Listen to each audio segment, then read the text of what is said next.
Chapter Roman 1 Budrow again. Pray open the window, Morgan, said Jane Farrar to the old servant, who was assisting her to arrange for tea the room in which the family had dined. Perhaps you don't know, ma'am, what a cutting wind it is, more like December than March, Miss Jane, bitter enough to help on your rheumatism, my dear. And Morgan paused with her hand on the sash. Miss Farrar chose that the room should be refreshed. She was aware that the scents from the shop were at all times strong enough for the nerves of anyone unaccustomed to the atmosphere she lived in, and she did not wish that her brother Henry should have to encounter in addition those which the dinner had left behind. She tied a handkerchief over her head, while the March wind blew in chilly, and Morgan applied herself to light the fire when the dinner table was set back against the wall, and the small 2 Pembroke table brought forward, and the sofa with its brown cotton cover wheeled round, and the 2 candlesticks with whole candles in them placed in front of the tea tray. Miss Farrar thought she would go up into Henry's room and see that all was right there before she put off her black stuff apron and turned down the cuffs of her gown and took her seat beside the fire. She tried to look at everything with the eyes she fancied her young brother would bring from the university. She, who had lived for 35 years in this very house at the corner of Budge Row among this very furniture, could not reasonably expect to view either the one or the other as it would appear to a youth of 22 who had lived in a far different scene, and among such companions as Jane had no idea of it, was some vague notion of this improbability that made her linger about Henry's little apartment, and wonder whether he would think she ought to have put up a stuff curtain before the window, and whether he had been accustomed to a bit of carpet, and whether the soap out of her father's shop was such as he could use. Then came the odd mixture of feelings that her father's youngest son ought not to dream of luxuries that his elder brother and sisters had not had, and yet that Henry was a scholar and a gentleman, and therefore unavoidably held in awe by the family. When she reverted to the time well remembered when she upheld the little fellow and coaxed him to set one tiny plump foot before 3 the other, the idea of being now half afraid to receive him made her smile, and then sigh, and hope that good might come of her father's ambition to give a son of his a university education. Before she had finished making herself as neat as usual, and rather more dressed, she heard, amidst all the noises that came in from the narrow, bustling street, her own name called from the bottom of the stairs. "I am coming, father. It never can be Henry, yet the postman's bell is but just gone by, and the 6 o'clock cries are not all over, and there sound the chimes. It is full 5 minutes' walk from Lad Lane too. Perhaps there is something more to be done at the books, so I will carry down my apron. Why, Morgan, it is well I did not throw you downstairs." Morgan's face, entrenched in its mob cap, was just visible in the twilight, peeping into the room from the steep narrow stair upon which the chamber door directly opened. She came to say that her master wanted Miss Jane, that he was in a great hurry, and seemed to have some good news to tell. Mr. Farrar was bustling about, apparently in a state of great happiness.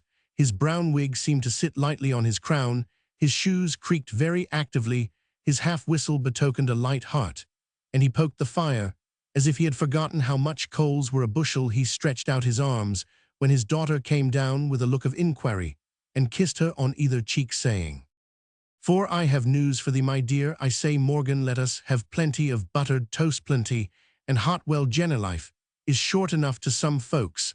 Of all people, who do you think are dead?" Jane saw that it was nobody that she would be expected to grieve about. She had fallen enough into her father's way of thinking to conjecture aright that some of the lot of lives with which her father and she were joined in a tontine annuity had failed.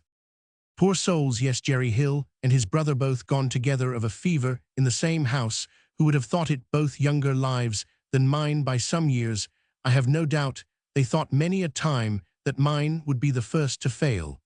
But this is a fine invention, this way of purchasing annuities, though I was against it at first as being too much like a lottery for a sober man to venture upon. But I say, Jane, I hope you are glad I made you invest your money in this way.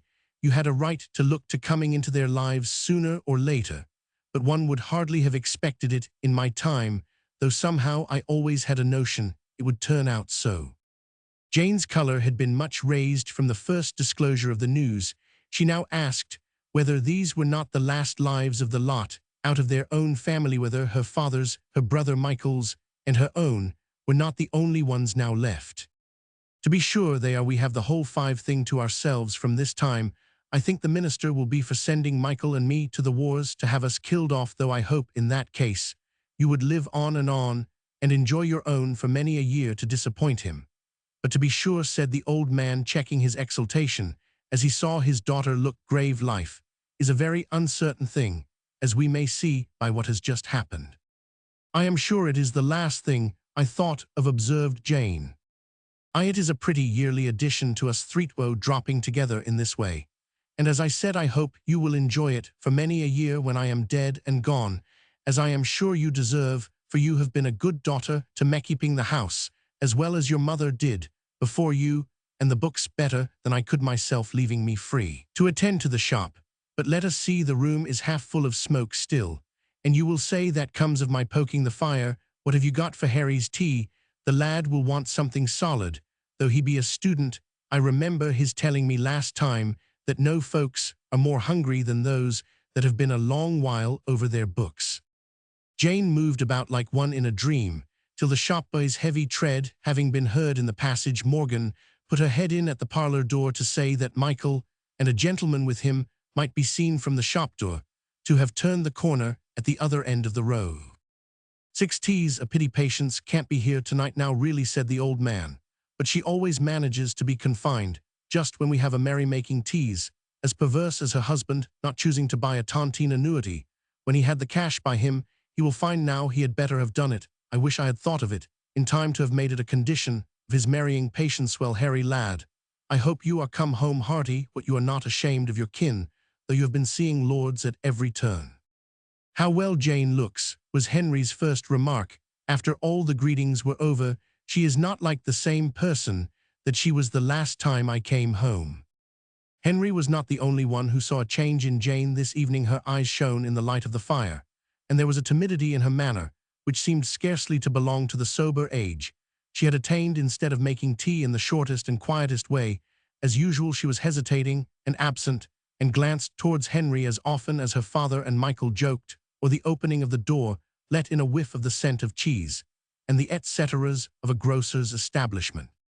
Mr. Farrar remarked that Henry would find London a somewhat busier place just now than he had been accustomed to. London had been all in a bustle since the King's speech, so that there was no such thing as getting shopboys back when they had been sent of an errand. 7. What with the soldiers in the parks, and the fuss upon the river when any news came, and the forces marching to embark, and the shows some of the emigrants made in the streets, there was enough to entice idle boys from their duty.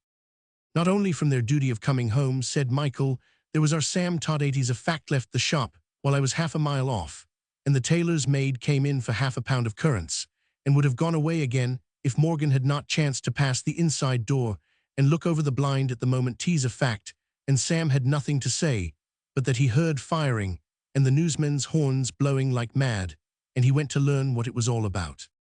I'll teach him, I'll make him remember it, cried Mr. Farrar. But we want another pair of eyes in the shop, sure enough. 'Tis not often that you and I want to be away at the same time, but—" And the father and son talked over their shop plans and prepared vengeance for Sam, while Henry told his sister what signs of public rejoicing he had seen this day on his journey flags, on the steeples processions of little boys and evergreen boughs, on the stage coaches. The war seemed a very amusing thing to the nation at present. Stocks are up today, the people are in high spirits. When people are bent on being in high spirits, anything will do to make them so. We 8 were in high spirits 6 years ago, because a few bad taxes were taken off, and now we are merrier than ever under the necessity of laying on more. Come, come, Hal, said his father, don't grudge the people a taste of merriment while they can get it. You will see long faces enough when these new taxes come to be paid. I hope you are not so dead set against the minister as you used to be when younger, or so given to find fault with all that is done. So far from being an enemy to the minister, father, I think it is very hard that the nation, or the part of them that makes itself heard by the minister, should be so fond of war as to encourage him to plunge us into it. These very people will not abuse him the less in the long run for getting the nation into debt. Well, we won't abuse the debt and loans, and that sort of thing, Tade Jane, and Mr. Farrar chuckled, and Michael laughed loudly. For my part, continued the old man, I think the debt is no bad thing for showing what sort of spirits the nation is in, you may depend upon it, Peak. And all other husbands who have wives apt to be high and low would be very glad of such a thermometer to measure the lady's humor by teas, just so I take it with Mr. Pitt. And the nation, if he wants to know his mistress' humor, he has only just to learn the state of the stocks. Just the same case, said Michael, laughing. Nine, not quite, said Henry Peake, would rather do without such a thermometer or barometer. If Patience must ruin herself to pay for it much more, if she must leave it to her children to pay it after her, I should not have expected, father, to find you speaking up for war and the debt. Why, as for war, it seems to make a pretty sort of bustle that rather brings people to the shop than keeps them away, and that will help us to pay our share of the new taxes if we only keep to the shop, instead of fancying to be fine gentlemen. But I am of your mind about the minister, if the people are eager for war and full of hope of what is the best that can come of it. Oh, every true Englishman hopes to win, you know, but if they will go headlong into war, they have no right to blame the minister, as if it was all his doing that they have to pay heavy taxes. Yet he ought to know better than to judge of the people by a parliament that claps its hands. The more burdens are laid on their children's children. He ought to question their right to tax posterity in any such way. I cannot see how it is at all more just for us to make a war which our grandchildren must pay for than for our allies to make a war which the English must pay for. I am sure we are paying as fast as we can, replied Mr. Farrar. It has kept me awake more nights than one, I can tell you, 10, thinking what will come of these new taxes on many things that we sell. As for the debt, it has got so high it can get little higher. That is one comfort to think that in my father's young days it was under £700,000, and now in my day it is near 300 millions. What makes you so sure it will soon stop, father? That it can't go on without ruining the nation's son, I suppose. You don't think any minister on earth would do that? No, 300 millions is debt enough in all conscience for any nation. No minister will venture beyond that. Not unless the people choose, and I for one will do all in my power to prevent its proceeding further. And pray how? That depends on what your plans are for me, sir. True enough. Well, eat away now, and let us see whether book learning spoils buttered toast. Come, tell us what you think of us, after all the fine folks you have been amongst. Jane was astonished that her father could speak in this way to the gentleman in black, who, however simple in his manners and accommodating in his conversation, was quite unlike every other person present in his quiet tone and gentle way of talking. She could not have asked him what he thought of the place and the party. Henry replied that he was, as he had said, 11, much struck by his sisters looking so well.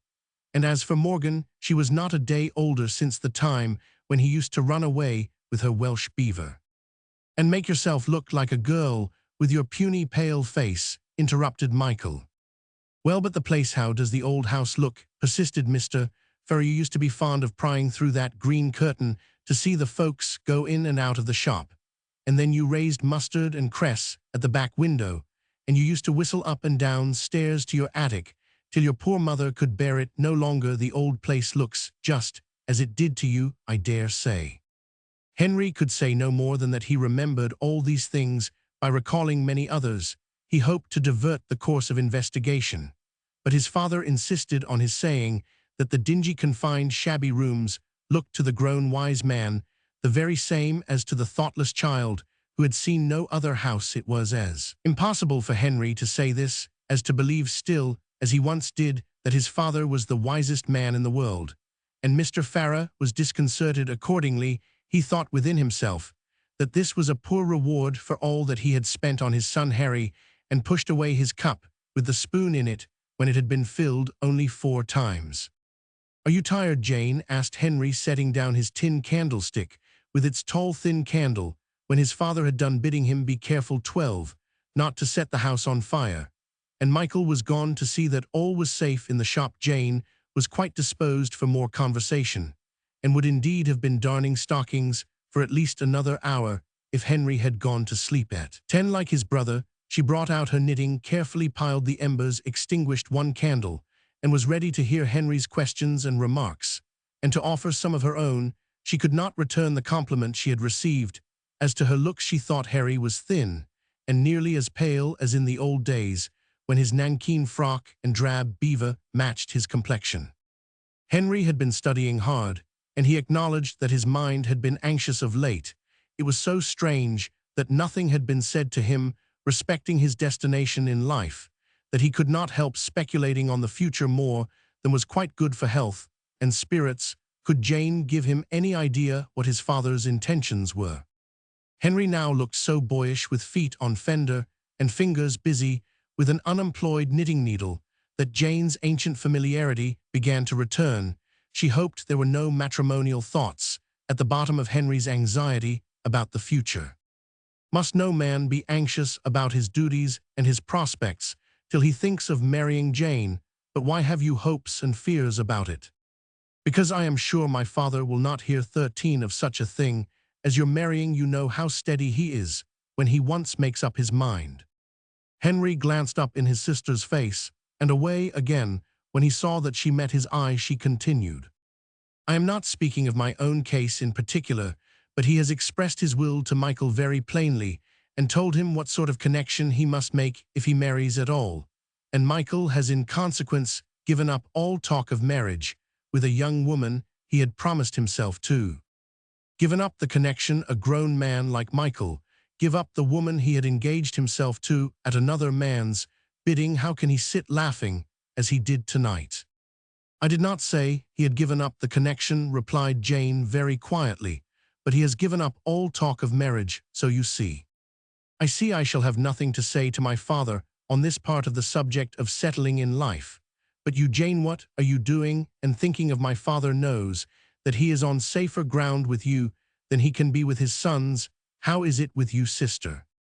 What you say is very true. If he chooses to speak for his daughter, keeping her in the dark, all the while, what can she do but make herself content to be in the dark, and turn her mind upon something else?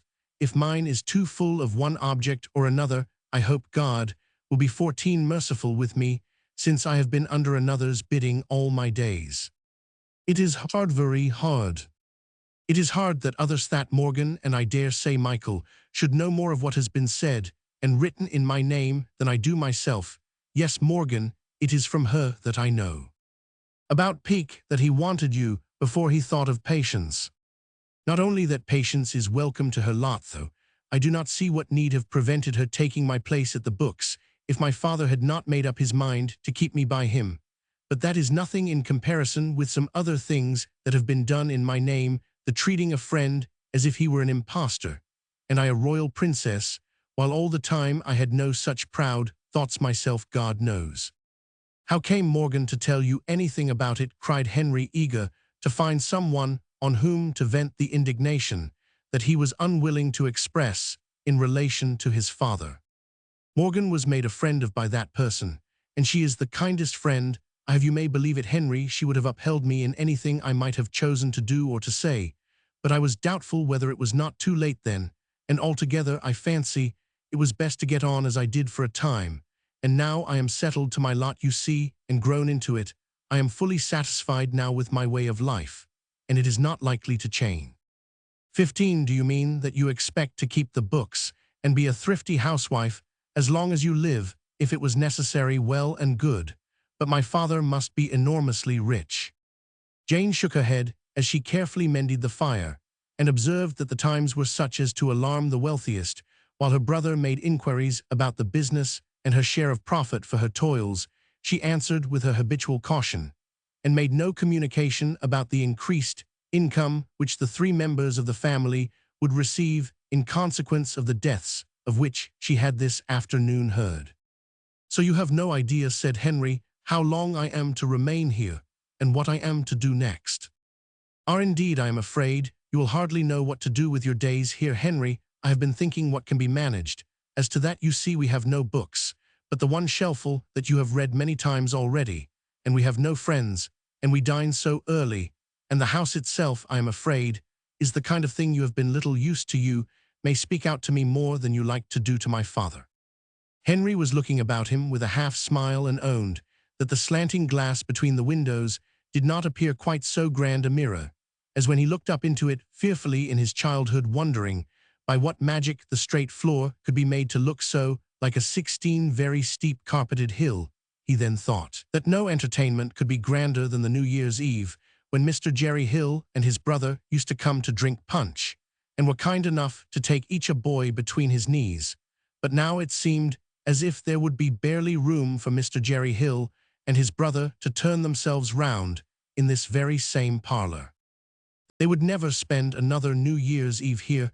They were dead how, when where the news only arrived this day, and his father and Michael so merry. Henry could not understand this. "But Jane, do not trouble your head about what amusement I am to find at home, if it comes to that I can sit in my old place in the windows and read, let the carts clatter, and the sashes rattle, as they may. What I want to know is how I am to employ myself. I shall not live idly, as you may suppose. I will not accept of food and clothes to be led about for a show, as my father's learned son, that was bred up at the university." "Certainly not," said Jane, uneasily. "Perhaps, in 2 or 3 days, something may turn up to settle the matter. I dare say you had rather go back to college than do anything else." No, Henry now fell into praises of the life of a country clergyman living in just such a parsonage as he saw at Allansford, when he was staying there with his friend John Stevens. "Are there any ladies at Mr. Stephen's?" inquired Jane. 17, Mrs. Stevens and her daughter, and a friend of Miss Stephen's. "Ah, that is just the kind of settlement that I should like, and how easily my father might, if he would. But as you say, a few days will show, and I will have patience. Till then I cannot conceive what made him send for me, unless he has something in view." Jane knitted in silence. "Will you go with me tomorrow morning, Jane, to see poor Patience?" Jane could not be spared in the mornings, but she could step over before dark in the evening, and should be glad to introduce to Henry some of his new nephews and nieces, there having been 2 brace of twins since Harry had crossed the threshold. Harry thought Peake was a very dutiful king's man. He not only raised taxes wherewith to carry on the king's wars, but reared men to fight in them. "Why, Morgan," said he, "I thought you had gone to bed, without bestowing a word on me. Cannot you sit down with us for 5 minutes?" Morgan set down the little tray with hot water and a bottle of homemade wine, which she had brought unbidden and half fearfully. She was relieved by seeing her mistress bring out the sugar and glasses cheerfully from the cupboard, and invite her brother to help himself. He did so when he had filled a glass for Morgan. When the candlewicks had grown long, and the fire had fallen low, so prodigious a knocking 18 was heard overhead, as nearly prevented Morgan from carrying her last mouthful straight to its destination. Mr. Farrar had heard their voices on waking from his first sleep, and had no idea of thoughtless young people wasting his coals and candles in such an idle way as, if they could not talk by daylight, the glasses were deposited so carefully as to make no jingle. The slender candles were once more lighted, and Henry found time just to assure his sister in a whisper that he had not seen a truer lady than Morgan since they had last parted. He picked out one favorite volume from the single row of books to carry to his chamber, shook hands with his sister, and edged his way up the narrow stairs, as he found that the room seemed made to forbid all reading unless it were in bed.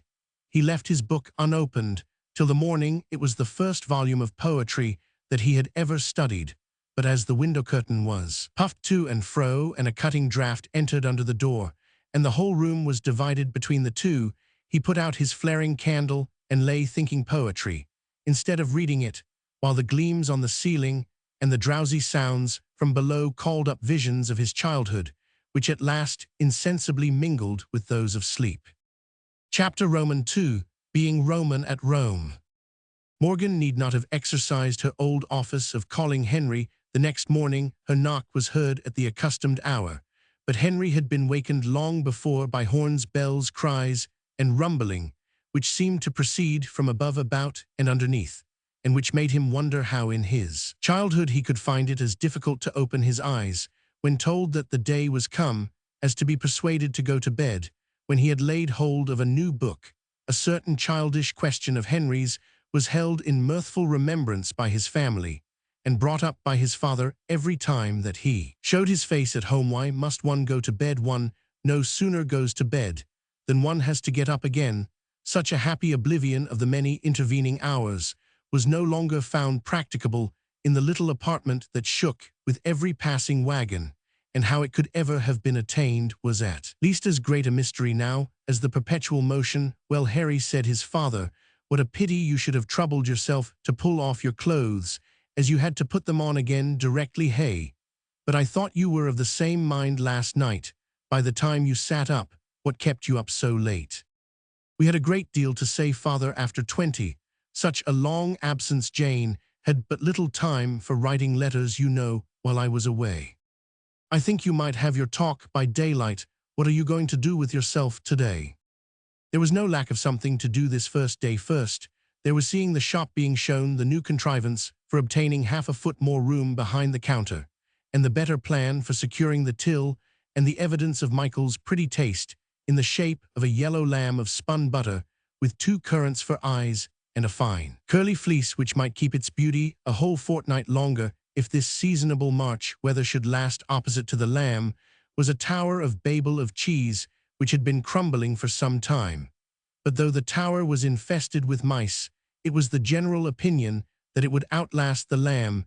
Then, while Jane settled herself, aproned, shawled, and mittened at her desk, there was a long story to be told, a story really interesting to Henry of the perplexities which had been introduced into the trade by the fluctuations of the duties on various articles, when tobacco was sometimes to pay a tax of 350%, and then no more than 200, and then on a sudden 1200. How should custom be regular and the trader know what to expect? A man must be as wise as a scripture prophet to know what stock to lay in. When there was no depending on custom, people would use twice as much tobacco one year as another, and a third more sugar, and a fourth more tea, or would drop one article 21 after another in a way that no mortal could foretell. Why not foretell? Was it not certain that when a tax on an article of consumption was increased, the consumption fell off in a definite proportion? Quite certain, but then came in another sort of disturbance. When duties rose very high, smuggling was the next thing, and there was no calculating how smuggling might keep up the demand, nor what new taxes it may lead to. Observed Henry, if the consumption of taxed articles falls off, the revenue suffers, and if at the same time smuggling increases, new expenses are incurred for guarding the coast. The people must pay both for the one and the other, and so the next thing is to lay on new taxes. Ah, groaned the old man, they begin to talk of an income tax. Whatever Henry's opinion of an income tax might be, he was aware that few inflictions could be so dreadful to his father. Mr. Farrar possessed, it was supposed, of nearly $500,000, managed to pay less in taxes than most of his neighbors who happened to have $800 a year, and spent it. Mr. Farrar eschewed luxuries, except a few of the most unexpensive. He was sparing of comforts, and got off paying more to the state than any other man who must have common food, clothing, and house room. His contributions must be prodigiously increased if he was to be made to pay in proportion to his income. It was a subject on which none of his family dared to speak even on this morrow of a piece of good fortune. The most moderate income tax would sweep away more than the addition gained by the dropping of the 2 lives in the joint annuity.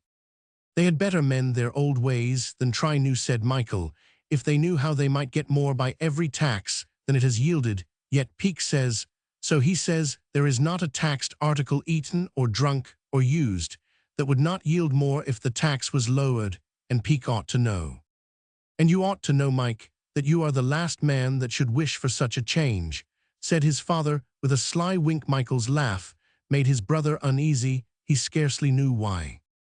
It is a great wrong, I think, said Henry, to keep the poorer classes from the use of comforts and luxuries that they might have if the state managed its plan of taxation better. Well, and so it is, Henry, and I often say so when I see a poor man come for his tobacco and grumble at the price, and threaten it shall be the last time, and a poor woman cheapen her ounce of tea, and taste the butter, and smell at the cheese, and go away without buying any of them, as long as good management would serve to satisfy such poor creatures, as these without bringing an income tax upon their betters. It is a shame there is no such management. How much more would be consumed in your 23 families, sir, if taxes on commodities were lowered as you would have them? Oh, as for us, we have everything we want. As far as I know, there might be little or no difference in our own family, but I know there would be among our customers shopkeepers would wonder where all the crowd of buyers came from. And the smugglers might turn tax-gatherers, hey father. And there need be no more talk of an income tax, said the old man, let the French brazen their matters out as they will. Henry was not very sure of this in his own mind. It seemed to him that the more support the state derived from taxes on commodities, the more clearly the people would see the injustice of levying the taxes upon those who were compelled to spend their whole income in the purchase of commodities, while the rich who chose to live very frugally and hoard might escape the payment of their due share. A customer now came in, and then the cheese seller had to be visited, and then Mr. Farrar wanted Henry to go with him to 2 or 3 neighbors' houses, where there was a due admiration of the blessings of a learned education on the one side, and on the other a prodigious self-complacency about the liberality and the generosity and the wisdom and the glory of making one member of the family a great man who should do honor to his kith and kin. The evening was spent at Mrs. Peake's. Mrs. Peake was able to receive her family at 24 home, though she had not yet left the house since her confinement. She was proud of having a brother who had been at college, though no one grumbled more at the expense than she did by her own fireside. She was unwilling to lose this opportunity of showing him off to some neighbors, and when the party from Budge Row entered Peake's house at 5 o'clock, they perceived several shawls and calashes on the windows in the passage, which was called the hall. One of Mr. Farrar's candles was flaring in this passage, and 2 in the waiting room, as the children's playplace was called, and 6 in the parlor, it being Mrs. Peake's wish to have everything smart for the reception of her genteel brother. The ample sofa and 2 armchairs were ranged on one side and 4 chairs on the other. When the door was thrown open, the party in the anteroom saw 2 young ladies take flight from the sofa across the room, and by the time that all had entered the parlor, 5 maidens were wedged in a close rank in front of the 3 chairs which were next Mrs. Peake's. They stood looking shy during the introduction, and were made more awkward still by the old gentleman insisting, as he settled himself by the fire, that one of those young ladies should come and sit on the sofa beside him. None of them stirred. "Miss Mills, suppose you take a seat on the sofa," observed Mrs. Peake. "No, thank you, ma'am," said Miss Mills. "Miss Ann Mills, want you take a seat on the sofa." 25, "No, ma'am, thank you." Then Miss Baker, or Miss Grace, my 4th girl Grace, is called after that young lady. Henry Grace Baker is a great favorite of ours. Grace, my dear, you will sit on the sofa, I am sure. What, none of you? Seeing the 5 edge themselves down on the 3 chairs. Dear me, and there's so much room on the other side. I believe I must go to the sofa, and then Henry will take my seat. Miss Mills looked disposed to fly back again to the sofa when Henry took his seat beside her. As directed, she twisted the tips of her gloves, looked down, said yes, sir, and no, sir, to all he observed, and soon found she must go and ask Mrs. Peake after the dear little baby. At this unexpected movement, 2 out of the remaining 4 half started from their chair, but settled themselves again with a muttered "Now how?" and then the next began to twist her gloves, and look down, leaving, however, full a third of a chair between herself and the scholar.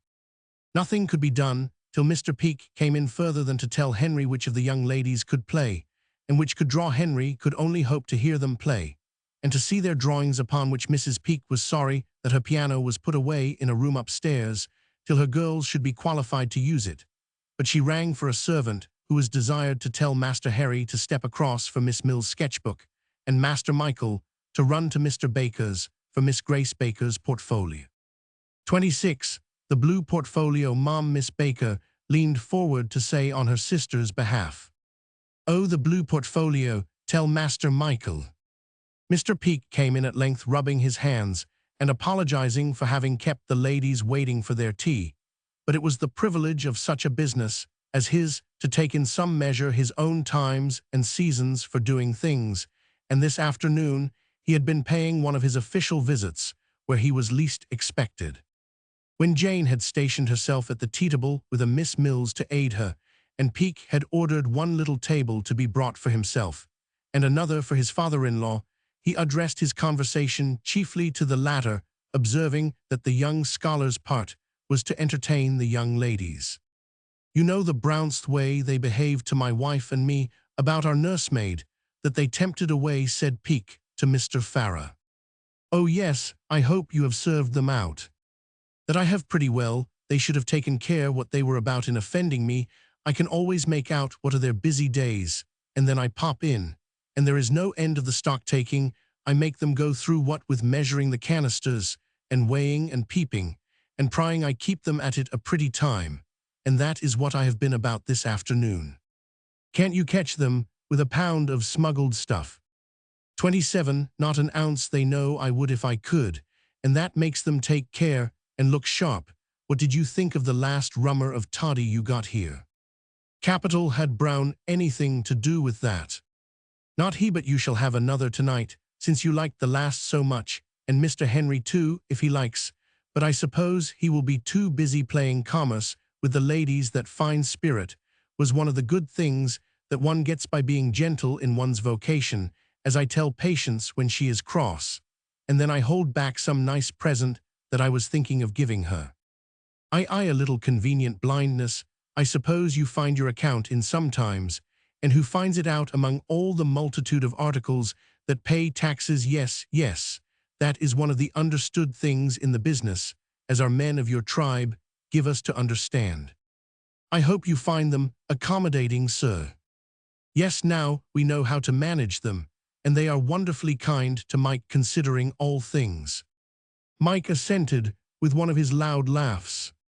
Henry was listening to all this not the less for his civility in handing tea, and amusing his next neighbor by taking in all that passed now, and when he was seated at cards, after Mrs. Peake had made her excuses and withdrawn, he learned more than he had known before of the facilities afforded to the collector of taxes on commodities, 28, of oppressing the humble and teasing the proud and sheltering the shabby and aiding the fraudulent.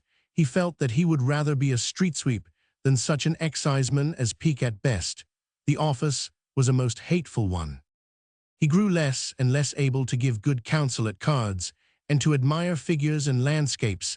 The louder grew Michael's mirth, and the more humorous Peake's stories of how he treated his victims, the small tradesmen. He would not touch the spirit and water so strongly recommended, but bore rallying on preferring the more ladylike refreshment of negus and sweet cake.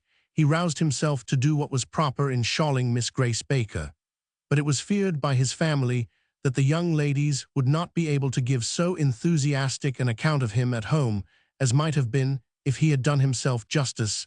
It was a great pity. "What a clever fellow Peake is. He is made for his business, Harry," observed Mr. Farrar as they turned homewards, after having deposited the Misses Mills. "He is made for his business, as you say, father. What a cold night it is." "Well, I hoped you caught a bit of what Peake was saying. I thought it would entertain you well. Have him some evening soon, and then I'll make him tell some stories as good as any you heard tonight, only not so new. Do you hear, Jenny? Mind you fix Peake and Patience for the first afternoon. They can name 29 next week, and we will have them all to ourselves. Come, Mike, ring again. It is gone 10, I warrant. Morgan and Sam are nodding at one another on each side the fire. Give it them well." Day after day was filled up in somewhat a similar manner, nothing being said of the purpose for which Henry was brought home or of his future destination. He soon became more reconciled than at first to his strange position, not only from becoming familiarized with it, but because London was astir with rumors of strange events abroad, and with speculations on what curious chapters in the history of nations were about to be presented for men's reading. Mr. Farrar made no objection to his son's disappearance during the greater part of the day, as he was sure of bringing home all the news at the end of it. Sometimes he fell in with a procession going to plant the tree of liberty on Kennington Common. Sometimes he had interesting tales to tell of the misfortunes of the emigrants, whom his father ceased for the time to compare to locusts devouring the fruits of the land, or to the wasps that swarmed among his sugars in summer. Henry could bring the latest tidings of the progress of the riots in the country on account of the high price of food, and of certain trials for sedition in which his heart seemed to be deeply engaged, though he let his father rail on at the traitors who encouraged the people to think that governments could do wrong. Henry saw all the reviews and heard of all the embarkations 30 of soldiers, and could tell how many new clerks were taken on at the bank, and what a demand there was for servants at the government offices, and what spirits everybody was in at Portsmouth and Birmingham, while no one knew what was to be done with the poor wretches who tried an ineffectual riot in the manufacturing districts from time to time. All this passed with Mr. Farrar for a very natural love of news, and was approved in as far as it enabled him to say to his superior customers, "My son, who was at the university, hears this, or says that, or knows the other." But Jane saw that Henry, the student, was not interested in these vast movements of humanity as a mere amusement to pass the time, not in pursuit of mere amusement. Was he often without food from breakfast time till he returned by lamplight, not in pursuit of mere amusement? Was he sometimes content to be wet through twice in a day, sometimes feverish with excitement, and sometimes so silent that she left him unquestioned to the deep emotions that were stirring within? She occasionally wondered whether he had any thoughts of entering the army. If he was really anxious to be doing something, this seemed a ready means, yet she had some suspicion that his patriotism was not of a kind to show itself in that way, and that if he fought at all, it would not be to avenge the late French king. However it might be, Jane felt her affection for this brother grow with her awe of his mysterious 31 powers and tastes. She listened for his step when he was absent, intimated her dissent from any passing censure upon him uttered by his father, saw that dry shoes were always ready for him when he came in, received gratefully all that he had to tell her, and asked no questions. She struggled with all the might that was to prove at last too feeble a barrier to a devastating passion against the daily thoughts of food eaten and clothes worn by one who was earning nothing. Satisfied herself that though Henry was no longer enjoying the advantages of college, he was living more cheaply than he could do there, and trusted on the whole that this way of life might continue some time. One morning, Michael's cup of tea having stood till it was cold, the discovery was made that Michael was not at home. Mr. Farrar dropped with apparent carelessness the news that he would not return for 2 or 3 days, and when Jane had helped herself to the cold tea in order that it might not be wasted, nobody seemed to think more of the matter.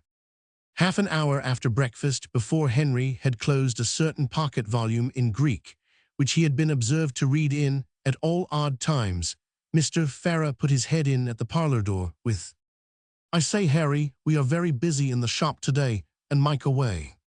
"Indeed, sir, shall I go out and find somebody to help you?" "Very pretty, and you sitting here with 32 nothing to do. Come yourself, I will help you to find Mike's apron." Henry first laughed, and then, after an instant's hesitation, pocketed his book and followed his father while he was somewhat awkwardly tying on his apron. His sister saw him through the tiny window which gave her in her retirement a view of the shop, and she called out to know what he was doing. "I am going to try to cut bacon and weigh butter as well as Michael." "Is it your own fancy?" "My father put it into my head, but it is my own will to do it till Michael comes back." There was no more to be said, but Jane reddened all over, and when she saw the first customer come in, and Mr. Farrar stand over Henry to see him guess at the weight of soap required, Jane lost all power of casting up the column of figures over which her pen was suspended.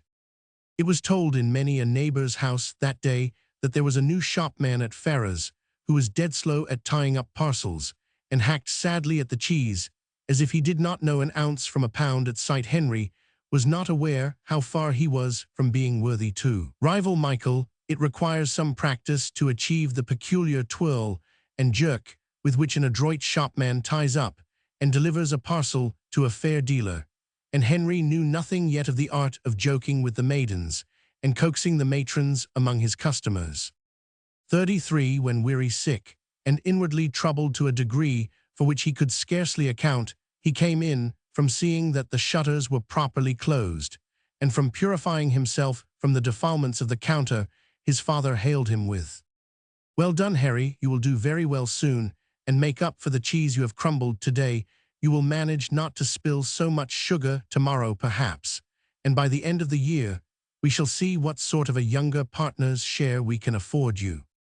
You do not mean that I am to spend a whole year, as I have spent today, father. Indeed, but I do, though, and as many more years, as you have to live. My father made his fortune in this same business, and I mean my sons to do the same.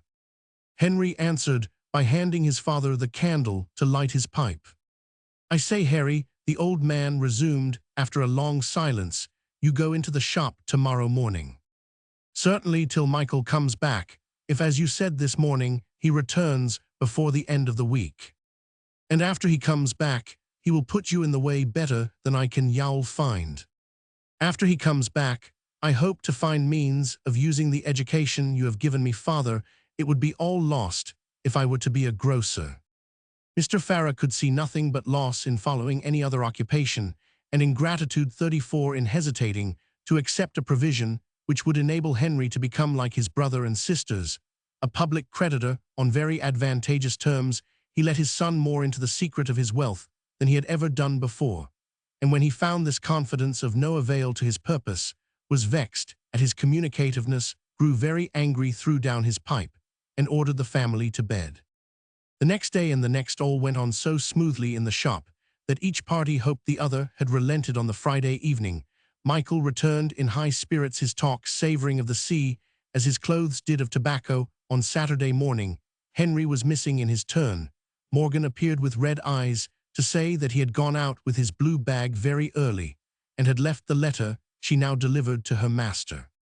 This letter was read, crumpled up, and thrown under the grate in silence. Jane afterwards took possession of it and found that Henry valued his education too highly not to make the best use he could of it, that he was quite of his father's opinion, that it was a sin to remain at home in idleness, that he would therefore endeavor to obtain immediate employment and independence, that he would come and see his father as soon as he had anything to communicate, and should be always on the watch to repay by any duty and attention in his power the obligation he was under for the advantages he had enjoyed.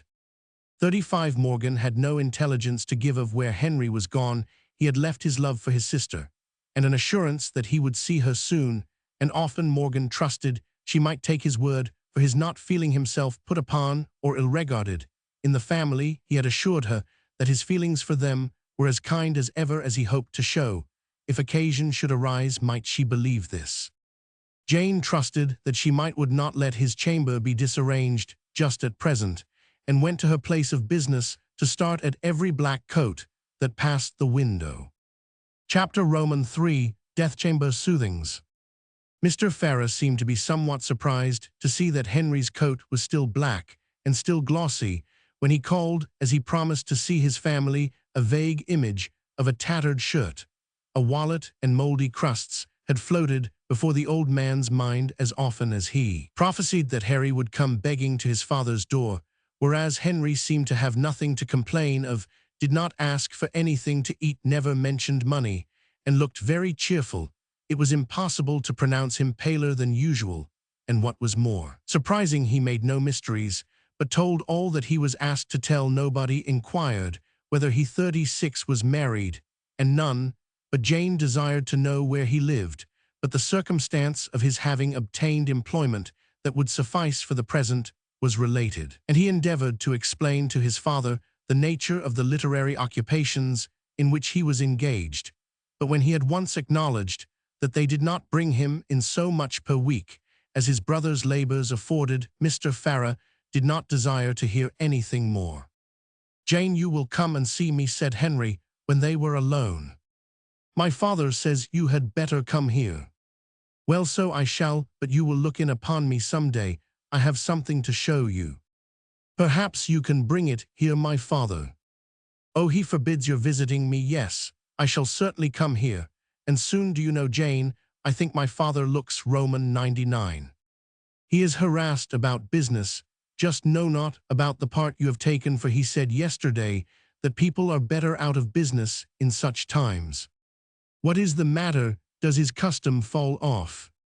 "Very much, and his profits are less and less. Everything is so taxed, everything, that the common people must have, and they are the customers that signify most from their number, that they go without tea and sugar. and save in soap and candles more than you would. Suppose, and besides, all this dearness makes wages rise everywhere, and we feel that directly 37 in the fall of our profits. If things get much worse, we shall soon be laying by nothing. It will be as much as we can do to make the year's gains answer the year's expenses. That will be a very bad thing if it comes to be the case of the whole nation, Jane. But I do not think that my father and you need mind it so much as you have both accumulated it is a bad state of things.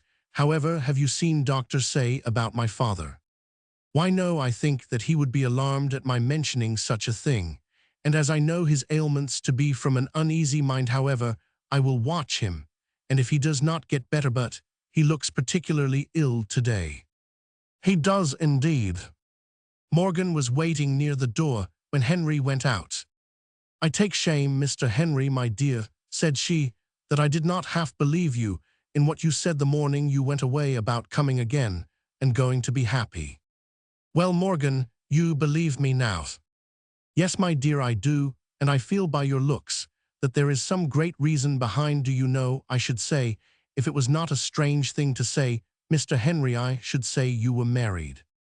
That is a strange guess, Morgan. Suppose you come some day and see, and if you bring Jane with you, so much the better. Ah, my dear, it would be a wholesome 38 change for her, so much as she goes through with my master. You may believe me, I hear her half the night stealing about to watch his sleep, when by chance he gets any quiet sleep, and at other times comforting him. Do you mean that he suffers much? In mind, Mr. Henry, what can they expect whom God permits to be deluded about what they should seek? Be sure you take care, sir, to provide for your own household, but I hope never to hear you tossing in your bed because of the doubt whether you will have 3 times or only twice as much gold as you can use. Treat him tenderly, Morgan, and send for me whenever you think I can be of any use. My dear, there is not a sick child crying for its broken toy that I would treat so tenderly as your father, Evan. If I had not Miss Jane before me for a pattern, I will send for you, I promise you. But it is little that any of us can do when it comes to be a matter of serious illness. We brought neither gold nor friends into this world, and 'tis certain we cannot carry them out. But what you can do for your father you shall be called to do, sir. However, as Michael says, if there comes a flow of custom to make his mind easy, he may be as well as ever. No such flow of custom came, and various circumstances concurred to lower Mr. Farrar's spirits, and therefore aggravate his disease. Within the next 8 months, nearly 1,000 bankruptcies bore testimony to the grievous nature of the burdens under which trade was 39. Suffering rumors of the approaching downfall of church and state were circulated with sufficient emphasis to shake the nerves of a sick man who had very little notion of a dependence on anything but church and state. Besides this, he did not see that it was now possible for him to be well against New Year's Eve, the festival occasion of those whose lives had afforded a subject of mutual monospeculation, and if he could not be well on this anniversary, he was convinced he should be dead. Every time that Henry went, he thought worse of his father's case. However flattering might be the physician's reports and assurances, there was no thought of removing him, for the first attempt would have been the death of him. Where he was born and bred, there he must die, and the best kindness was to wrap him in his greatcoat and let him sit behind the counter ordering and chatting and weighing pennyworths and finding fault with everybody from Mr. Pitt down to Sam the shop.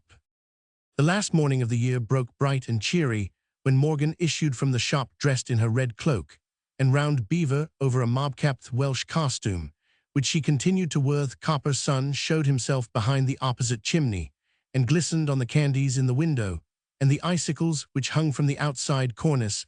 Many a cheery sound was in the frosty air, the laughter of children sliding in the row, the newsman's call, the clatter of horses' feet over 40, the slippery pavement, and the jangle of cans at the stall where hot coffee was sold at the street corner. All this was strange to the eyes and ears of Morgan, not only from her being unaccustomed to walk abroad, but from its contrast with the scene she had just left. When she had quitted Mr. Farrar's sick chamber, the red daylight had begun to glimmer through the green stuff window curtain, giving a signal to have done with the yellow candlelight, and to speak some words of cheer to the patient on the coming of a new day. Mr. Farah had looked dreadfully ill in the flickering gleam of the fire as he sat in the armchair from which his oppressed breathing forbade him to move. But in the daylight, he looked absolutely ghastly, and Morgan felt that no time was to be lost in summoning Henry under pretense of purchasing a gallon of wine. Her master had called her back to forbid her buying wine while there was so much in the house, but she was gone beyond the reach of his feeble voice, and the other persons who were in the room were for the wine being bought. Dr. Say, an apothecary who passed very well for a physician in this neighborhood, declared that homemade raisin wine was by no means likely to agree with the patient or support his strength, and Peake, the son-in-law, reminded the old gentleman that the cost of the wine would come out of his estate, as it was little likely that he would live to pay the bill. "You yourself said," uttered the old man in 41, the intervals of his pantings, "you said only last week that few drink foreign wine that spend less than their 600 ire. I don't spend 600 ire, and Jane's raisin wine might serve my turn." That was in talking about the taxes, the tax that doubles the cost of wine. "I don't see why people of 300 ire should not drink as much as those that spend 6, if the cost of wine was but half what it is, especially if they be sick and dying, and a fine thing it would be for the wine trade, seeing that there are many more people who spend 300 ire than 6, so both the makers and the drinkers have reason to be vexed, that for every gallon of wine that ought to cost 5 shillings, they have to pay 10. Now, Mr. Peake, do not make my father discontented with his wine before he tastes it," said Jane, observing the shade that came over the old man's face at the mention of the price. "Oh, that need not be. He must have had wine for tonight, you know, if he had been well, and brandy into the bargain, if Jerry Hill and his brother had been alive. But, sir, if you find fault with the wine duty, what would you have? There is no help for it but an income tax, and you don't like that, you tell me. Dear me, Doctor Say, look how white he turns, and how his teeth chatter. He is failing very fast, poor soul. Confound the income tax, the very talk of it has been the death of me," Mr. Farah had still strength to say. 42 Mr. Peake, "I wish you would leave off talking about such things," said Jane. "Do not you see that my father cannot bear it?" "Why, dear me, Jane, don't you know that there is nothing he is so fond of talking about as that he and I know most about? Why, he is never tired of asking me about what I meet with in the way of my business." "Well, tell him stories to amuse him if you like, but don't threaten him with the income tax any more." "With all my heart he shall carry none but pleasant ideas to his grave. For me, I say, sir, I should think you must sell a good many more candles since the duty came off, don't you? I find the difference in some of the poorer houses I go into a halfpenny. A pound on tallow candles was a tax. That prevented many a patient of mine from being properly nursed," said Dr. Say. "When people are just so poor as not to afford much candlelight, such a tax as that dooms many sick to toss about in the dark, frightened at their own fancies, when a light to show things as they are would have composed them to sleep. That was a bad tax. The rich using few tallow candles. If that be bad, the others were worse at that on cottages with less than 7 windows. Lord, I shall never forget what work I used to have, and to hear of about that tax. He must have been a perverse genius that thought of that tax, and deserved to be put into a cottage of 2 windows himself. Do you hear, Mr. Farah? That is 43 over and gone, and I suppose you used to pay a tax upon Morgan that you are not asked for now." Mr. Farah now proved himself still able to laugh, while he told how he never paid a farthing for Morgan before the tax on female servants had been repealed. Morgan believed herself to be the 50th cousin of the family, and on the days when the tax-gatherer was expected, Farah always contrived that Morgan should be seated at some employment found for her in the parlor, and called a relation of the family. Jane now understood for the first time why her father was upon occasion so strangely peremptory about the sofa cover being patched, or his shirts mended by no one but Morgan and nowhere but in the parlor. The repeal of these 3 assessed taxes and of a 4th on carts and wagons was acknowledged to be an improvement on old management, however grievous might be the actual burdens, and the great one now in prospect. In pursuance of his plan to give Mr. Farah none but pleasant ideas to carry to the grave, Peake proceeded to observe on the capability of the country to bear much heavier burdens than formerly. Arkwright alone had provided the means of paying a large amount of taxes by endowing the country with the vast resources of the cotton manufacture. "And what came of it all?" muttered Mr. Farrar. "There is Arkwright in his grave, just like any other man." 44. That's very true, and just as if he had had no more than his 300 ire all his days. But it was a noble thing that he did, enabling the country to bear up in such times as we live in. For my part, I think the minister may very fairly ask for more money when such a piece of good luck has befallen us as our cotton manufacture turns out to be. I'm not so much against the war, since there is this way of paying for it. You forget we are in debt. Peak duty first, and pleasure afterwards. I say charity begins at home. Say Roman 1, pay the debt first, and then go to war if you must. Some other improvements will turn up time enough to pay the debt. I dare say, when the war is done, the minister has only to find somebody like Arkwright that will make a grand invention, and then he can pay off the debt at his leisure." "No, never," cried Farrar in a stronger voice than Jane thought he could now exert. "You will see Arkwright in the next world before you see his like in this. I knew Arkwright. And as for the debt, how is that ever to be paid? The country is ruined, and God knows what will become of my little savings." And the old man wept as if he had already lost his all. It was always a melancholy fact to him that Arkwright, whom he had been wont to consider the happiest of men, had been obliged to go away from his wealth to die like other men. 45. Peak attempted to comfort him, regardless of the frowning looks of Dr. Say and of Jane's hints to hold his tongue. "Why, all that requires to be taken care of will go to Jane, I suppose, though some of your things would be more suitable to my wife than to any single woman. That is a nice mattress. And indeed the bedding altogether is just what would suit our brown chamber, as I was saying to my wife. But I suppose Jane is to have all that sort of thing." "Mr. Peak, you will either go away or leave off talking in that manner," said Jane, moving away the empty tankard from which he had drunk his morning ale. "Mr. Farrar will enjoy many a good night in that very bed when we have subdued the little obstruction that affects the breathing," observed Dr. Say soothingly. "We all know better than that," said Peak, with an ostentatious sigh. "It is hard to leave what it costs such a world of pains to get. I've heard you say, Mr. Farrar, how proud you were when you got a watch as a young man. That's it, I suppose, over the chimney-piece, and a deal of silver there must be in it. From the weight, I suppose this falls to Jane too. It will go on tick-tick, just the same as ever." Mr. Farrar forgot his pain while he watched Peak's method of handling the old watch, and followed his speculations about the disposal of his property. "And do you think that singing bird will miss 46? You asked Peak, nodding to the siskin in its cage. "I have heard of birds that have pined, as they say dogs do, from the day of their master's death. But my children would soon teach your Teddy a merry ditty and cure him of moping. Jane, don't let anybody but Morgan move that bird out of the house. Do you hear?" said Farrar. "It is nobody's bird, but yours, father. Nobody shall touch it." And Jane set Teddy singing in hopes of stopping Peak's speculations. "And there's the old punch bowl," continued the son-in-law, as soon as there was again silence. "That will be yours, of course, Jane." "Oh, our good friend will make punch many a time yet out of that bowl, when we shall have set up his appetite," declared Dr. Say. "No, no, doctor, he will never make punch again in this world." There was a pause after this positive declaration, which was broken by Farrar saying to his daughter, "You don't say anything against it? You don't think you had rather not have the things?"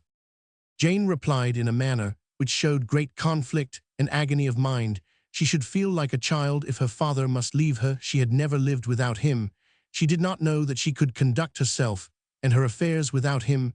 She was in a terror when she thought of it, and her mind was full of reproach. "Ah, y'all be marrying next thing, and all my things will be going nobody knows where. 47. But as for reproaching yourself, no need of that so far, for you have been a good daughter to me." Jane declared that she had no thoughts of marrying. "Come, doctor, which way are you going? Will you walk with me?" said Peak, whose apprehensions about the final destination of the property were roused by the sentimental regards which Dr. Say began to cast upon Jane.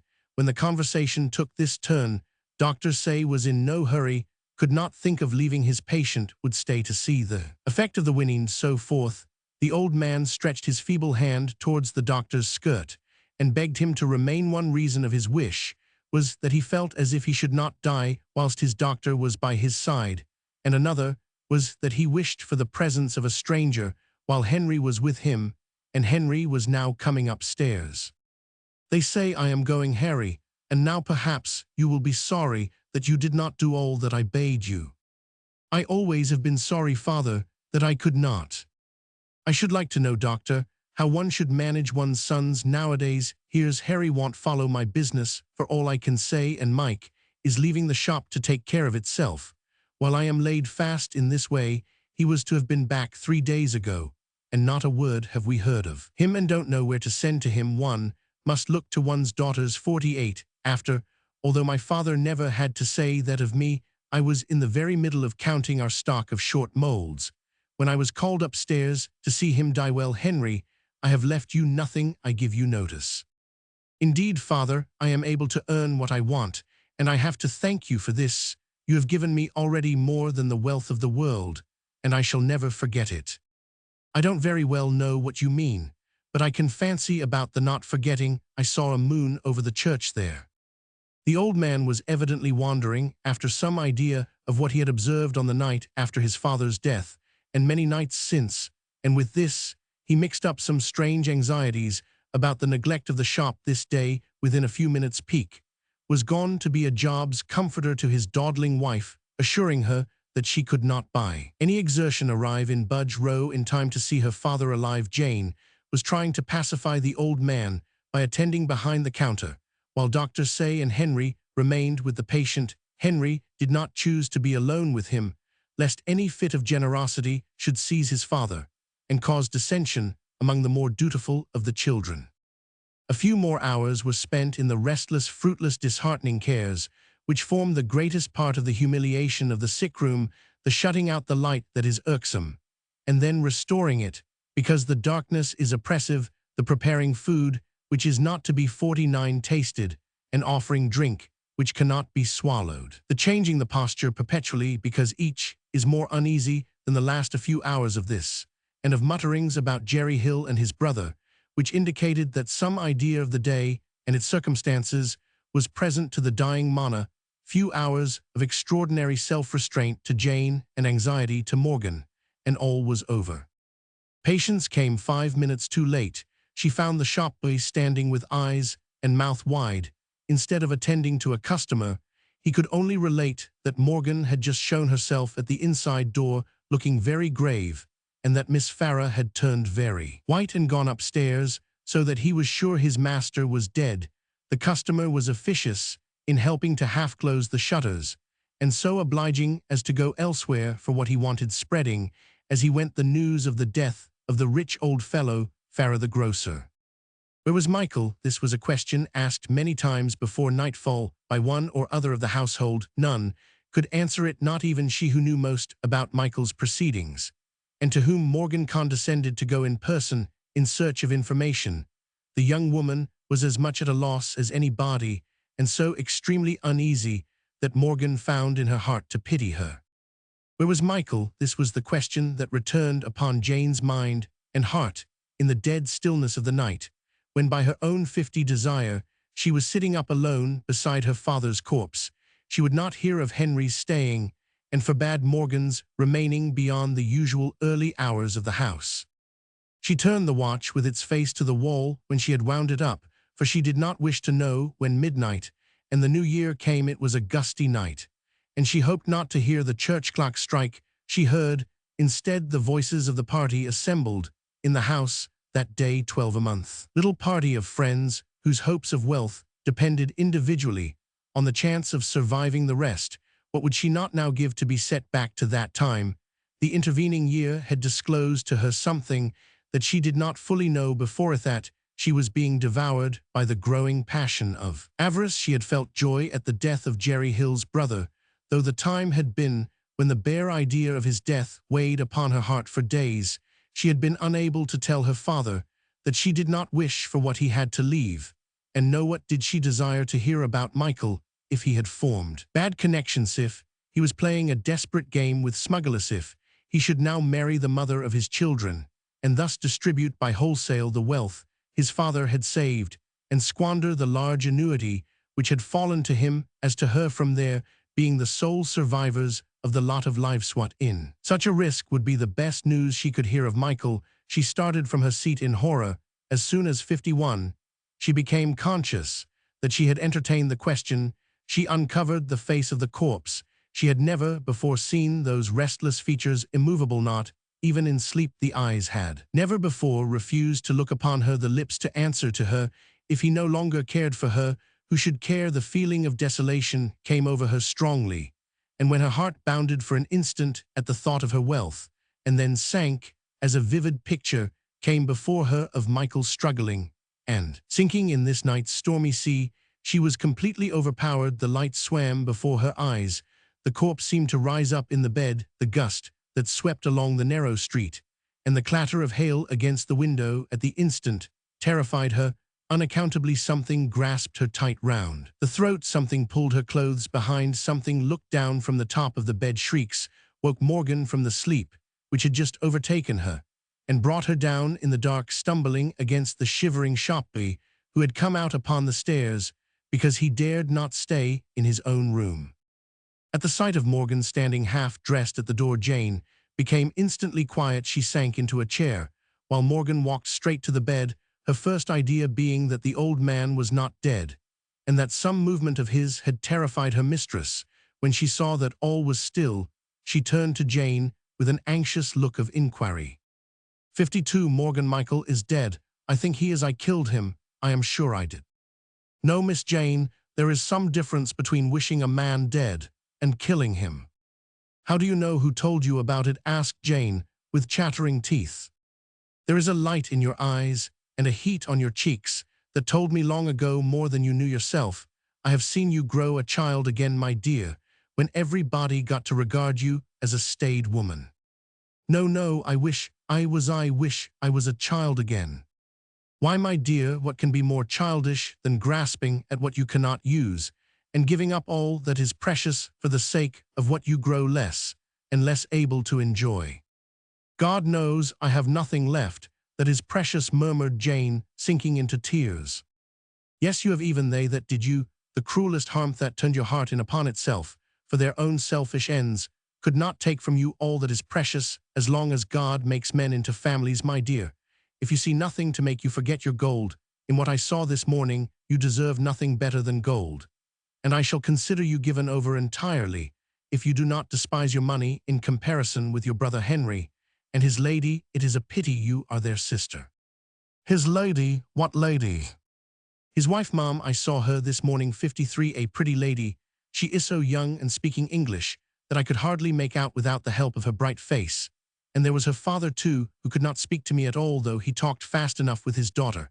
And Mr. Henry was very busy with his books and papers in a corner of the room, where they have hung up a curtain that he may be in a manner by himself, for they have not over much room. You will see no gold by going there. But why, I am his sister, and he never took me there, and you were too rich, Miss Jane, not to want more money, so they waited till you could not tax them with interfering with your dues. If you had asked, Mr. Henry would have told you everything as it is. He will bring his wife tomorrow, and you will be all the better friends for there being no talk of dividing money between you. Ah, Morgan, said Jane, becoming calm in proportion as she was humbled, you will leave me and go to them. You will leave me to such service as gold can buy. Never, my dear, you must have someone to put you in mind what great things you can do, and what great things you have done for one whom not even you could make happy after all. And she cast a sorrowful look upon the corpse. You will want someone to hush you and bring you round again when you take such fits as you have had tonight. And this one of tonight, 54, will not be the last, my dear, if you keep your mind and conscience on the rack about money. You will want somebody to help you to be thankful if Providence should be graciously pleased to lessen your wealth. And if the worst comes to the worst, my dear, you will want somebody to cover your sin before the world, and to watch privately for any fair moment for softening your heart. So I shall stay by you, and always maintain what a noble and tender heart you once had up to this very midnight, Miss Jane. For the next hour, while her father's remains lay at hand, and she was hearing of Henry and meditating on his story. Jane felt some of the disgust at mere wealth as an object that is often expressed, but which was a new feeling to her. Her mind gradually became confused while contemplating the uncertainty and emptiness of the life that lay before her, and she dropped asleep in her father's chair, giving her old friend opportunity at last to shed the many tears she had repressed under the appearance of sternness. When to be stern was the truest kindness, she afterwards preserved a much more distinct recollection than Jane of the conversation of the night. Chapter IV. Gossiping authorship. The only article of his father's property that Henry coveted was the bird which Peake had rightly supposed was to be Jane's. Henry believed that Teddy had originally been admitted into the household for his sake, so expressly had it been given into his boyish charge. But he would not now ask for it the more for this. He would not have allowed his wife to pick up a pin from any floor of that house, or have stopped a cough unasked with a morsel of candy from the window. But there was one who remembered how he had begged candy for the bird in old days, and helped it to sing and been mindful of its wants, when everyone else was too busy to attend to them. There was one who not only remembered this, for Jane had quite as good a memory, but acted upon the suggestion. Morgan made bold to carry the bird to Mr. Henry's lodgings with his sister's love, and moreover, with an ample supply of seeds, and a choice bit of candy to peck at. There was it amusing itself, now gently twittering, and now pouring out its song, as one of the short days of winter closed in, and the little party in Henry's lodgings prepared for their evening labors. These three, Henry, his wife, and his father-in-law, at no leisure to loll 56 by the fireside and talk of war and revolution, or to pass from gaiety to gaiety, shaking their heads the while about the mine of treason, which was about to be sprung beneath their feet, the perversity of the people, and the approaching downfall of monarchy. They were neither treasonable, nor perverse, nor desirous of overthrowing the monarchy, but they resembled the people in so far as it was necessary for them to work in order to live. These long winter evenings were favorable to their objects, and now Marie lighted the lamp, brought out paper and ink, and applied herself to her task, while her father and her husband sat down together to compose that which she should afterwards transcribe. Henry's literary occupation was not merely classical proof-correcting, though this was his principal resource for bread. He was the largest, almost the sole contributor to a very popular publication which by its talent, and yet more its plain speaking, gave great annoyance to certain of the ministry, much satisfaction to the opposition, and to a large proportion of the reading population of London. Henry would have acknowledged to all the world, if he could, that the work owed much of its value and attraction to the assistance of his father-in-law, who had lived long enough in England to understand a great deal of its domestic as well as foreign political interests, and brought to his task a large share of knowledge and wisdom from his observation of the affairs of the continent and his experience of their vicissitude. Roman 1000 Verblanc was one of the 57 earliest emigrants to this country, whither he came intending to deposit his daughter and return to be useful, but the march of events was too rapid. Moderate men had lost their influence and ran but too much risk of losing their heads, and he stayed to be useful here till his country should stretch forth her arms again to welcome such men as he. Henry Farrar had become attached to his daughter while she was residing with the Stephenses, and as there seemed to Roman 1000 Verblanc a strong probability that the children of two very rich fathers would not long remain very poor, he countenanced their early marriage, resolving to work to the utmost in their service, till he should be able to recover some of Mary's intended dower. Marie was writing out an article from her husband's shorthand, an act to which she had become so accustomed that it did not interfere with her attention to what was going on at the other end of the table, or prevent her interposing an occasional remark. "And are the Mexican cocks benefited?" she asked, in allusion to something they were talking about. "Do the cockfighters give up their sport on account of this tax?" "The sport is much checked, my dear. The government gets only about $45,000 a year by this tax, so that there cannot be much cockfighting." "Well then, I wish you would put in your advice for a very heavy tax on guillotining, where is there so barbarous a sport?" 58. You are for putting a moral power into the hands of government. Marry, a power of controlling the people's pursuits and tastes is such a power a good? Is it not cockfighting may be checked, therefore may the drinking of spirits, and the playing with dice, and no one thinks worse than you of gin, and gaming. I am just copying what you say about gin. But the same power may tempt the people to game in lotteries, and drive them to engage in smuggling and tyrannize over them in many ways, when taxes are raised upon what men eat and drink, and use. There may be, and there always is, a great inconsistency in the moral lectures that they practically give the people. They say, for instance, you must not use hair powder or corn, but come and try your luck for a 30,000 L prize. If you wish for tobacco, you must smuggle it, but we must make you pay for keeping yourself clean with soap and putting salt into your children's food, and trying to let light and air enough into your house for them to live by. Well, but this would be abusing their power. Could they not do like the Mexican people tax, bad sports tax luxuries? And who is to decide what sports are bad and what articles are luxuries, if there is nobody to contend that cockfighting and bullbaiting are virtuous sports? There are many opinions on fox hunting and snipe shooting and country fairs and village dances. And as for luxurious, where 59 is the line which separates them from necessaries. Our washerwoman looked very earnest indeed when she said, I must have my little dish of tea. I am fit for nothing without. And I suppose our landlord says the same of his port wine. And certainly every nobleman thinks he must have manservants and horses and carriages. I do not see, for my part, how government has any more business to decide upon what articles must be made dear to the people than an emperor has to settle how his subjects shall fasten their shoes. Well, but what are they to tax? Property. All that government has a right to do in taxation is to raise what money is necessary, and its main duty is to do it in the fairest proportion possible. It has nothing to do with how people spend the rest of their money, and has no business to alter the prices of things for the sake of exercising a moral power or any power. Perhaps the meddling would be saved by the government taking the articles of luxury themselves, instead of taking money upon them, but they would need large warehouses for all the strange things that would be gathered in, and they must turn merchants. I wonder whether that plan has ever been tried. Yes, in China, the son of the Celestial Empire took his taxes in kind, chiefly in food, and so became a great rice merchant.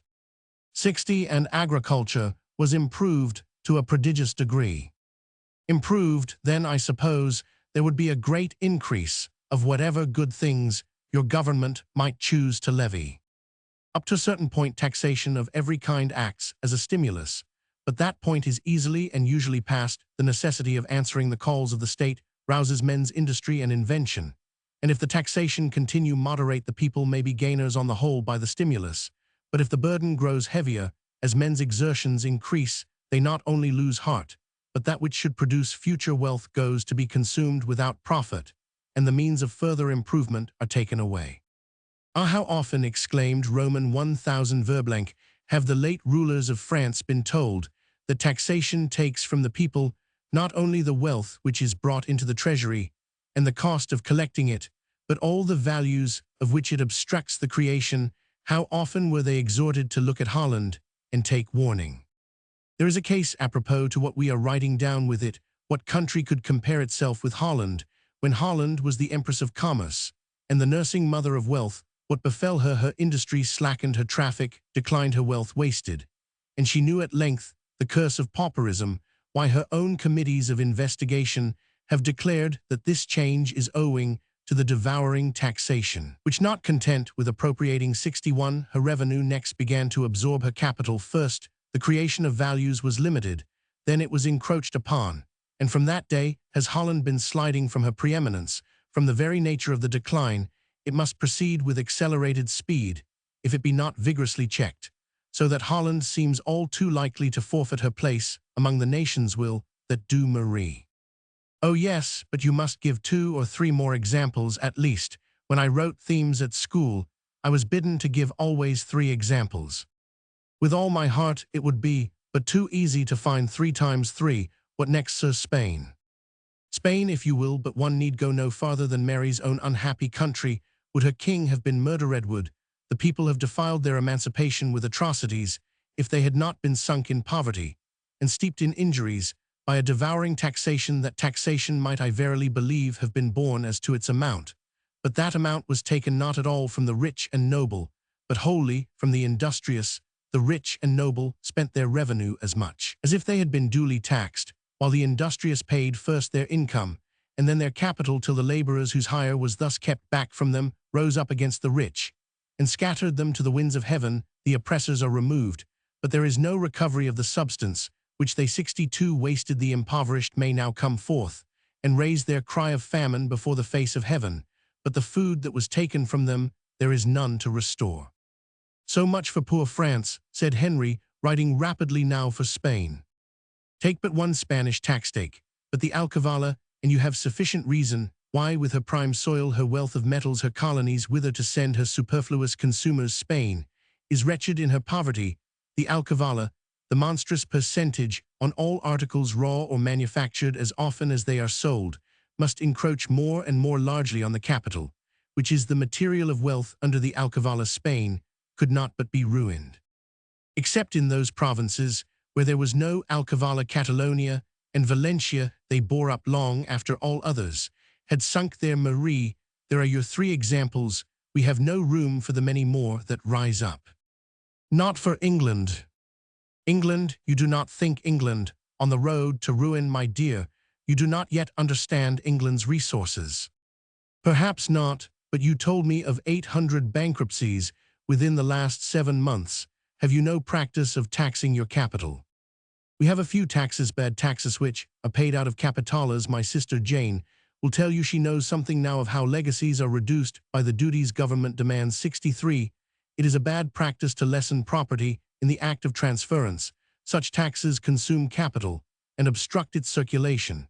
But we have not many such in one sense or another. To be sure, every tax may be proved to come out of capital more or less, but almost all ours are paid out of our revenue, and so will be almost any that can be proposed, provided the amount be not increased with the revenue that England has, and the ambition that her people entertain not to sink in society. Exertion will be made to keep her capital entire. As long as there is any reasonable hope of success, we shall invent and improve and save to a vast extent before we let our capital be sacrificed. In the case of your property tax, why not? The purpose of a property tax would be to take from us not more but less than we pay already, less by the cost of collection, which would be saved. If our revenue now pays the greater sum, it would then well serve for the lesser, and all the better from taxation being then equalized. The rich man thus diverting a portion of his unproductive expenditure, the great relief of the industrious capitalist, who now pays much more than his due share. Oh, it must be a huge property tax indeed, that would trench upon our capital. Why, my dear, we might pay off our great national debt of nearly 300 million next year without using our capital for the purpose. Then I think you had better do it before your 64 great debt gets any larger. Do you think it will go on growing? Our ministry and parliament seem determined that it shall. Meantime we are playing with a sinking fund and making believe to pay off, while we are only slipping the dead weight round and round our necks, and feeling it grow heavier at every turn.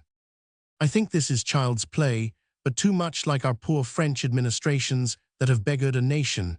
Observed Roman 1000 Verblank, get rid of your debt, you wise English.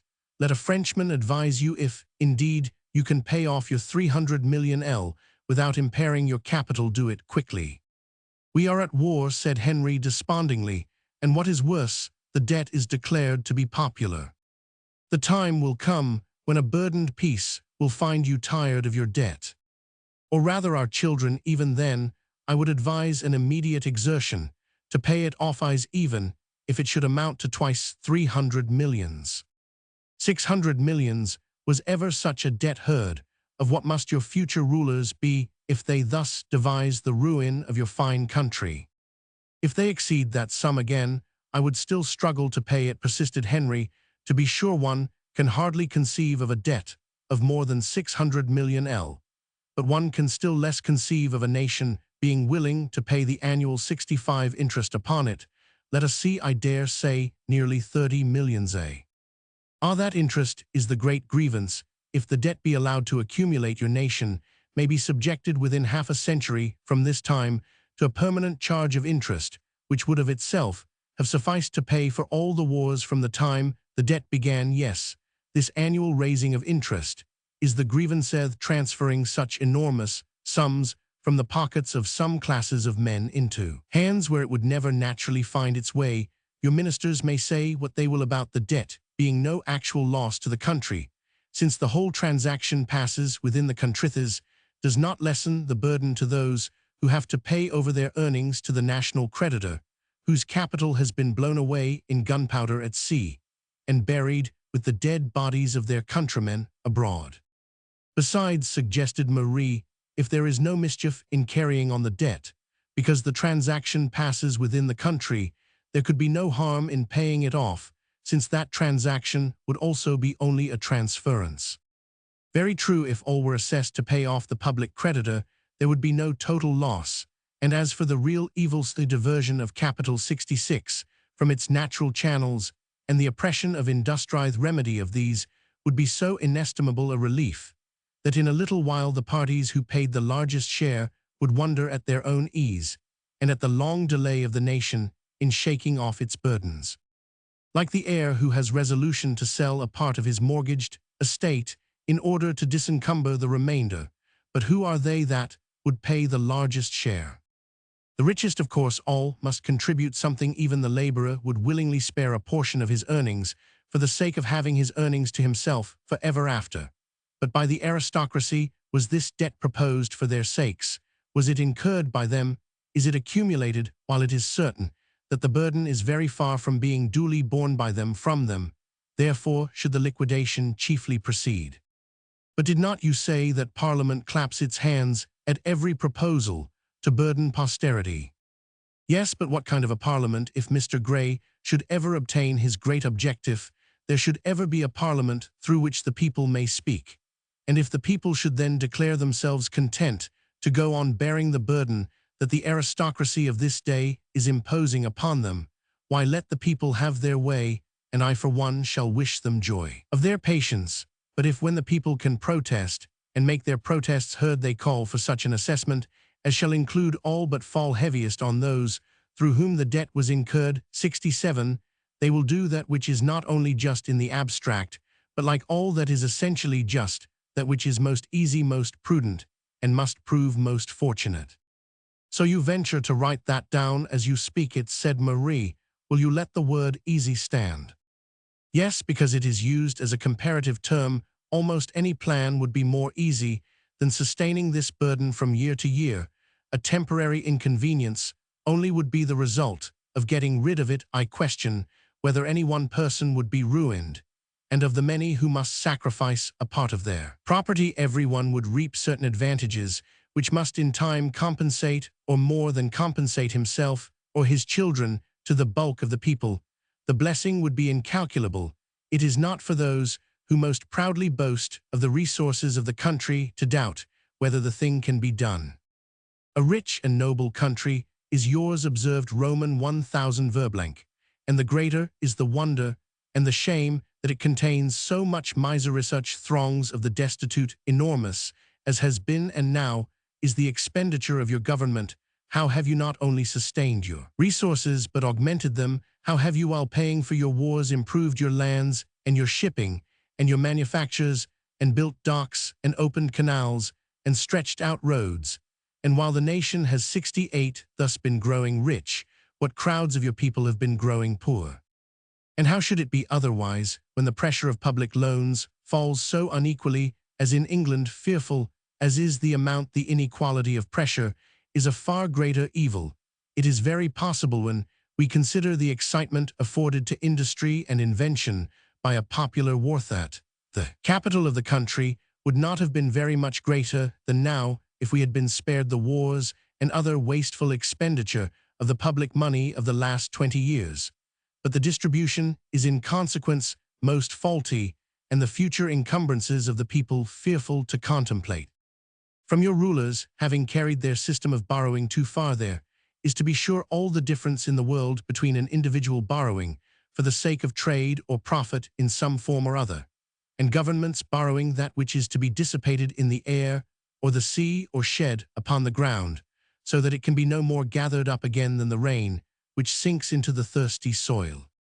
Why cannot war money be raised from year to year, asked Marie, so that the nation might know what it was about in undertaking a war? When my father rebuilt his chateau, he paid for each part as it proceeded, and so brought away with him no reproach of debts. When people are careless of their heirs' love as rulers are of the people's posterity, they 69 find it easier to borrow and spend than to make their spendings, and their levies agree. When rulers are afraid to ask for so much as they desire to spend, they escape by proposing loans. The unpleasantness of taxing heavily, as our governments have taxed us, they have been actually afraid to tax us enough for the purposes proposed to the nation. They were afraid of making the people impatient. Just so, and the people have shown what the rulers of many centuries have considered an ignorant impatience of taxation, that is, the nominal representatives of the people have encouraged expensive projects for which the people have shown themselves unwilling to pay the rulers, and the people thus appear unreasonable to each other, while the blame chiefly rests in calling those the representatives of the people who are really not so. Mr. Gray and the friends of the people are doing what they can to bring the two parties to an understanding. When this is done, I trust, there will be no going to war at the expense of future generations, no running into expenses for which the means are not already provided. They who first devised these public loans could not have guessed what they were doing, Henry. They never imagined that anyone would so improve upon their practice of borrowing as not to provide for the payment at some definite time, if, as may happen on the unexpected breaking 70 out of a war, when the nation is not in very favorable circumstances, it is perilous to tax it heavily, and suddenly it may be expedient to raise the supplies in a way which will enable the people to pay more conveniently at their own leisure. But the period should be fixed. When the money is raised, the money should be raised upon terminable annuities, so that at least everyone may know how long the burden is to endure. This is a plain rule, and happy would it have been for the country if it had been observed from the day when its system of loans began. I would hardly say that, for I do not see how the rulers in the troubled times of the Revolution could have governed the country without loans. The taxpayers were so divided in their loyalty at the time that King William and his councillors would not have been able to raise money enough for the struggle by taxation, and would only have made themselves hated for the attempt. But a foreign war undertaken by an undivided people is a wholly different affair, and the advisers of George Roman II had no business to carry on the borrowing system. They found the debt large, I suppose, and left it larger according to the methods of borrowers from posterity. Yes, it amounted, when it came into their hands, to 52 millions, having grown to this, since the Revolution, when it was only 664,000 L, it is now 5 times 52 millions. Oh, make haste, and tell these things to your 71 rich men, and they will plan how soon this monstrous charge may be got rid of. There is a great deal to be done. First, my dear, we have first to convince them that this debt is not a very good thing as long as they escape paying their due share of the interest, and are aware that the liquidation must in a considerable proportion proceed from them. There is no lack of reasons convincing to their minds why a large national debt must be a great national blessing.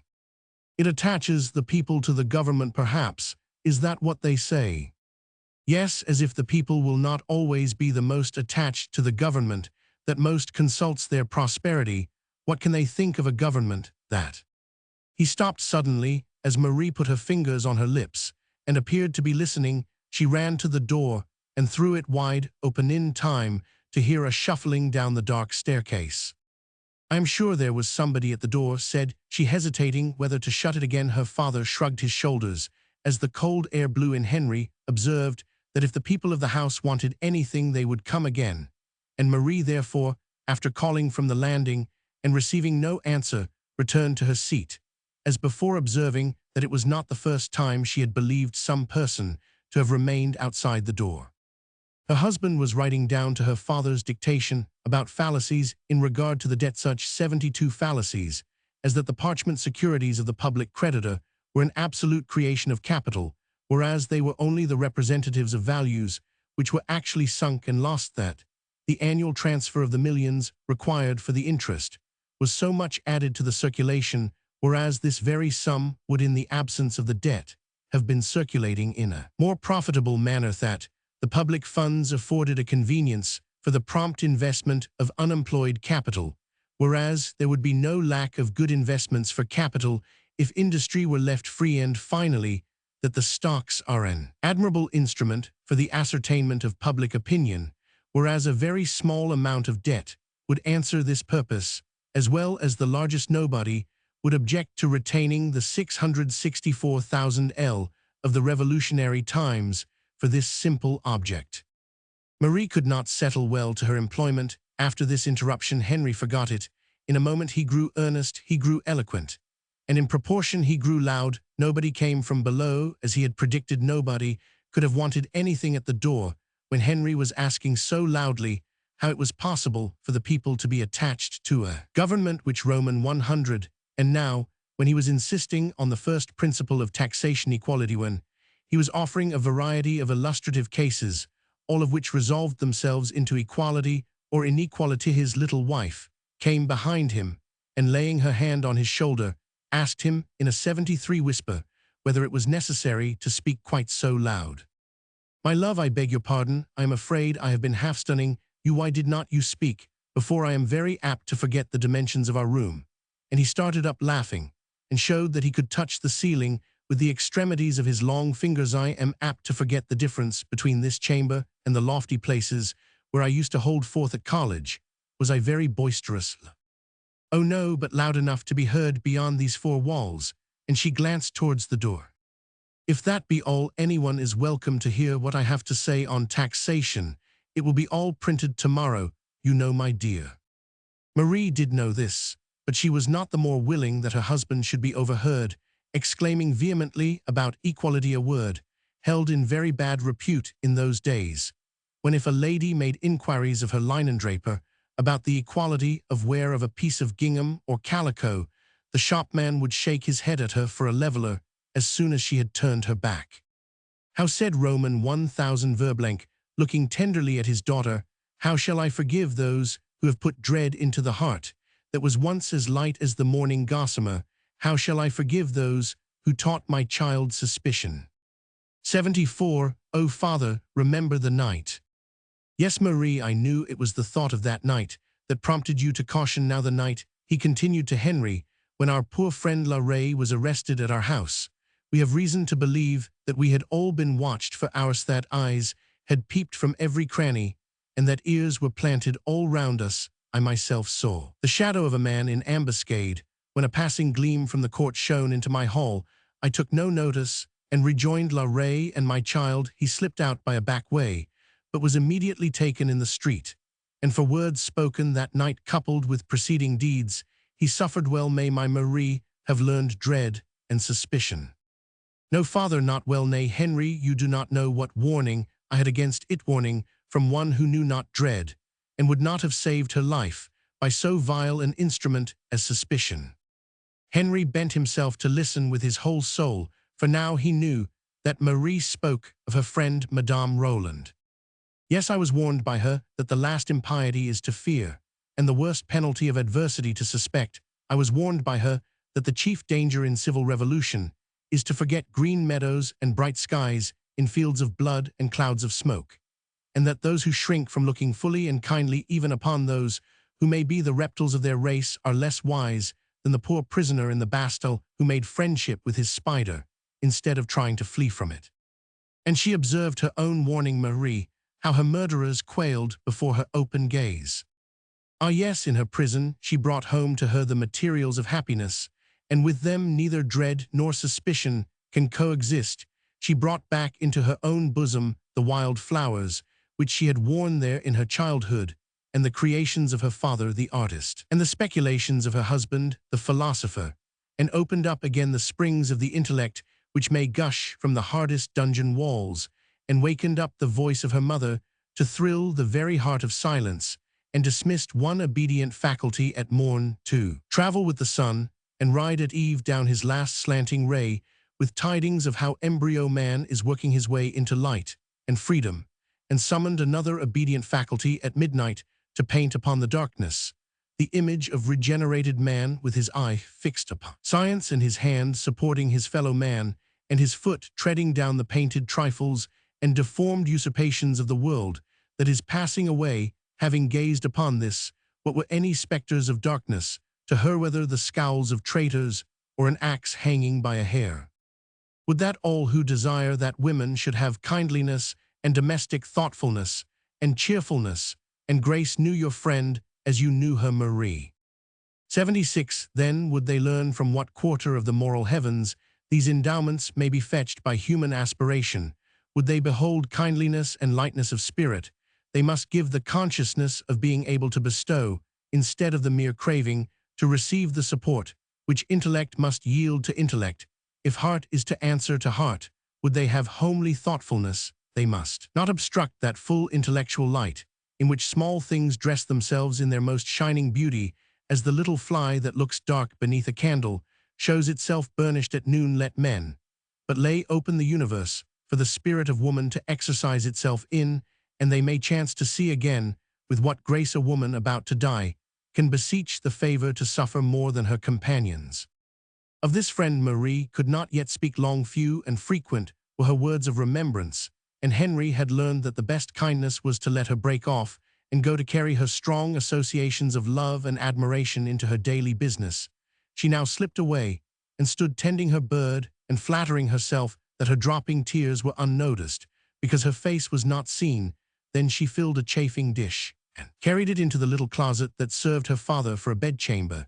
Then she busied herself about Henry's coffee, while he for her sake applied himself to finish his task. Presently, even he was convinced that there was some one at the door who had not knocked without a moment's delay. He threw open the 77 door, and there stood no political or domestic spy but Jane, with a somewhat pale countenance, wearing a very unusual expression. "We are glad to see you here at last, Jane. You are just in time to see what coffee Marie makes. But where is Morgan looking out on the dark landing? You did not come alone in the dark." "Yes, I Roman 999. I have something to tell you. Henry Michael is home. Thank God. I hope it is the last time he will alarm you so thoughtlessly. I dare say he knew all that has happened, though he hid himself from us." "Oh yes, there was one who must have known where he was all the time, and told him everything, for do you know he has come home in a curricle of his own. The first thing he had to say to me was about his horses, and the next was, 'What? He is going to be married tomorrow morning.'" In spite of a strong effort, Jane's countenance was painfully moved. While she announced this, Henry did not convey the comfort he intended. By not being sorry to hear any of the news, he was much relieved by learning that that which was by nature a marriage long ago was now to be made so by law. As for the curricle and horses, though such an equipage might be unsuitable in appearance with the establishment of a grocer in Budrow, this was altogether a 78 matter of taste. It was certain that Michael could afford himself the indulgence, and it was therefore a very harmless one. Henry's cheerful air and open countenance made his sister feel half envious. He did not seem to dread the risk of her father's hard-earned money being spent much more easily than it had been gained. He seemed to have forgotten what it is to have made many £100,000, and he certainly knew nothing about the anxiety of keeping it. How should he? Marie laughed as she asked how Michael looked in his curricle. It must be such a strange situation to him. She had never seen Michael. She wondered whether he looked at all like Henry. And then she sighed. She thought of the carriages that had been at her disposal in France, and that she now had not one to offer to her disinherited husband. "Some more sugar, Marie," said Roman 1000 Verblanc, when he had tasted his last cup of coffee. Marie went to her cupboard and brought out the little powdered sugar that remained at the bottom of the last parcel she had bought. She had tasted no sugar for some time, and it was by very nice management that she had been able to procure any for her father. She hoped that what had been written this week might supply comforts for the next. Meantime, Jane's entrance had baffled her calculations about the sugar. Henry smiled at the disclosure and helped himself to another cup of coffee. Without sugar, Marie would have borrowed from the 79 woman of the house, but her father would not allow it. His daughter rightly imagined that he felt uncertain of being able to pay a debt of a mere luxury, and therefore did not choose to incur it. "Ah, well," said she, "everything will cost us less money. Let us hope when men have left off fighting like dogs, that they may render peaceable men. Beggars, they make us pay for their wars out of our tea, and our sugar and out of our heart's blood, Papa, when they make us deny our parents what they expect at our hands." Roman 1000 Verblanc wished that Marie could have, during this time of war, the sugar that was now growing in her beloved garden at home. Beetroot was now largely used for making sugar in France, and Roman 1000 Verblanc had learned that the produce of his estates was considerable. These estates had been bought in by a friend, and it was hoped that they would in time be restored to the rightful owner. Mary's scorn was excited by the idea of beetroot growing where her parterres had looked gay, and where the urns and statues and small fountains originated by her taste could have little congeniality with so thoroughly common and useful a produce as beetroot. She mentioned one field and another, which would answer the purpose quite as well as her garden. As she lightly mapped out the places she mentioned, Jane's eye followed her pencil as eagerly as Henry's. She asked of Roman 1000 Verblanc at 80 length whether the tenure of land was yet considered secure in France. "Of some lands, yes," answered he. "If, for example, you will buy our estates and grow beetroot, no one will turn you out, and it will give us true satisfaction to see our lands pass into such honorable hands." To Henry's surprise, his sister seemed meditative. Marie looked up smiling. "Will you buy our lands?" "She cannot," said Henry. "The law is against investing capital in an enemy's country." "Is it?" said Jane quickly. "One would suppose you were really thinking of it, Jane. If you want to try your hand at farming, there is abundance of land in England." Jane muttered that in England there would also be an income tax immediately.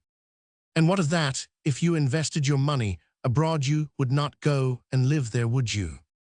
I am sure an income tax is enough to drive away all who have any substance, to leave one no choice, to make one pay, whether one will or not. I should not wonder to see every independent man in the kingdom contrive to get abroad with his money somehow or other. I should. Every person of substance has not a brother Michael with a doubtful wife and an ambiguous family, or a brother Henry living in 2 small rooms with a little Frenchwoman for a wife. 81 T's not that, Henry, but as I said, this way of taxing leaves one no choice, but of paying one's due share of what ought to fall equally upon all. Now tell me, Jane, what choice has the man whose family obliges him to spend his whole income in commodities? What choice have Patience and her husband, for instance, of how much they shall pay to the state? It is not with them as it is with you, that you may contribute to the war or not, according as you choose to have wine and servants, and a carriage. The necessaries that you and Morgan consume cannot cost you much, I should think cannot yield much to the state." Jane cautiously replied that everything depended on what was meant by much and little. "Well, I mean that Patience's 8 children and 3 servants must consume much more butter and fuel and calicoes and bread and soap and shoes than you and Morgan." This could not be denied. What choice then is left to them under the system of taxing commodities? There is a choice left to those who least need it, while if they do not choose to contribute, the poorer, who have no choice, must bear an increased burden. Oh, Jane, I could not be sorry to see you contributing as much from your wealth. Manias, the man who makes your shoes in his wealth labor, he pays something to the state from every shilling that passes through his hands, whether you pay something from every guinea you touch.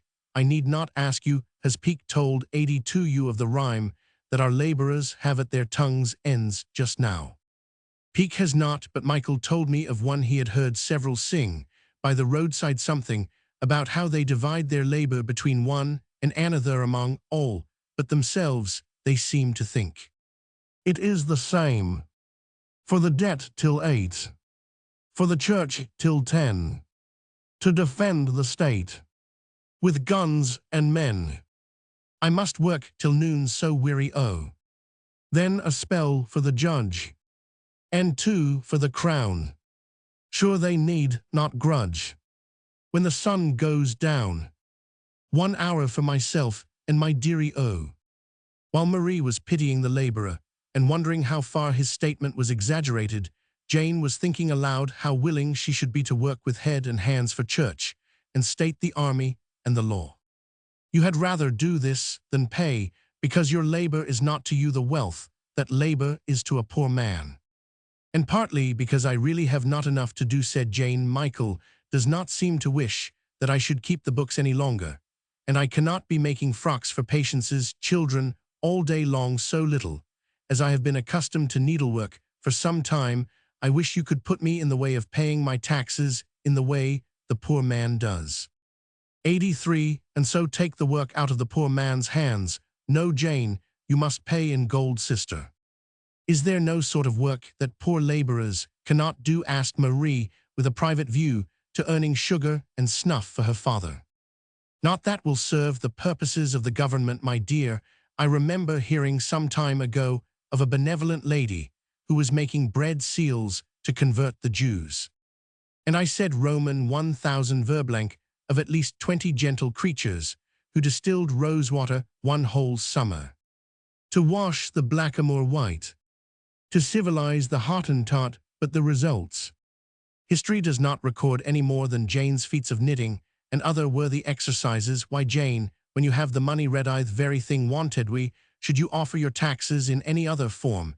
If you really want to help the state, suppose you raise a regiment yourself. You and Morgan can make the red coats, if you want something to do, or if that is too fearful a service for a peaceable woman, you can take upon yourself the half-pay of some fine old officer or two, or you might build a bridge or set up a preventive establishment. Nothing is more wanted just now, or do 100 things that would save the poor laborer's pocket and not interfere with his market for labor. Such a free gift to the state would immortalize you, and depend upon it, it would 84 be far better for you than buying French land in violation of English law. How they make a mockery of us helpless women, whom they have first made helpless, said Marie, while wrapping Jane in her shawl. We will not mind them till we have reason for shame at being helpless. Neither Jane nor anyone else could feel uncomfortable at anything that Henry said. His manner was so playful and kind. He was now reaching his hat in order to walk home with his sister, whom no inducement was strong enough to tempt into a vehicle which must be hired. She preferred walking. She always declared being conscientious enough, however, to protest invariably against anyone accompanying her. But Henry actually wished to carry his manuscript to the printer this evening, and the brother and sister set off together. The weather was most disagreeable, bitterly cold, with a fog irritating alike to the windpipe, the vision, and the temper. The glowworm lamps, with each its faint green halo, lost their use among the moving lights that perplexed the middle of the street. Jane had judged rightly this time in wishing to walk, for the groping on the footway was undoubtedly a less evil than the confusion of carriages, the occasional backing, the frequent clash, the yells, the oaths of the drivers, and now and then the snorting of a frightened horse and the groans of a wounded one showed that riding in a carriage is not always the extremity of bliss that some little 85 children believe it to be. Henry held his sister's arm tight within his, and she held her peace no less tenaciously, while they were every moment walking point blank up against a broad man or a slender lamppost, or innocently knocking down a wearied woman or a child who was tracing his mother's apron upwards in hopes of at length finding her hand. After a while it struck Jane that this was a case in which the longest way about would prove the nearest way home. By striking down one of the small streets leading to the river, they might escape all the carriages and most of the people, and get to Budge Row all the sooner for making a small circuit. She believed she could engage not to lead her brother into the river, which was the chief peril in this path. I think there is an opening to the left here, Jane. Which way does the fog drift? I think there is a draught from the right, from the west. Nay, surely it comes in our faces. No matter, you shall not go a step farther till I have made out whether we cannot now turn eastwards. Do stand still a moment. While he was down on his knees poring over the pavement to see which way the stones were laid, Jane observed that it was a shame they had no more light from the lamps, as they paid for the great new improvement in lighting, viz., adding 2 threads to each burner. It is no fault of anyone, said Henry, We 86 may go on thickening wicks, till we use up all our cotton, and we shall make no progress in lighting. We must make out some new principle. What principle? Oh, if I knew, I should not have left it to be told. Now all I know is that our streets are not perfectly lighted, and so I conclude that some better principle remains to be discovered. That is all. All, thought Jane. I think it means much everything, she continued within herself, while rapidly following out the clue afforded by this simple act of faith of her brother's. There was an opening to the eastward, and they pursued it, feeling rather than seeing that the river lay open on their right hand. They seemed to have this bank all to themselves, except a public house or two with open door and lighted windows. All was dark and silent, so silent that when 3 clocks had done striking their long story, one after the other, the plash of oars was heard from the water. Presently there was a little clatter among the boats moored near the margin, and the walkers pitied the rowers, who had to encounter worse perils than those of Holborn. And the Strand, in another instant they stood stock still, in a prodigious consternation. The yells and oaths left behind in Fleet Street were nothing to those which now burst forth immediately in front of them.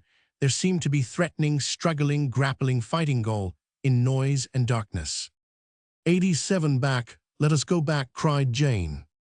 There was no use in attempting it. People poured out of the public houses, and seemed by their multitude to drop from the clouds or come up in swarms from the river. As soon as Jane moved back, she met with a buffet, and was so pushed about that she began to fear slipping into the water if she left the spot she occupied. The only thing to be done was to plant themselves against a house and wait for an open way, or for light came a gleam or two from an opened upper window, whence black heads projected, marvelously exaggerated by the fog. And then, after several abortive experiments with naked candles, a torch, a flaring red torch, which did more execution on the gloom than all the cotton wicks in Cheapside could have done. A smuggling fray, those are smugglers, how daring to come up so far, said Henry.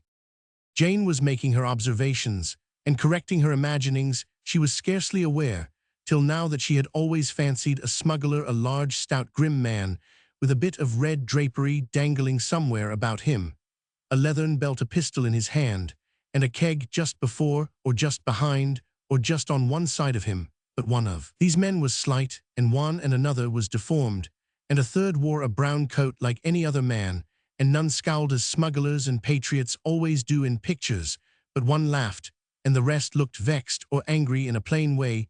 She even thought that the 188 in a brown coat looked very like a shopman, very like Michael.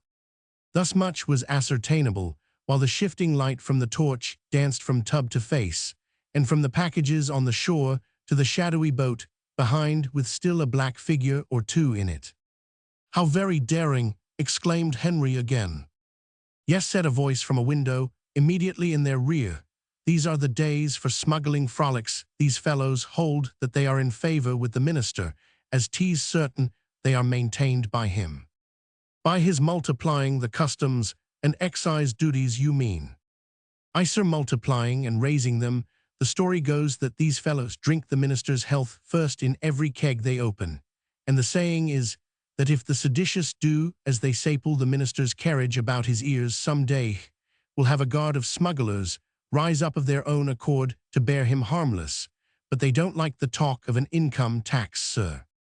It is no longer mere talk. The assessment has begun. Sure, sir, it has, and that may have made them desperate in their daring, which their coming here looks like. But they could not have chosen their night better. 'Tis a wonder to me how anybody could watch them fudge. What are they after now? 89. A struggle ended in making the torch more efficacious than was contemplated. A smuggler staved a cask, whether by accident or design was never known, but the torch dropped into the rivulet of spirit, and it turned to fire. The blue flame shot up, waved, hovered, looked very beautiful in itself, but cast a fearful light on the brawlers who rushed over one another to extricate their shins from the flame. Jane saw a really grim face at last. A man in a prodigious rage had been fighting with the brown-coated smuggler, who was like Michael. The angry man had got the better of the other, and was now lifting him up at arm's length. With the strength of an elephant and the ferocity of a tiger, he dashed him down with a sound that was heard through the din. "It is Michael," cried the brother and sister at the same moment. They had both seen his face high in the air. They burst through the throng and reached the dead body, for the neck was broken against a cask. As Jane kneeled beside him in front of the flickering blaze, she replaced the head horribly bent backwards as it was, and then looked up in Henry's face with kindled eyes to say, "He is gone, and he is not married. He is gone this time." Chapter Roman 5, How to Entertain Strangers. It was long before Henry could get back. He had to convey Jane home and recover her to a safer state of mind, and then to communicate the intelligence to Patience, and then more painful still to the young woman whom he always regarded as Michael's wife. At the end of 4 hours, when it was nearly 1 in the morning, he knocked at the door of his lodgings, and was instantly let in by his landlord. He perceived that Mr. Price looked very sulky, and he could obtain no answer to his inquiries about whether Mrs. Farrar had been uneasy at his not returning. He bounded upstairs, and Marie was in his arms before he saw how pale was her face, and how swollen her eyes. The fire burned dull, the lamp only glimmered, and there was an air of indescribable confusion in the room, so that, occupied as Henry was with what had happened, he could not help feeling almost bewildered as to whether this was his lodging or not. "I thought you never would have come," sobbed Marie. "My love, there has been but too much reason for my staying so long." "But there was so much reason for your being at home, Henry. They have carried away my father." 91. Marie could not tell where they had taken him. She knew nothing of English law and justice. She had had no one to help her, for Price himself introduced the officers of justice, and Mrs. Price was so stiff and cold in her manner that Marie was obliged to leave off appealing to her. All she knew was that some men walked in while her father was reading, and she writing that they showed a paper which her father did not know the use of, searched every corner of the apartments, turning every article of furniture out of its place, and taking possession at last of a pocket pistol of beautiful workmanship, which Roman 1000 Verblanc valued as the gift of an old military friend. Roman 1000 Verblanc himself was also carried off, because he had not given notice to the magistrates of having come to live in this place. "How is this?" inquired Henry of Price, who now entered the room. "The arrest of aliens and the search for weapons can legally take place only in the daytime. They reckon it daytime in this sort of thing till 9 o'clock, and it wanted full 10 minutes to 9 when they came." "What did you know about this before I went out?" inquired Henry, turning the light of the lamp full upon Price's face. "Only what most lodging-house keepers know in these days. I was called upon to give an account in writing of all the aliens in my house." Henry conjectured very truly that the Prices were at the bottom of the whole affair. Mrs. Price had a very vigorous imagination, and she 92 had given out among her neighbors that Roman 1000 Verblanc was certainly a man of high rank, that he scribbled over more writing paper than any body she ever saw, except the gentleman that called himself his son-in-law, and that the writing must be letters, because nobody ever knew what became of it, and he went out regularly, once a day no doubt, to the post office, for he never was known to send letters there by any other hand. Marie was obliged to be comforted with the assurance that this arrest would be only a temporary inconvenience, that such things were constantly happening in these days, and that there was no doubt of her father's being released. The next morning Henry would go at the earliest practicable hour, and he did not doubt of bringing Roman 1000 Verblanc home with him.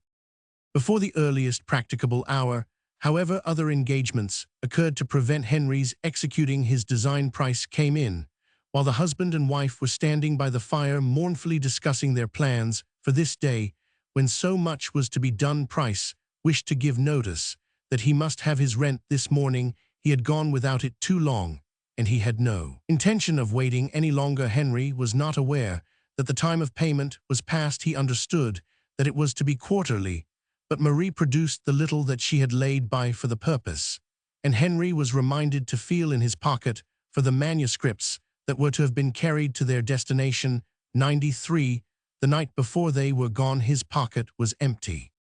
Never mind, this was no time to think about disappointments in the way of authorship, and as for the gain, it was but too probable that Henry would presently have more money than he desired. Price seemed to have some idea of this kind, but not the less did he give notice that his lodgers must turn out. At the end of the week, the rooms were already let, so there was no use in saying anything about it. Henry could only suppose that tidings of Michael's death and the manner of it had reached the house, and that it was concluded that as the one brother had been a smuggler, the other must be a swindler. Before Price was out of the room, came the printer's man for the manuscript which had been lost.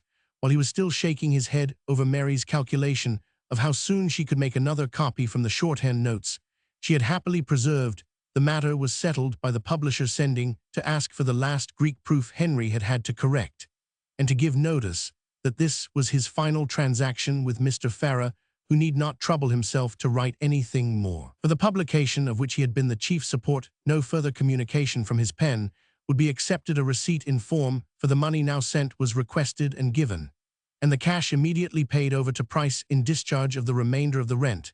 The few shillings left were when the husband and wife 94 were alone again, pushed from one to the other with the strange impulse of mirth, which often arises under the extremest pressure of vexation and sorrow. "Marie, what do you think of all this?" asked her husband, meeting her eye, which was fixed wistfully upon him. "I think that if my poor countrymen have their errors, the English have at least their whims. It is at least remarkable that on this morning, when there is so much to call you abroad, one after another should come to keep you at home." Very remarkable was all that Henry said before he relapsed into reverie. He roused himself and snatched up his hat, assuring his wife, however, that it was yet, he believed, too early for him to obtain access to her father or justice on his behalf. He had not proceeded far downstairs when he was met by 3 gentlemen who requested 2 minutes' conversation with him. They came to invite him to be present at a meeting to be held for the purpose of declaring attachment to the Constitution. "Impossible, gentlemen, you are not aware that my only brother died suddenly last night. I cannot appear needlessly in public today." And he would have bowed them out, but they had something more to say than condolence, as his attending the meeting was thus unfortunately rendered impossible. "Perhaps he would sign the address to His Majesty." "That will depend on what it contains, I own. I do not see the immediate occasion for such 95A protestation. But if the address should express what I think and feel, I shall have no objection to put my name to it." The spokesman conceived that as every true Englishman must be attached to the Constitution, there could be no risk to any true Englishman in engaging to declare his attachment. "Certainly, sir, if we were all agreed as to what the Constitution is, but this is the very point on which men differ. One person thinks that a dozen or 2 of trials and transportations of ignorant and educated men for sedition, and a doubling of the taxes and an overawing of the House of Commons are measures of support to the Constitution, while others consider them as violations. Therefore, I must fully understand what is involved in the address before I sign it, and can in the meantime pledge myself to nothing, gentlemen." The visitors looked at one another, and departed, one sighing, another giggling, and the third looking back till the last moment, like a child who is bidden to look at a traitor, and almost expects to see him turn into some rare animal, a Turk or an orangutan. This time Henry got as far as the house door. There he was turned back by the commissioners who were employed in making the returns for the income tax. In vain Henry assured them that he had hitherto had no income, and that as soon as he could ascertain whether he was to have any of his brother's money, and how much, he would let the gentlemen know. They were not content with assertions given in the street, and as Henry had no doubt of finally satisfying them in 2 minutes, he invited them upstairs. "You are aware, sir, that we are sworn to the most inviolable secrecy as to the affairs of individuals, that we are empowered, when dissatisfied, to call for written explanations of the resources of living, and even to impose an oath, if necessary. Very needful precautions, I should think, considering how strong is the temptation to concealment and fraud, and how very easy evasion must be in a great number of cases. Very necessary precautions, if they could but be effectual." "Effectual, sir, do you suppose we shall violate our oath of secrecy?" "By no means, but it is impossible that confidence should not often be reciprocally shaken when the affairs of individuals are thus involuntarily exposed. This inquisition is a heavy grievance indeed, and it opens the door to a very pernicious use of influence. Well, sir, every tax must have its disadvantages, and when a large revenue must be raised. True, every tax is bad in one way or another, yet taxes, there must be. I do not know that there can be a better than an income tax, if it can be fairly raised, and duly proportioned to the tenure of incomes. If I find myself soon in possession of an income, I shall offer my proportion with pleasure. You will not need to impose 97 the oath on me, but I do wish, as this tax affords the means, as you say, of raising a large revenue, I do wish that we were relieved of. Some of our indirect taxes and income tax may be very cheerfully borne when it is imposed instead of the indirect taxes, which fall so unequally as we know they do, but the same tax may be felt as a heavy grievance when it is imposed in addition, filling up the measure of hardship. Now we have a load of partial taxes which can be conveniently paid, and also a fair tax fare in principle which must be vexatiously levied. Let us have the one or the other, but not both. But Mr. Farrer, you are aware that the evils of this income tax will be lessened perpetually. We are now just in the bustle and confusion of making new returns, but when we can establish a system of ascertainment of the wages of various employments, and the interests upon loans, and the averages of capital invested by the commercial men in our districts in somewhat the same manner as we can already learn the rental of landlords from the terms of their leases, and the profits of the tenants from the proportion profits are considered to bear to rent. When this is arranged, there will be much less occasion for vexatious questioning, and much less facility of evasion. Very true. After all, this tax is a violation of a subordinate rule of taxation, while our indirect taxes violate the first and chief. In fact, it seems to me to violate only that which regards the convenience of the contributors as to the mode of 98 payment, while it agrees with the Principito, equalize the contributions with another two, make the amount and the time and manner certain, and with a third toe keep out of the pockets of the people as little as possible over and above what goes into the treasury. Whenever I have an income, I had much rather see you on an appointed day and pay my portion as I would pay my house rent, knowing that what I pay goes straight to its professed destination, than be treated like a child, and inveigled into paying a little here and a little there without knowing it, or if knowing it, with a pretty strong assurance that plenty of pockets are gaping to swallow some of it by the way. Marie thought this was like sweetening physic for a child. She wondered that in a nation of men such devices should be allowed to be still enacted. We are not yet a nation of men, my dear, because we are not yet an educated nation. These taxes on commodities are taxes on ignorance. When as a nation we grow wise enough to settle rationally what we shall spend, and why and how we shall grow manly enough to come forward with our contribution, instead of letting it be filched from us while we are winking. And yet, sir, it is the rich, and not the ignorant, who complain of this new tax, and are all in favor of the old system. They had rather pay double for their tea and their wine than have more money raised in this new way. Yes, no doubt, and the poor man had 99 much rather have his bread and beer bear their natural price, and pay his taxes out of his wages. Thus he is sure of paying no more than his due, while the rich man will be properly compelled to contribute in proportion to the protection he derives from government. He owes so much more than the poor man to the state, which guards his greater substance, that it is most unfair to leave his payment to the chance of how much wine and tea and other articles he may consume. He cannot himself consume more bread and beer than his poor neighbor, and it is a matter of choice whether he shall keep servants to consume much more. Such choice ought not to be left, when the alternative is the poor man paying the more for the rich man's spending less. Why, indeed, it cannot be justified that the cobbler who patches a miser's shoes should pay 50% to the state, when the miser himself pays only 1%. If it be a good rule, and it is the rule on which we proceed, sir, that a just taxation will leave individuals in the same relation in which it found them, the advantage will be entirely on the side of the measure we have now in hand. And then comes the question whether there may not be a better tax still. An income tax is immeasurably better than a system of indirect taxation, but there may be means of avoiding the inequalities which remain even under the improved system if you once begin to graduate your income tax according to the value of the tenure of incomes.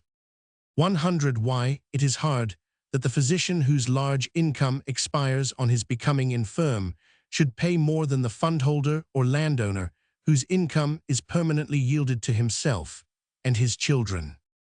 And then from the fundholders, you must accept those who hold terminable annuities. 5% is a much larger payment from a man whose income is to terminate in 10 or 20 years than 5% would be from the owner of land. And again, if you lay a tax of 5% on the laborer's wages, the tax falls upon the capital, for the wages must rise just so much as the tax amounts to. It follows, of course, that the receiver of rent ought to pay a higher percentage, because the capitalist pays for himself and his laborers too. Now, if we once begin making these modifications which justice requires, it seems the most direct and efficacious method to have a property tax. Roman 1e, to tax those incomes which are derived from invested capital.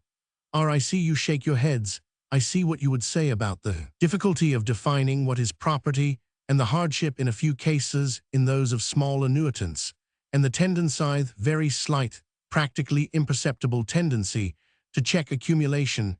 We agreed before that all taxes are bad, that there are some difficulties attending all. But do not you allow these evils?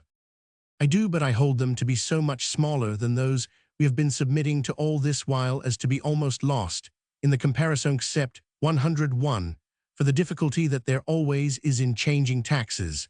As for the defining of what property is, distinctions have been made quite as subtle as between investments that are too transient to come under the title of property, and those that are not, between the landlord's possession of a field that yields rent and the tenant's investment in marl, which is to fertilize it for a season or two, wherever legislation interferes with the gains of industry. Nice distinctions have to be made, and this case will hardly rival our excise regulations. As for the small annuitants, though their case may be a less favorable one than that of richer men, it will be a far more favorable one than it is now, when their small incomes must yield enormously to the state through the commodities they buy. As for the tendency to check accumulation, it is also nothing in comparison with that which at present exists. What can check accumulation? So much as the enhancement of the price of everything that the capitalist and laborer must buy, when part of the added price goes to pay for the trouble and trickery attendant on a roundabout method of taxation. No, while besides this enhancement of price 5 or 6/7 of the taxation of the kingdom is borne by the laboring and accumulating classes, I cannot think that our capital would grow the slower for the burden being shifted upon the class of proprietors, who can best afford the contribution, which would after all leave them in the same relation to other individuals in which it found them. 102. It would certainly issue in that equality, since income from skill and labor would proportion itself presently to the amount of property. The physician who received a guinea fee from the till now lightly taxed proprietor would then receive £1, and so on through all occupations. All would enjoy the relief from the diminished cost of collection, as I hope we shall all do under our present commission. Sir, well, you will not oblige us to put you upon your oath. As to your amount of income, you really have not an income above 60L a year. Mr. Farrer, that is our lowest denomination, sir. We tax none under 60L a year. If you choose to swear me, you may, but my wife and I can assure you that we have no income beyond the few guineas that I may chance to earn from week to week. We have not been married many months, and we have never dared yet to think of such a thing as a regular yearly income. Well, it might be imprudent, but that is all over, I believe, if I find that I now am to have money. The commissioners disclaimed all intention of judging the principles or impulses under which Henry's matrimonial affairs had proceeded, up to hear from him soon if their good wishes should be fulfilled, and left him looking at his watch and assuring Marie that even yet it was very early. "But who are these?" cried the unhappy lady, as two men entered the room, without the ceremony of bowing with which the late visitors had 103 departed. "My husband, there is a conspiracy against us." "I believe there is, Marie, but the innocent can, in this country, confound conspiracies."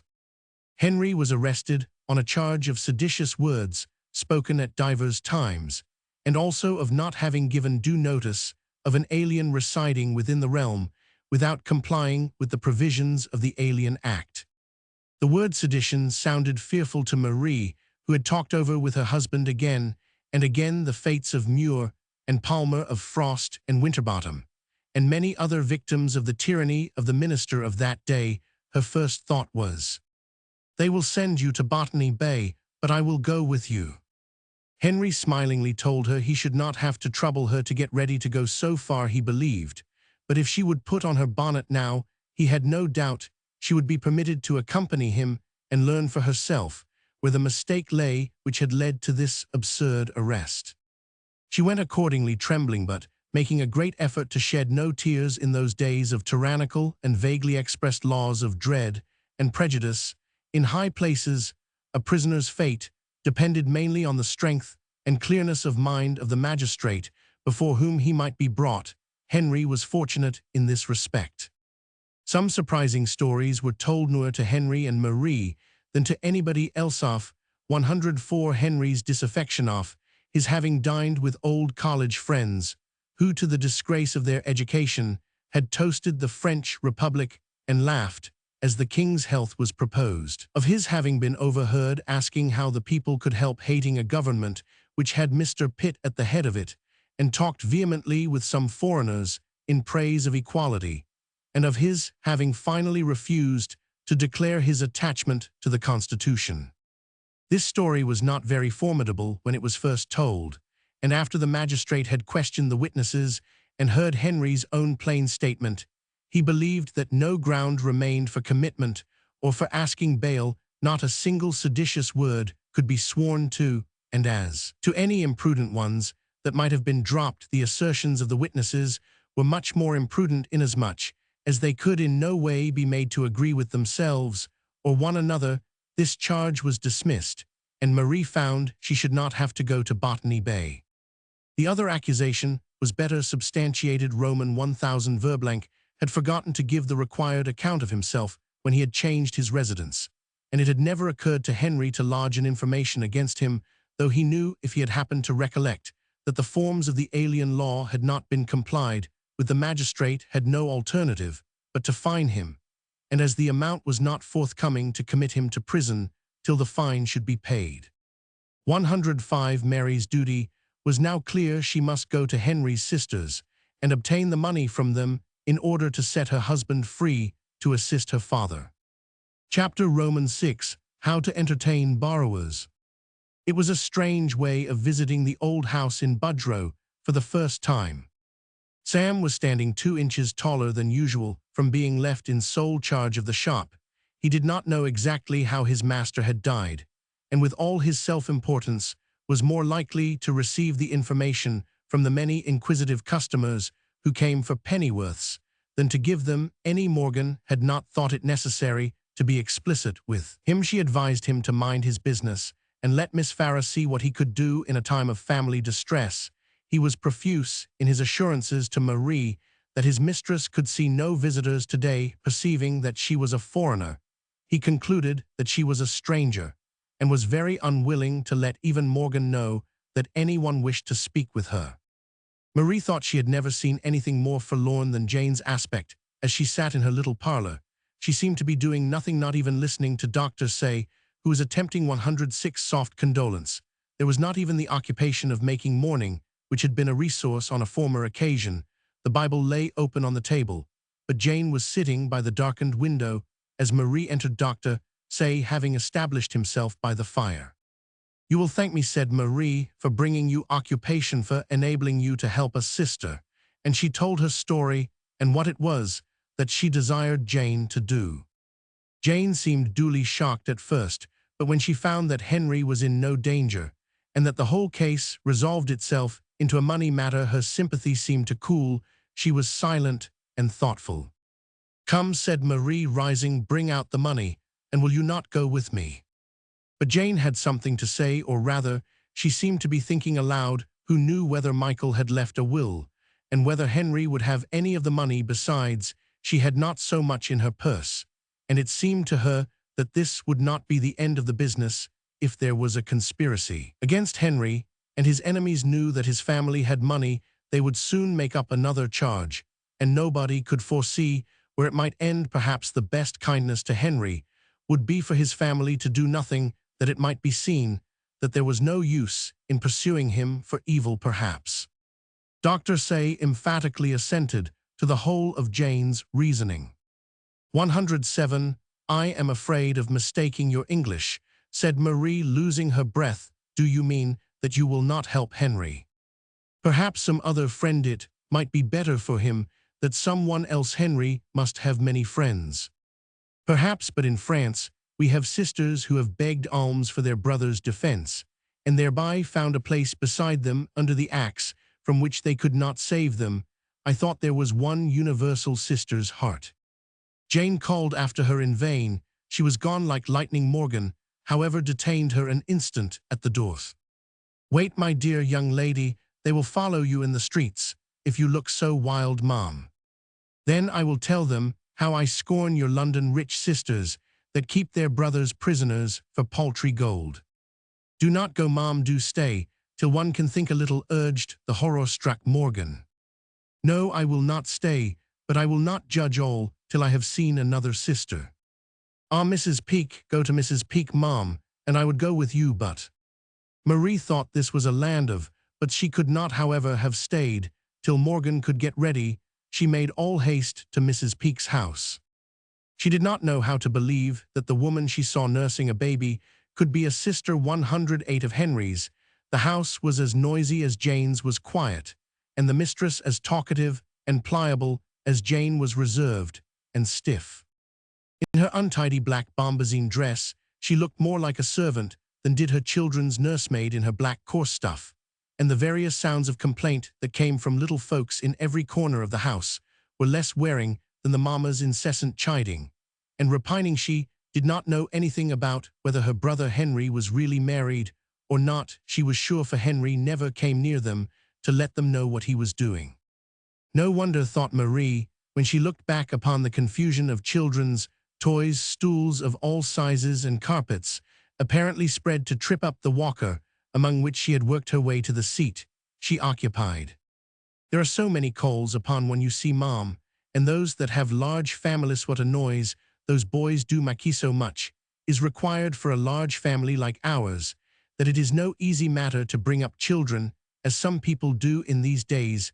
The burdens are so great, and I am sure we could never think of sending a son of ours to the university, if we were sure of his settling ever so well. Oh, to be sure, as you would say, ma'am, that should make no difference in our helping Henry, hoping he would not get into any such scrapes again. Well, ma'am, I will ask Mr. Peake when he comes home to see if anything can be done. Oh, that would be too late, would it? Well, I don't know 109 that signifies so much, for I have a notion that as Mr. Peake is a king's servant, it might not be so well for him to appear. Dear me, I never have any money by me, ma'am, but just for my little bills for the family, and I should not think of parting with it while my husband is out. Why, really, I have no idea where you could find him. My little girl shall see whether he is at home, though I am quite sure he is not. Grace, my dear, go and see whether your father is in the back room.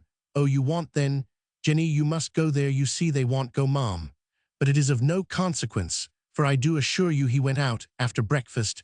I saw him go, did not you, Harry? To dare to call one of their dirty, rude boys after my Henry, thought Marie as she ran out of the house. Mrs. Peake stood looking after her, wondering one thing and another about her, till the baby cried so loud that she could not put off attending to him any longer.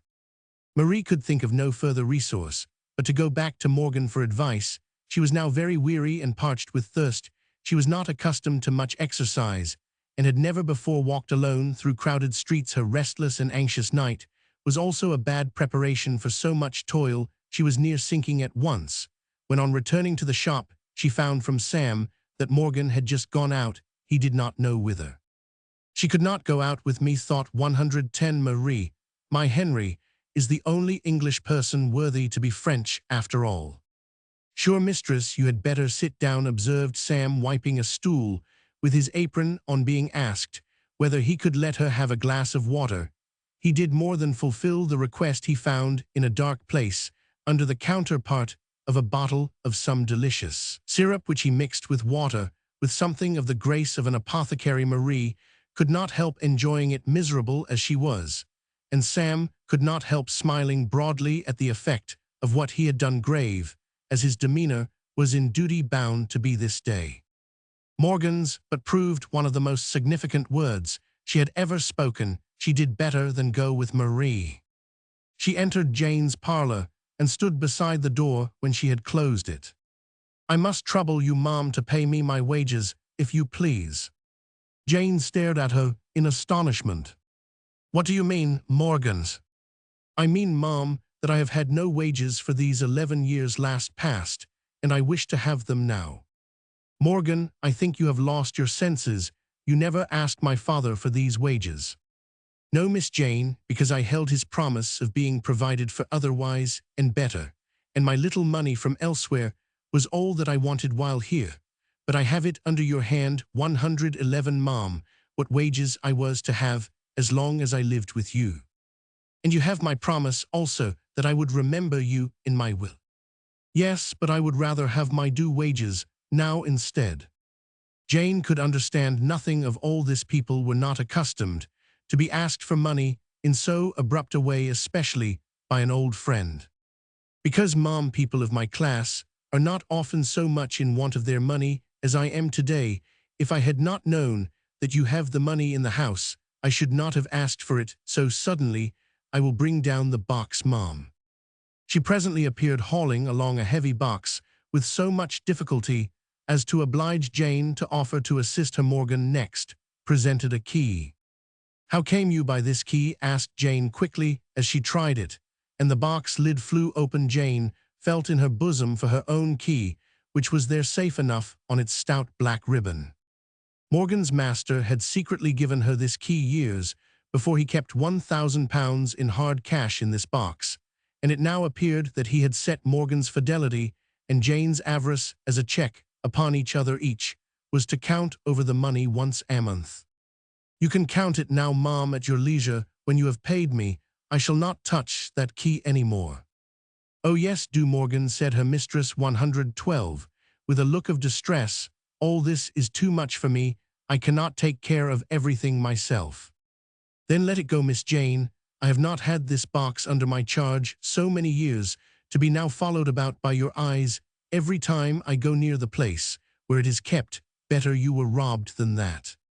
And you are too proud to expect a legacy from me. That is the reason you want your money. Now you would cut off all connection between us." "Such is not my present reason, Mom.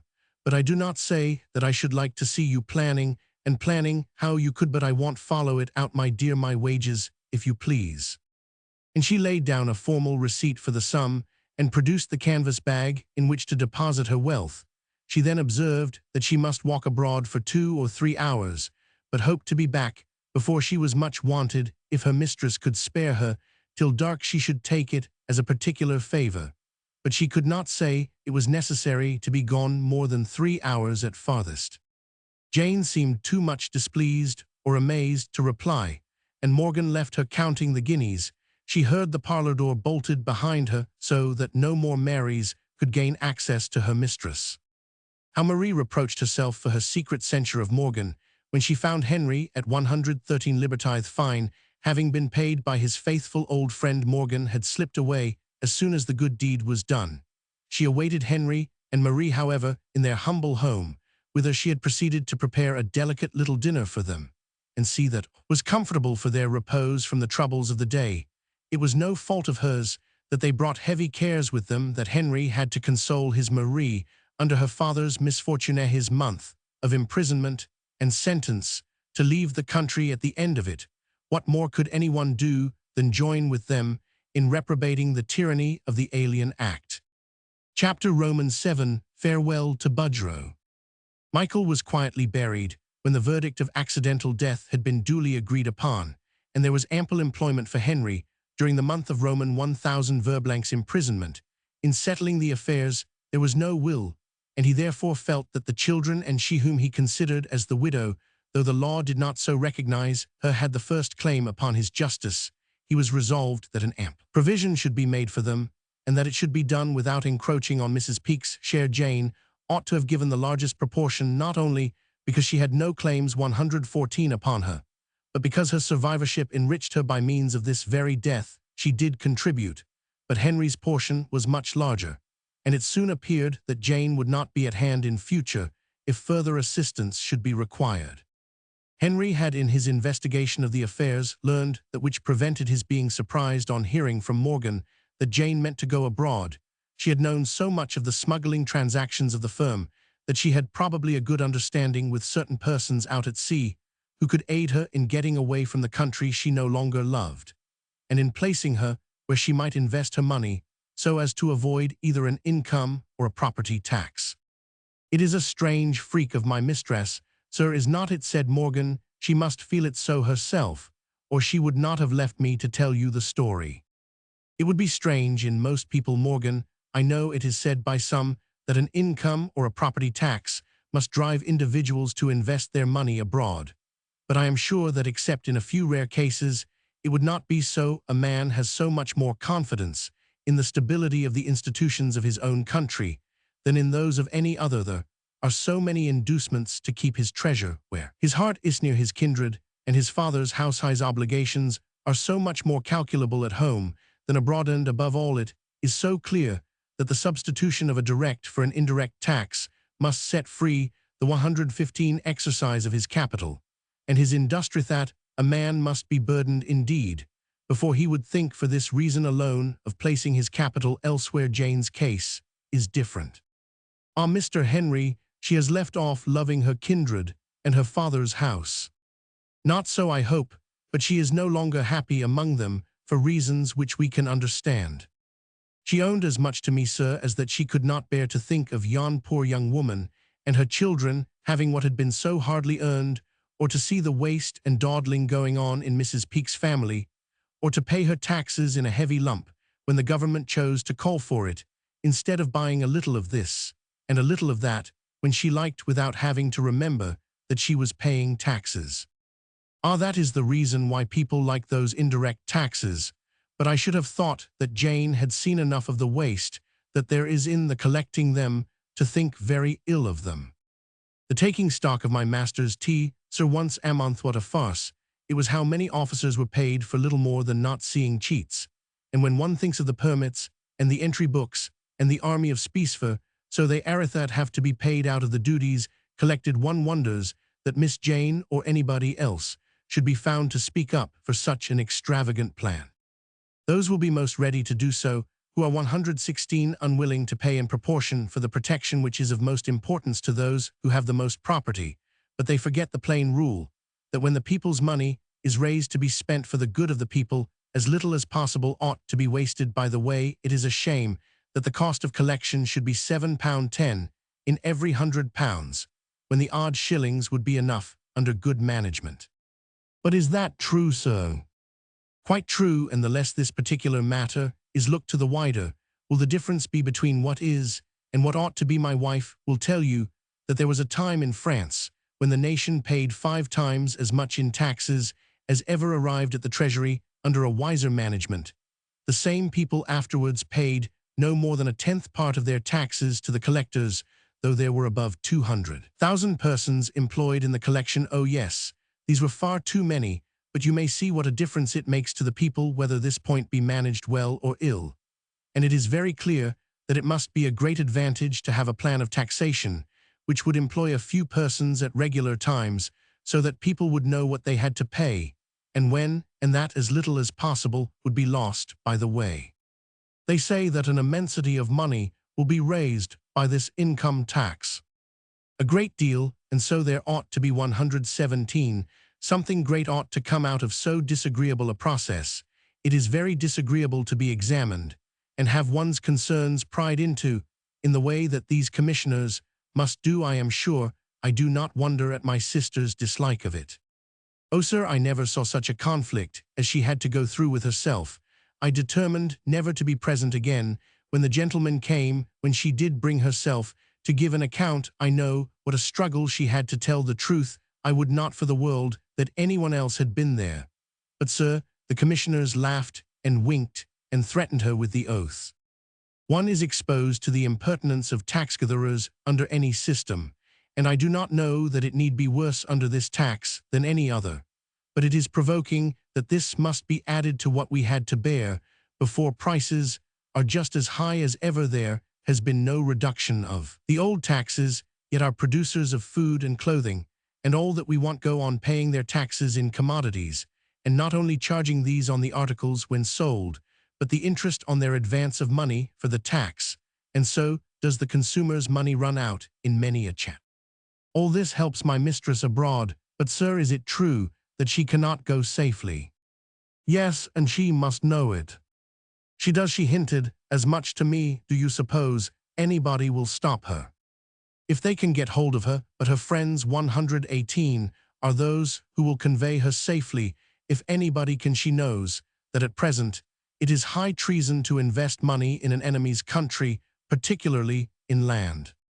Oh dear, and I believe it is your French gentleman's lands that she has in view. We cannot prevent her going if she chooses to run the risk, but a great risk it is. The sale of their lands is supposed to be the principal means that our enemies have for carrying on the war, and no English person is allowed, under the penalty of death, to purchase land or to buy into the French funds. But what will be done about Jane's annuity? She says she has laid a plan for getting it with her, by coming over once a year in the same way that she goes, or by some other device. I do not know. Surely, sir, those tontine annuities are very bad things, worse than lotteries, since they make people jealous of their neighbors' lives, and rejoice to hear of their deaths. Very bad. No, gaming is much worse. The advantage to the annuitants is in its nature most unequal, and it is so disadvantageous to the government that none of its money is set free till the last of the lot is dead, that I wonder the system is persevered in.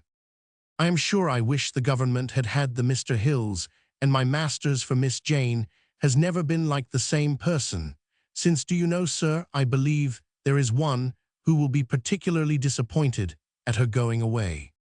You mean Dr. Say? Do you think he has ever had any chance with her? 119. Sometimes I have thought he had, and I should not wonder after all if she thinks to take him on. No, no, Morgan, she never can mean to marry that man. Why, sir, when people of her spirit have been cruelly disappointed once, as I know her to have been, they are apt to find too late the want of a friend to join themselves to, and yet they do not like to give up their sway. Now Dr. Say is so yielding. I at present. True, sir, but he is very yielding indeed, to judge from the coldness he has put up with from my mistress, and his hanging to her still, but she will not have him yet, not till she has gained her particular end in going abroad, and then perhaps. This is the way human creatures do when they are perverted and injured, like my poor sister. They must finish some trifling thing, gain some petty point, and then begin to think of the realities of life. Poor Jane, what can a few more thousands be to her? Morgan, have you ever thought of going with her? It would have been my desire if it had not been my promise to stay with her as long as we both lived, but from her saying nothing to me about it, and her talking of things that I believe are to be left for me to do after she is gone, I suppose that she does not wish for me. Then where will you go? What do you think of doing? 120. Just what Providence may prepare to my hand. I have scarcely cast my mind that way yet. Nor did Morgan settle her thoughts on her own concerns, till compelled to do so. There was much to be thought of and accomplished, and it was the way of everybody to look to Morgan in all cases of bustle and difficulty.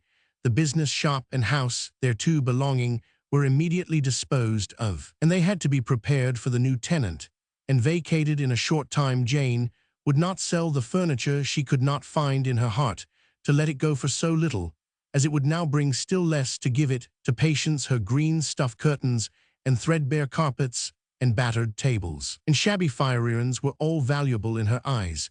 Because of some of these she had known no others, and of some she still thought as new. How many recurrences of mind had she to these articles, no reddening at the idea of the insulting price that was offered for them, and then sighing at the thought of the extravagance of hiring a room expressly for their reception. This last was the plan finally decided upon, however, and by dint of such close packing as nobody else would have formed an idea of, the greater part of the lumber was stowed, while there was still space left to turn round. Everything was gone from the kitchen, but one chair and a few cooking utensils, when Morgan sat before the fire knitting worsted stockings, and rocking herself to the time of the old 121 Welsh air. She was singing low to herself. The clock that ticked was gone, and the monotonous singing of the kettle was the only sound besides her own voice. She was thinking about Wales, as she always did, when she sang off the farmhouse in the valley where she was born, and of how lightly she tripped to the spring. Morning she was told that there were thoughts of sending her with her uncle the carrier to London to win her bread, and then of the evening, when she emerged from among the last hills, and saw the plain with its clusters of trees, and its innumerable hedgerows, and its few hamlets, and a church steeple or two, all glowing in the sunset, and how she admired a flat country, and fancied how happy people must be who lived in a flat country, and then how little she imagined that after having become familiar with London life, she should ever be sitting alone, seeing the comfort of the abode demolished day by day, and waiting to know what should become of her, when the last of the family she had served so long was about to wander away from the old house. The clatter without went on just as if all was as formerly within. The cries, the bustle, and the loud laughs in the street seemed very like a mockery, and Morgan, who had never all these years complained of the noise of Budrow, was very nearly being put out of temper about it. This evening, in the midst of it, she thought she heard her mistress' handbell ring, and stopped her chanting to answer the summons. She released from its place under her gown the canvas bag 122, which must have proved a great burden to her right side, and carried the kettle in the other hand, supposing with the allowable freedom of an old servant that Miss Farrar might be wishing for her tea a little earlier than usual, and that there could be no harm in saving her turns along the passage. "Ma'am, I am afraid your rheumatism troubles you," said she, seeing that Jane had drawn her shawl over her head. "I thought it would be so when you took the curtains down in such bitter weather." "Never mind that, Morgan, I must meet more cold at sea. But you had better get well first, ma'am. Would you wish that I should step for Dr. Say?" And Morgan put some stiffness into her manner. Jane looked round upon the disfurnished apartment, and probably thought that it looked too comfortless to be seen by Dr. Say, for she desired that if he called he should be told that she was too tired to see anyone. "I think, Morgan," she proceeded, "there is nothing left but what you can take care of for me. If I must go in a hurry, it will hardly take you 2 hours to stow these few things with the rest of the furniture, and an hour or two of your time now, and then will keep them in good order for me." And then followed sundry directions about airing, dusting, brushing, Roman 100 all, which implied that Morgan would remain near at hand. "I have said nothing about your going with 123 me," continued Jane. "I suppose you never thought of it. I considered myself bound, Miss Jane, after what we once said together, to follow you for life, if you had so pleased, since you do not. It would be too much for you, Morgan. I would not expose you to the risk, or to the fatigue. You know nothing of the fatigues of such a voyage as I am going upon in a regular vessel.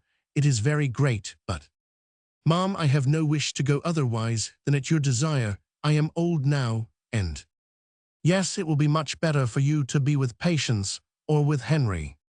No, ma'am, if I leave you, it must be to go back to my own place. The same day that you dismiss me, I shall plan my way home. I do not wish to be turned over from service to service, knowing that I shall never attach myself to any, as I did from the first to you, my dear. But what will you do with yourself? In Wales, everybody you knew there must be dead or grown up out of knowledge." "Perhaps so, but it will serve my turn to sit and knit by the farmhouse fire, and I should like to be doing something in a dairy again. I have not put my hand to a churn, much less seen a goat, these 17 years, except once, when your father sent me in a hurry to Islington, and there, miss, I saw a goat, and for the life of me, I could not help following it down a lane to see where it went to, and to watch its habits.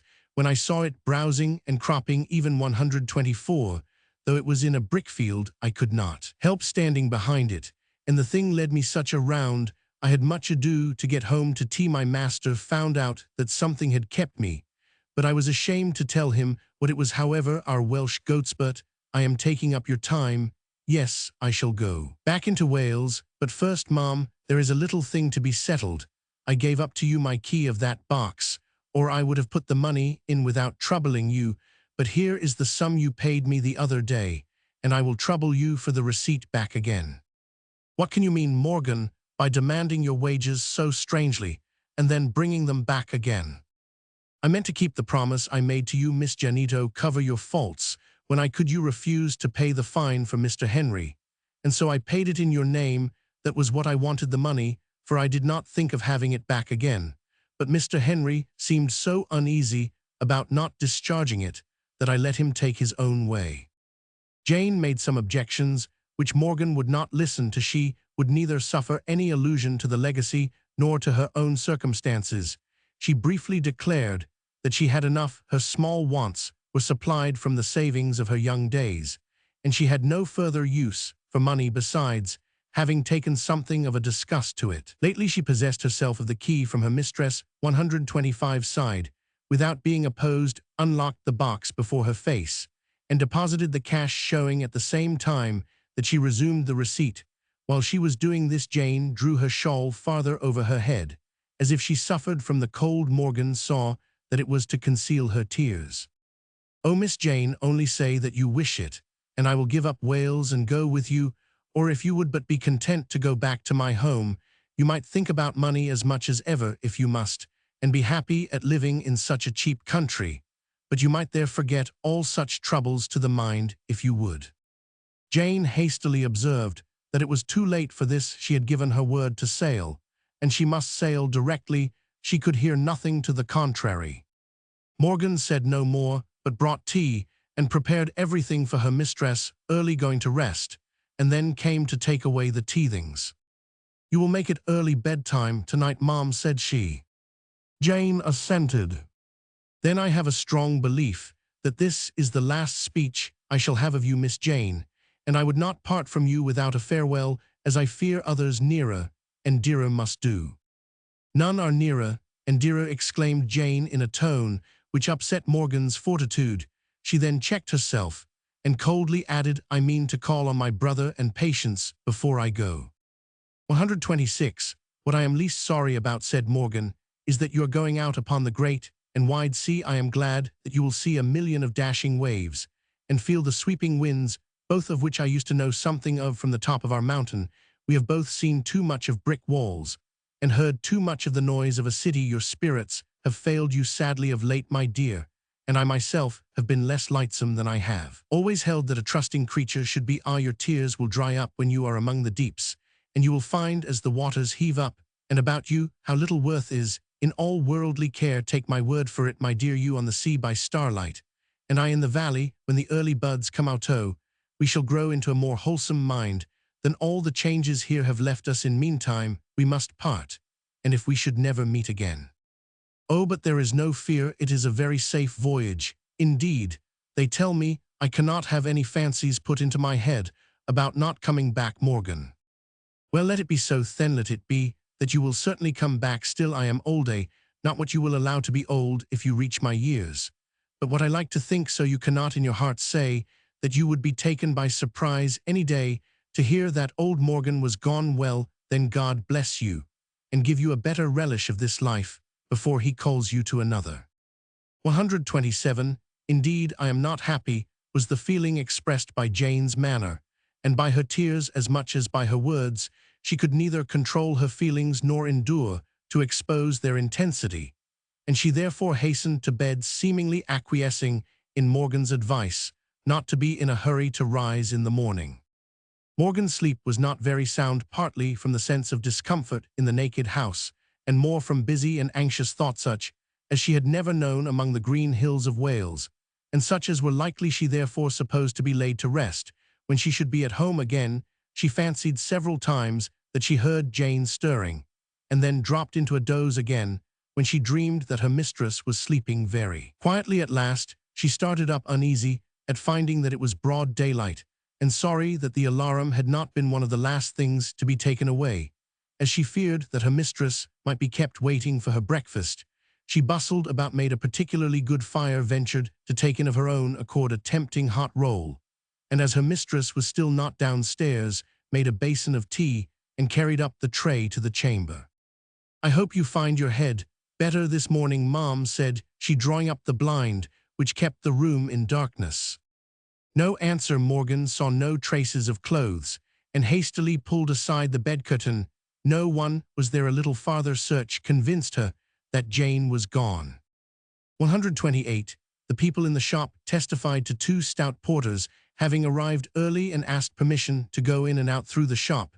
They had each carried a heavy box and been accompanied by the lady in deep black whose veil was over her face when she went out. She had not gone without another word, as Morgan at first, in the bitterness of her heart, reproached her for doing. She had left a note with an affectionate assurance of remembering her old friend not only in her will, but during every day of her life. Morgan would also find that a sum of money had been left in Henry's hands for her as some acknowledgement of her long services. There was also advice about purchasing an annuity with it, which Morgan did not read today. The shopbee had the benefit of the hot roll. Morgan set off to discover how much Mr. Henry knew of Jane's proceedings. Marie could tell no more than that she had missed the bird. On coming down into the cheerful breakfast room of their new lodgings, their maid had admitted a lady in black to write a note there this morning. As the family were not down, the bird had not been seen since, and it could only be supposed that it was carried away in its cage under the lady's long black cloak. Jane acknowledged this in her note to Henry. She could not resist carrying away this living relic of old times. It must be more precious to her than to them, and she should send Marie from abroad some pet to be cherished for her sake, if Marie cared enough for her to do so. 129. They had better not inquire where she was gone or how, but trust to hearing of her through Roman 1000 Verblank when he should be again abroad, or his agents. Patience seemed to be the only one who had seen her sister. While thus scattering her ghostly adieus, Patience related that the house was in such confusion when Jane came in so unreasonably early that she had no very clear recollection of what had passed, further than that Jane cried very much so that the elder children did not know what to make of it, and that her black veil frightened the little ones when she was kissing them all round. She hoped Jane did not really mean that she was going away for any length of time. She somehow had not half believed that, but as Morgan did believe it, Patience began at last to be very sorry indeed. Morgan could not quit London these 2 or 3 days. If she was to leave her mistress little concerns in the exact order in which she desired them to remain, she would not be persuaded to pass a few days anywhere but in the old kitchen, or to leave unvisited for a single night. The chamber where her master died this evening was cold and stormy. She thought first of her mistress' rheumatism, and as the wind rose and whistled under the doors and roared in the chimney, she wandered to the window to see how things looked in the row.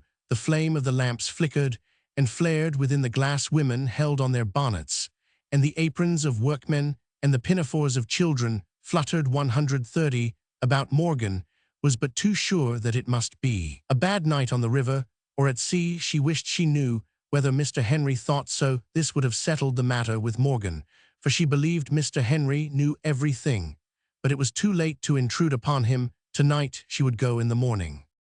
In the morning, when she got up early to observe the heavy clouds still drifting rapidly over the narrow slip of sky, which was all that could be seen from even the back of the house, she found a little bird cowering down on the windowsill, as if drowsy through fatigue and cold. There was no mistaking the bird, and in another moment it was warming itself against Morgan's cheek, and in her bosom, while the hand which was not employed in guarding it was preparing its holiday mess of crumbs, milk, and sugar.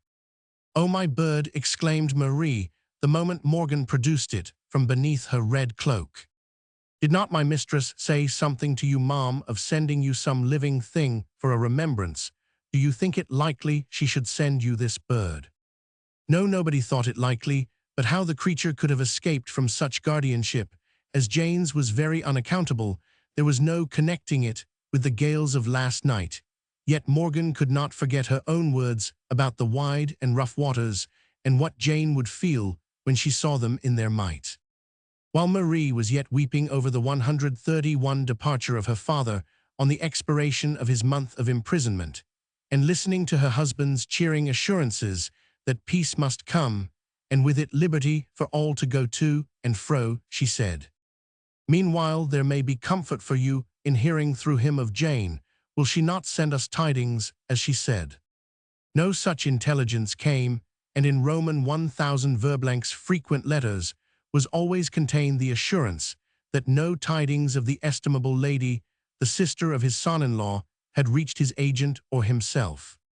Henry had been long settled down to his duties and enjoyments as a country clergyman when he received a letter from Peake containing the following intelligence, which was immediately forwarded to Morgan. I had been applied to several times. Peake wrote about Jane Farrar Spinster, the surviving claimant of the tontine annuity last year, on whose behalf no claim has been made this year. You will see presently that government has had a lucky bargain of that annuity, which is more than can often be said of that sort of transaction. The whole thing has come to light, and Patience was in great distress about it all yesterday. We have had a rare catch of smugglers, and one of them let out, when he began to be chopfallen, that it was very odd he had escaped such a many risks to be trapped at last among the rest. He told us of one surprising get-off, when he thought he was sent for to the bottom, where all the rest 132 went after a windy day, which had blown their boat out of the river at a fine rate, till they were almost within sight of their smuggling vessel. Their cockle-shell could not stand the gale. He swears that they should have done very well, but for the heavy chests that they were carrying for a gentlewoman who wanted to be smuggled abroad. She was almost desperate when they heaved both chests overboard. Though she had been quiet enough while the gale was rising, she went down quietly enough too, when the boat filled and sunk from under them, all leaving such as could to save themselves on anything they could find to float on, by which means he and one other only got to shore. All he remembers about the gentlewoman is that she wore a black cloak, and noticed nobody more or less but a siskin that she had with her in a cage, one of the last things she did, and he remembers it by a joke that went round of her caring about a brute creature's life when her own was not worth a farthing. Last thing she did was letting fly the bird, and she looked after it to see how it fared in the wind when the water was up to her own knees. From the oddness of this and the black cloak, we feel convinced it must have been Sister Jane. Besides, the date being the same, Patience fretted a good deal about it yesterday. As I mentioned, we suppose that we shall now see you in town about the affairs, and you know where you may always find a pipe and a bit of chat. Do not go, Henry, said Marie. Let 133 Peake have all the wealth. Do not let us touch that which has poisoned the lives of 3 of your family. It poisoned the peace of their lives, Marie, and it caused their deaths. We will not die of such solicitude, nor if any of our children must die by violence or accident, shall it be for such a cause. They must be taught the uses of wealth, and fearfully has Providence qualified us for teaching this lesson, that wealth is but an instrument, and that they are responsible for the use of it. Responsible not only to him who maketh rich and maketh poor, but to societito, the state. We will teach our children that to evade or repine at their due contribution to the state is to be ungrateful to their best earthly protector, and to be the oppressors of those who should rather be spared in proportion as their means are less. If to lay on burdens too heavy to be borne be one crime, it is another to refuse a just burden. Henry checked himself on perceiving that he was reproaching the memory of his deceased brother and sister. He regarded them, however, as victims rather than aggressors, victims to their father's false views, and to the policy of the time, which by making the state a spendthrift rendered too many of its members sordid. This is the favorite that Jane sent me to be cherished for her sake, said Marie, approaching the bird. It shall be cherished. I failed in my trust, thought Morgan, as she went out to call home the kids from the 134 mountain. I failed in my trust when I doubted about Miss Jane's old age. What did I know about whether she would ever be old, or if she should be, whether there would not by that time be peace, and a less heavy burdening of the people, so that they might be free to see more clearly whether or not they were made to struggle with low things all their lives, like a sick person in a dream who is always trying to fly, and is forever baffled. I don't know whether one ought to be sorry that Miss Jane has been wakened up untimely from such a dream, but I mourn that she did not come here to see what a fearful mistaking of Providence it is to dream on in that restless bed, when here are such wide fields of sweet time for one's eyes and one's heart to rest upon. Let men live in cities if they will, but why should they think that the fields and the brooks are for those only who live among them? These brooks must run over silver sands, and yonder harvest fields must bear ears of real gold before men may fancy that gold is in favor with God, and that it should therefore be sought as a main thing by men.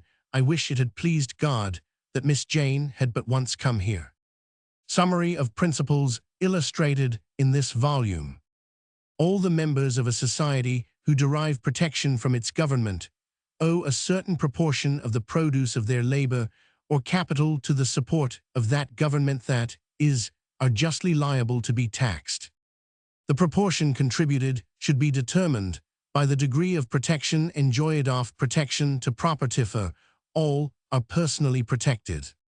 In other words, a just taxation must leave all the members of society in precisely the same relation in which it found them. This equality of contribution is the first principle of a just taxation.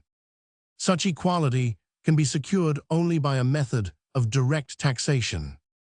Taxes on commodities are from their very nature unequal, as they leave it in the choice of the rich man how much he shall contribute to the support of the state, while the man whose whole income must be spent in the purchase of commodities has no such choice. This inequality is aggravated by the necessity, in order to make these taxes productive, of imposing them on necessaries more than on luxuries. Taxes on commodities are further injurious by entailing great expense for the prevention of smuggling and a needless cost of collection. They could not have been long tolerated but for their quality of affording a convenient method of tax-paying, and for the ignorance of the bulk of the people of their injurious operation. The method of direct taxation which best secures equality is the imposition of a tax on income or on property.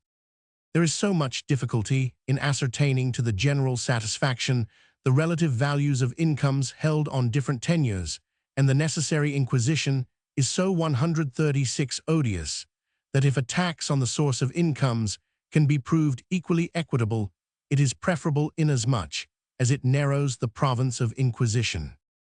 There is no reason to suppose that an equitable graduation of a tax on invested capital is impracticable, and as it would equally affect all incomes derived from this investment, that is, all incomes, whatsoever its operation, must be singularly impartial, if the true principle of graduation be once attained.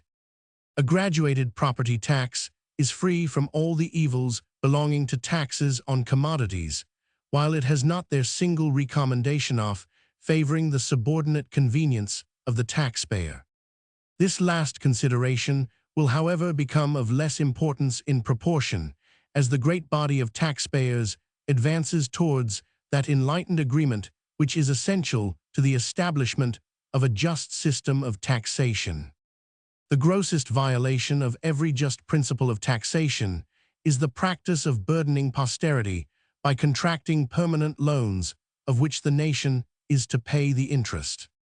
The next grossest violation of justice is the transmitting such an inherited debt, unlessened to posterity, especially as every improvement in the arts of life furnishes the means of throwing off a portion of the national burdens. The same rule of morals which requires stat economy on behalf of the present generation requires on behalf of future generations that no effort should be spared to liquidate the national debt.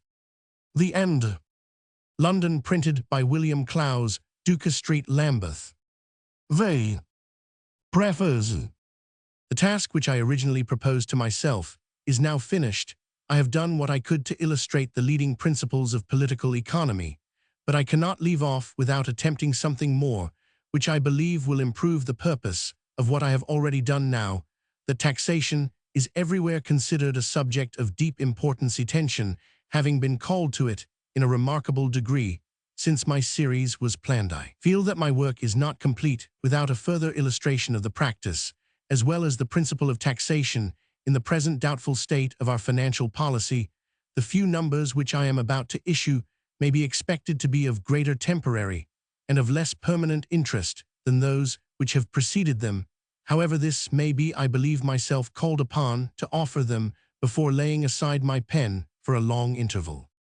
That I should be permitted to complete without interruption my original plan of monthly publication for 2 years was more than in the uncertainty of human affairs and the inconsistency of human projects I ventured to anticipate with any degree of assurance.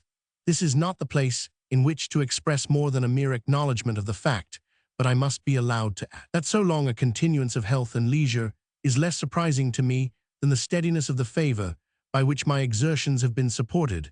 Unless I could explain how far my achievements have fallen short of my aims, I could not express my sense of the patience with which the wise have borne with my failures, and the ardor with which, for the sake of the science, they have stimulated my successes, while those who have done me the honor of learning anything from me have given me a yet higher pleasure by their studious appreciation of my object.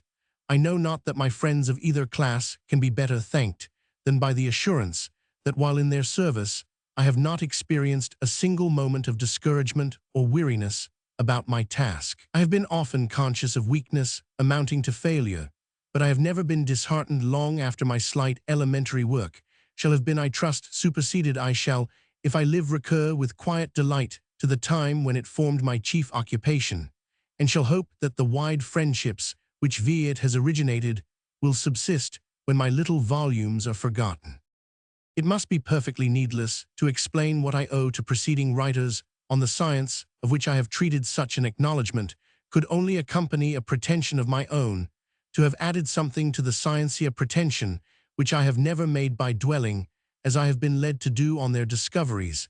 I have become too much awakened to the glory to dream of sharing the honor. Great men must have their hewers of wood and drawers of water, and scientific discoverers must be followed by those who will popularize their discoveries. When the woodman finds it necessary to explain that the forest is not of his planting, I may begin to particularize my obligations to Smith and Malthus, and others of their high order.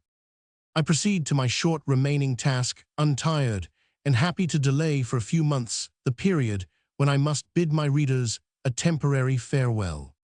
H. Roman 1000 February 1834.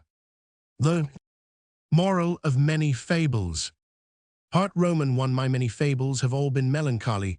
This is the fault which has been more frequently found with them than any other.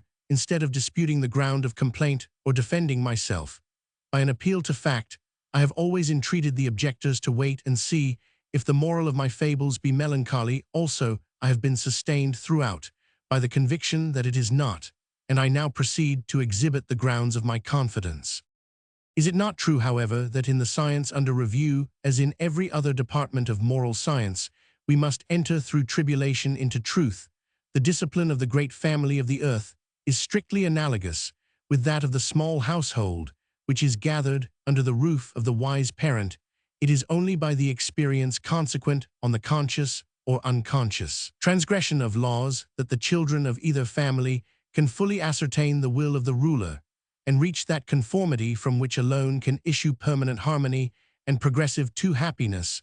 What method, then, is so direct for one who would ascertain those laws as to make a record of the transgressions and their consequences in order to educe wise principles from foolish practices, permanent good from transient evil? Whatever be the degree of failure through the unskillfulness of the explorer, the method can scarcely be a faulty one, since it is that by which all attainments of moral truth are made. Could I, by any number of tales of people who have not suffered under an unwise administration of social affairs, have shown that that administration was unwise in as far as an administration is wise, there is no occasion to write about it, for its true principles are already brought to practical recognition, and nothing remains to be done. Would that we had more cheering tales of happy societies than we have. They will abound in time, but they will be told for other purposes than that of proving the principles of a new science. Thus much in defense not of my tales, but of the venerable experimental method, which is answerable for their being sad. To cure us of our sadness, however, let us review the philosophy of labor and capital, one the agent, the other the instrument of production. Wealth consists of such commodities as are useful, that is necessary or agreeable to mankind. 3. Wealth is to be obtained by the employment of labor on materials furnished by nature. As the materials of nature appear to be inexhaustible, and as the supply of labor is continually progressive, no other limits can be assigned to the operations of labor than those of human intelligence. Productive labor being a beneficial power, whatever stimulates and directs this power is beneficial also. Many kinds of unproductive labor do this. Many kinds of unproductive labor are therefore beneficial. All labor for which there is a fair demand is equally respectable. Labor being a beneficial power, all economy of that labor must be beneficial. Labor is economized. Roman 1, by division of labor in 3 ways. Men do best what they are accustomed to do. Men do the most quickly work which they stick to. It is a saving of time to have several parts of a work going on at once. Labor is economized. Roman 2, by the use of machinery which eases man's labor, shortens man's labor, and thus, by doing his work, sets him at liberty for other work. Labor should be protected by securing its natural liberty, that is, by showing no partiality, by removing the effects of former partiality. For capital is something produced with a view to employment in further production. Labor is the origin and saving is the support of capital. Capital consists of implements of labor, material simple or compound on which labor is employed, subsistence of laborers. Of these 3 parts, the first constitutes fixed capital, the second and third reproducible capital. Since capital is derived from labor, whatever economizes labor assists the growth of capital.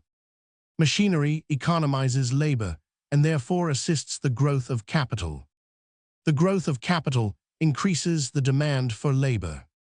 Machinery, by assisting the growth of capital, therefore, increases the demand for labor. In other words, productive industry is proportion to capital, whether that capital be fixed or reproducible. The interests of the 2 classes of producers, laborers, and capitalists are therefore the same, the prosperity of both, depending on the accumulation of capital. Of that which is necessary and agreeable to mankind no measure can be taken, the materials being apparently inexhaustible, and the power of appropriation incessantly progressive. There is nothing very melancholy in this, and it is as true as if it was the saddest proposition that ever was made. Is there any known commodity which has failed from off the earth when men desired to retain it?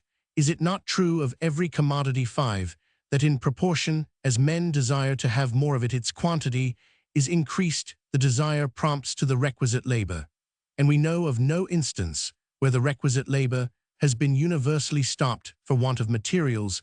The Norwegians may want more wheat, and the Kamtchatkadils will certainly wish for better clothing by and by, but we know that neither corn nor broadcloth are failing, and that the labor is already being multiplied, and the accumulation of capital going on which may at length supply both the one and the other party with what each needs, even if every man, woman, and child should take a fancy for the scarcest productions of nature for diamonds. Perhaps we have no reason to suppose that there are not or will not in time be diamonds enough to supply the human race, and if diamonds inspired as vehement a desire Roman 1 were as necessary as daily bread, there would assuredly be no lack of the labor requisite to procure them.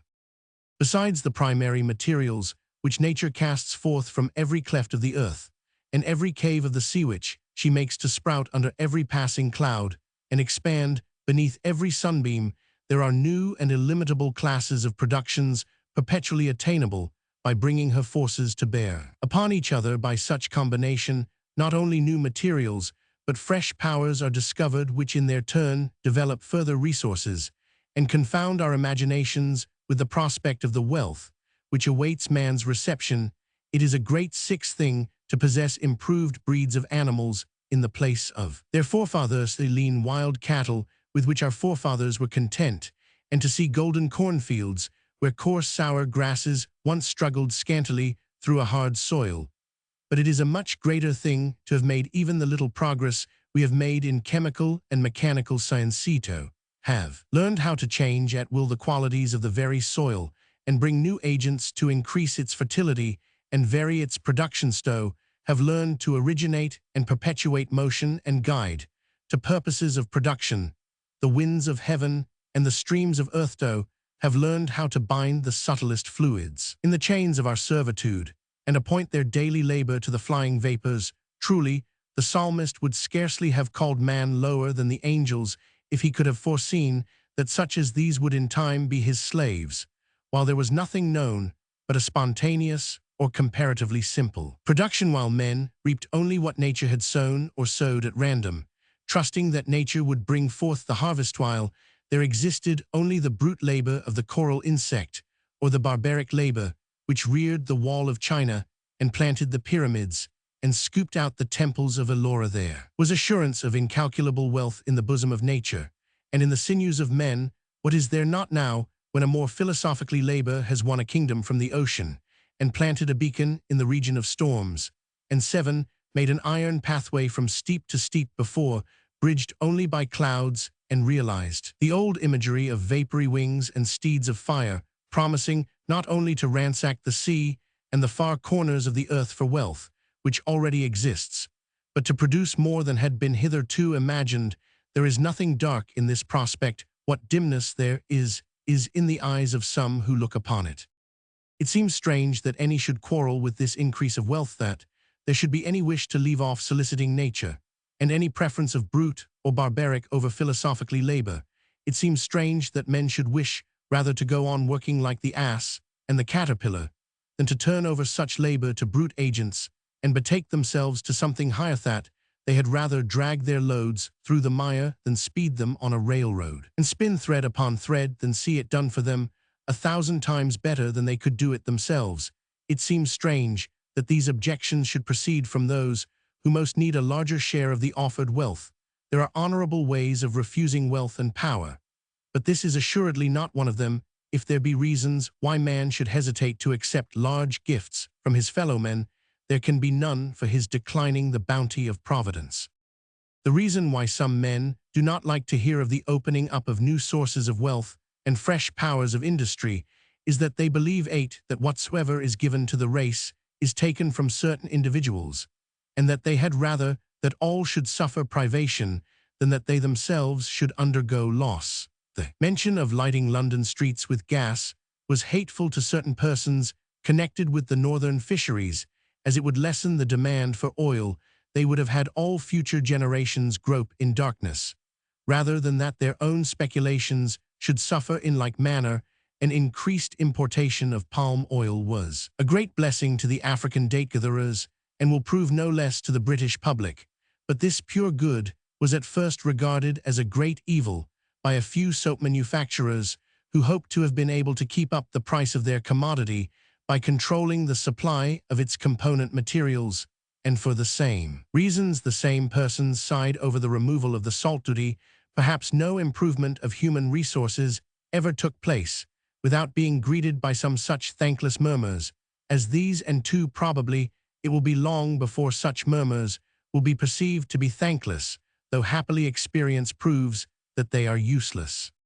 While there are human wants, there will be no end to discoveries and improvements till all are supplied with soap, or something better than soap. There will be more and more palm oil, and a further cheapening of alkalis. The soap manufacturers must not comfort themselves with the hope that they can stop the supplies, but with the certainty that the more soap there is, the more users of soap there will be, and that their business will extend and prosper in proportion as there are more clean faces among cottage children and more wholesome raiment among the lower classes of our towns, since it is vain to think of persuading the poor native of Fernando Po to refrain from gathering his dates, when he has once learned that there are thousands of British who demand them. The only thing to be done is to speed the new commerce and welcome the reciprocation of benefits. Thus is it also with improvements in art. The race cannot submit to permanent privation for the sake of the temporary profits of individuals, and so it has been found by such short-sighted individuals, as often as they have attempted to check the progress of art, no bridge was ever yet delayed in the building for the sake of the neighboring ferryman, and no one will say that it ought to have been so delayed when it comes to be a question whether drivers and drovers, carriers and peddlers, shopkeepers, farmers and market people shall be inconvenienced or excluded, or one man be compelled to carry his labor elsewhere. Few will hesitate on the decision, and the case would be no less clear if a machine were invented tomorrow for turning out handsome stone houses at the rate of 6 in a day, there would be great suffering among bricklayers and builders for a time, but it would not be the less right that society should be furnished with abundance of airy dwellings at a cheap rate, and the new wants which would arise out of such an invention, and the funds set free by it, would soon provide bricklayers and builders, and their children after them, with other employment, in administering to other wants, from huts of boughs to hovels of clay. Was an advance which called more labor into action, though the weavers of twigs might not like to be obliged to turn their skill to the making of fences instead of huts, from hovels of clay to cottages of brick, was a further step still, as in addition to the brickmakers, there must be carpenters and glaziers. From cottages of brick to houses of stone was a yet greater advance, as there must be masons, sawyers, painters, upholsterers, ironmongers, cabinet makers, and all their train of workmen. So far, the advance has been made by means of an accumulation of capital and a division of labor, each dwelling requiring an ampler finishing than the last and a wider variety, as well as a larger amount of labor. If, by a stupendous invention, ready-made mansions should succeed to be had at half the cost, the other half of the present cost would remain to be given for a yet ampler furnishing, or for providing conservatories or hanging gardens, or museums, or whatever else might have become matters of taste, while the poor would remove into the vacated brickhouses, and the cottages be left to be inhabited by cows, and the cowsheds perhaps by pigs, and the pigsties be demolished. And so there would be a general advance, every one being a gainer in the end. Perhaps a few people were very well content, 11 once upon a time, with their occupation of wading in the ponds and ditches of Egypt to gather the papyrus, and with pressing and drying the leaves, and gluing them crosswise, and polishing them for the style with which they were to be written upon, and these people might think it very hard that any better paper should ever be used to the exclusion of theirs, yet widespreading generations of their children are now employed in the single department of providing the gums and oils required in the composition of the inks, which would never have been known if papyrus had been used at this day, if we consider the labor employed in the other departments of ink-making, and in the preparation of the rags of which paper is made, and in the making and working of the mills, from which the beautiful substance issues as if created by invisible hands, and in packing, carrying, and selling the quires and reams, and in printing them, and in constructing and managing the stupendous machinery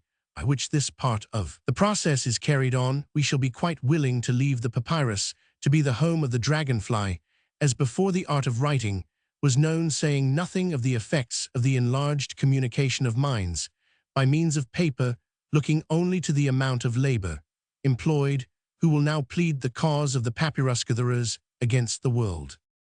A distinction is, however, made by those who complain of human labor being superseded between a new provision of material and a 12 change.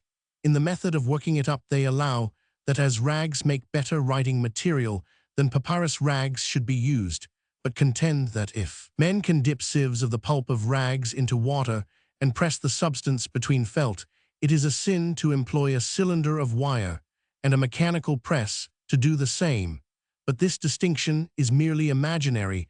If we could employ a man to sow rags and reap paper, we should think it a prodigious waste of time and pains to get paper in the old method, and we do sow rags in the cistern and reap paper from the cylinder, the only difference being that instead of dew, we use spring water and iron wheels, instead of the plow and harrow and artificial heat. Instead of sunshine, we might as well wish to keep our agricultural laborers busy all the year trying to manufacture wheat in our farmhouse kitchens, as recur to the old methods of making paper, and the consumers of bread and of books would fall off in numbers alike in either case.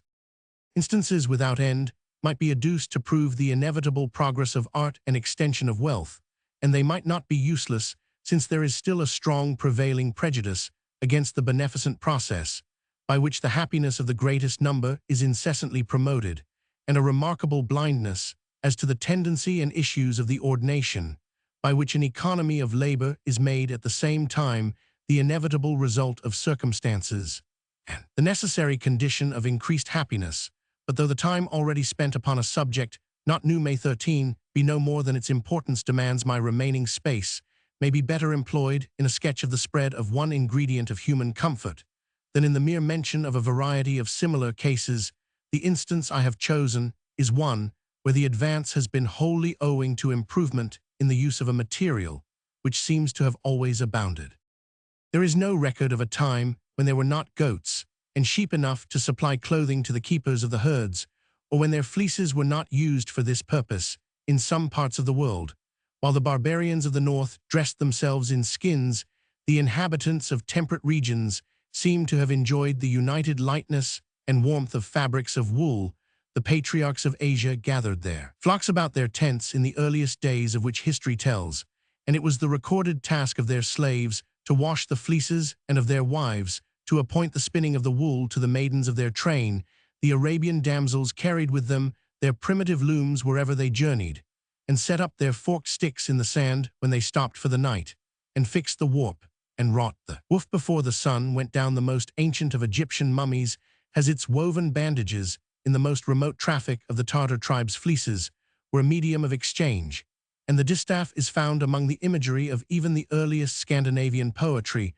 When the Romans, skilled in the choice of fabrics and of dyes, came over to this island, they taught its barbarian dames to leave off rubbing wolfskins with stones to make them smooth, and dipping them in water to make them soft, and put into their hands the distaff, which was to be found in every home of the Roman dependencies, and instructed them in the use of a more convenient loom than that of the Arabian wanderers for several hundred years. It seems that this remained a purely domestic manufacture, but as the arts of life improved, it became worthwhile for the housewives to relax in their spinning and weaving and exchange the products of their own or their husbands' labor for the cloth of the manufacturers.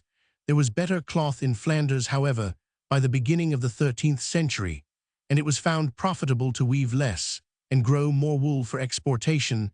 The British dames might still carry their spindles when they went out to look for their pet lambs on the downs, but it was less with a view to broad cloths than to hose. Not knitted for knitting was unknown, but made of a ruder kind of cloth. There were abundance of English who would have been very glad of the occupation of weaving fine cloth, which the Flemings had now all to themselves, but they could not obtain it till they had adopted and accustomed themselves to the improved methods of the Flemings, and as they were slow in doing this, they were assisted by Edward Roman III, who invited over Flemish manufacturers to teach these improved methods. Having brought them over, the next step necessary was to guard their lives from their English 15 pupils, who would not hear of spinning by wheel, because the wheel did twice as much work as the distaff, or of winding the yarn and arranging the warp and woof otherwise than by the fingers, because many fingers wanted to be employed, or of using new drugs lest the old druggists should be superseded, or of fulling by any other means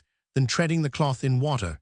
If it had not been that the king was more long-sighted than his people, these Flemings would have been torn to pieces, or at best sent home in a panic, and the English would have lost the woolen manufacture for many a year or forever.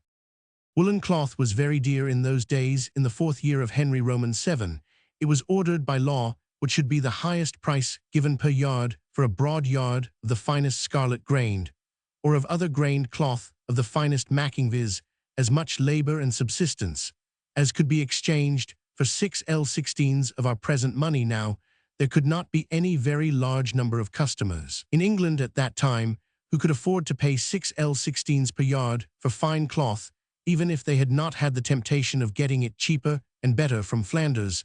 The manufacture must have been a very trifling one, and there must have been a sad number of sufferers from cold and damp, who in those days of ill-built and ill-furnished houses would have been very glad of the woolen clothing, which none but the very rich could obtain if their rulers had allowed them to get it cheaper and better from Flanders. The home manufacture would have been thereby stimulated, extended, and improved.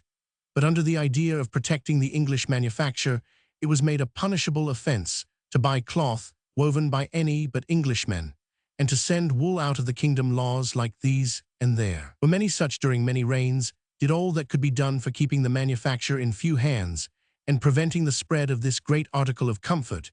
But nature was too strong for governments, and it was shown that while there were flocks on the hills, and sickly people shivering in the damps of the valleys, no human power could prevent their striving to have garments of wool for the day and coverlets of wool for the night. In the remote country places of Yorkshire, the people began to encourage one another in spreading the manufacture, to the great discomfiture of the weavers of York, who dreaded nothing so much as that the fabric should become cheaper, and commoner Henry Roman VIII declared that York had been upheld, and should be upheld by this exclusive manufacture, that Worcester alone should supply its county and neighbourhood, and that worsted yarn was the private commodity of the city of Norwich.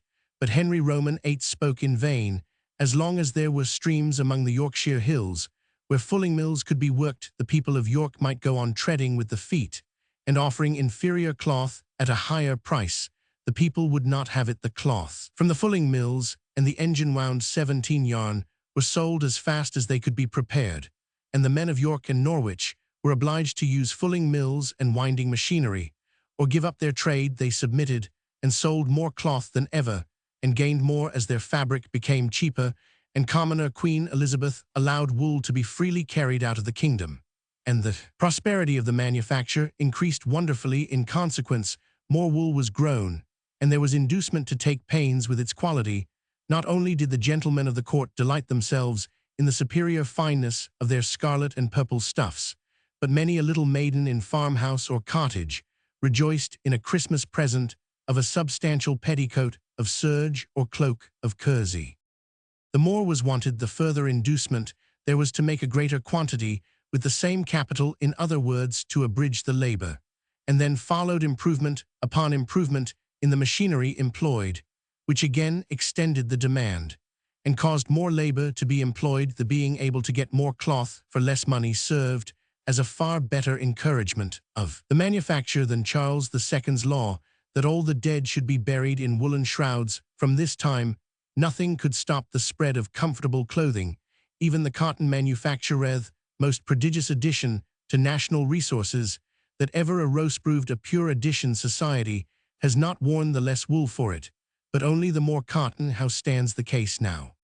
18. The value of the woolen manufactured articles of Great Britain alone now exceeds 20 million a year, and the manufacture employs 500,000 persons, and these not spinning and weaving with all imaginable awkwardness, and toil just enough for their own families, but producing with rapidity and ease finished fabrics, with which to supply not only the multitudes of their own country, but the Russian boors in their winter dwellings, the Greek maidens on the shores of their islands, the boatmen of the Nile, the dancing girls of Ceylon, the Negro slaves of Jamaica, the fishermen of Java, and the peasantry of Haiti, the sunburnt Peruvian, when he goes out defended against the chilly dews of the evening, and the half-frozen Siberian, when he ventures to face the icy wind for the sake of the faint gleams of noon. Our looms and mills are at work in Prussian villages, and beside Saxon streams the Turk meets the Frank on the Oder to exchange the luxuries of the one for the comforts of the other.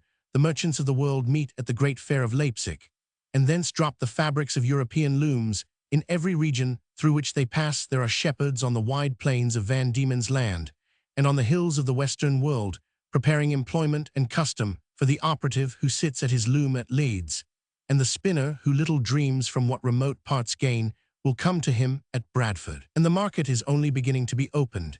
Yet besides the multitudes still to arise in the countries just named, there are 19 innumerable tribes of Chinese, of Hindus, of Persians, of dwellers in Africa and South America, who yet have to learn the comfort of woolen clothing. Will not the Greenlanders seek it too?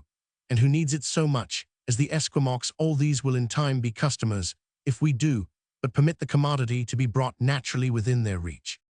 Would it have been right that all these should be sacrificed to the wishes of the little company of spinners by hand and treaders with the feet?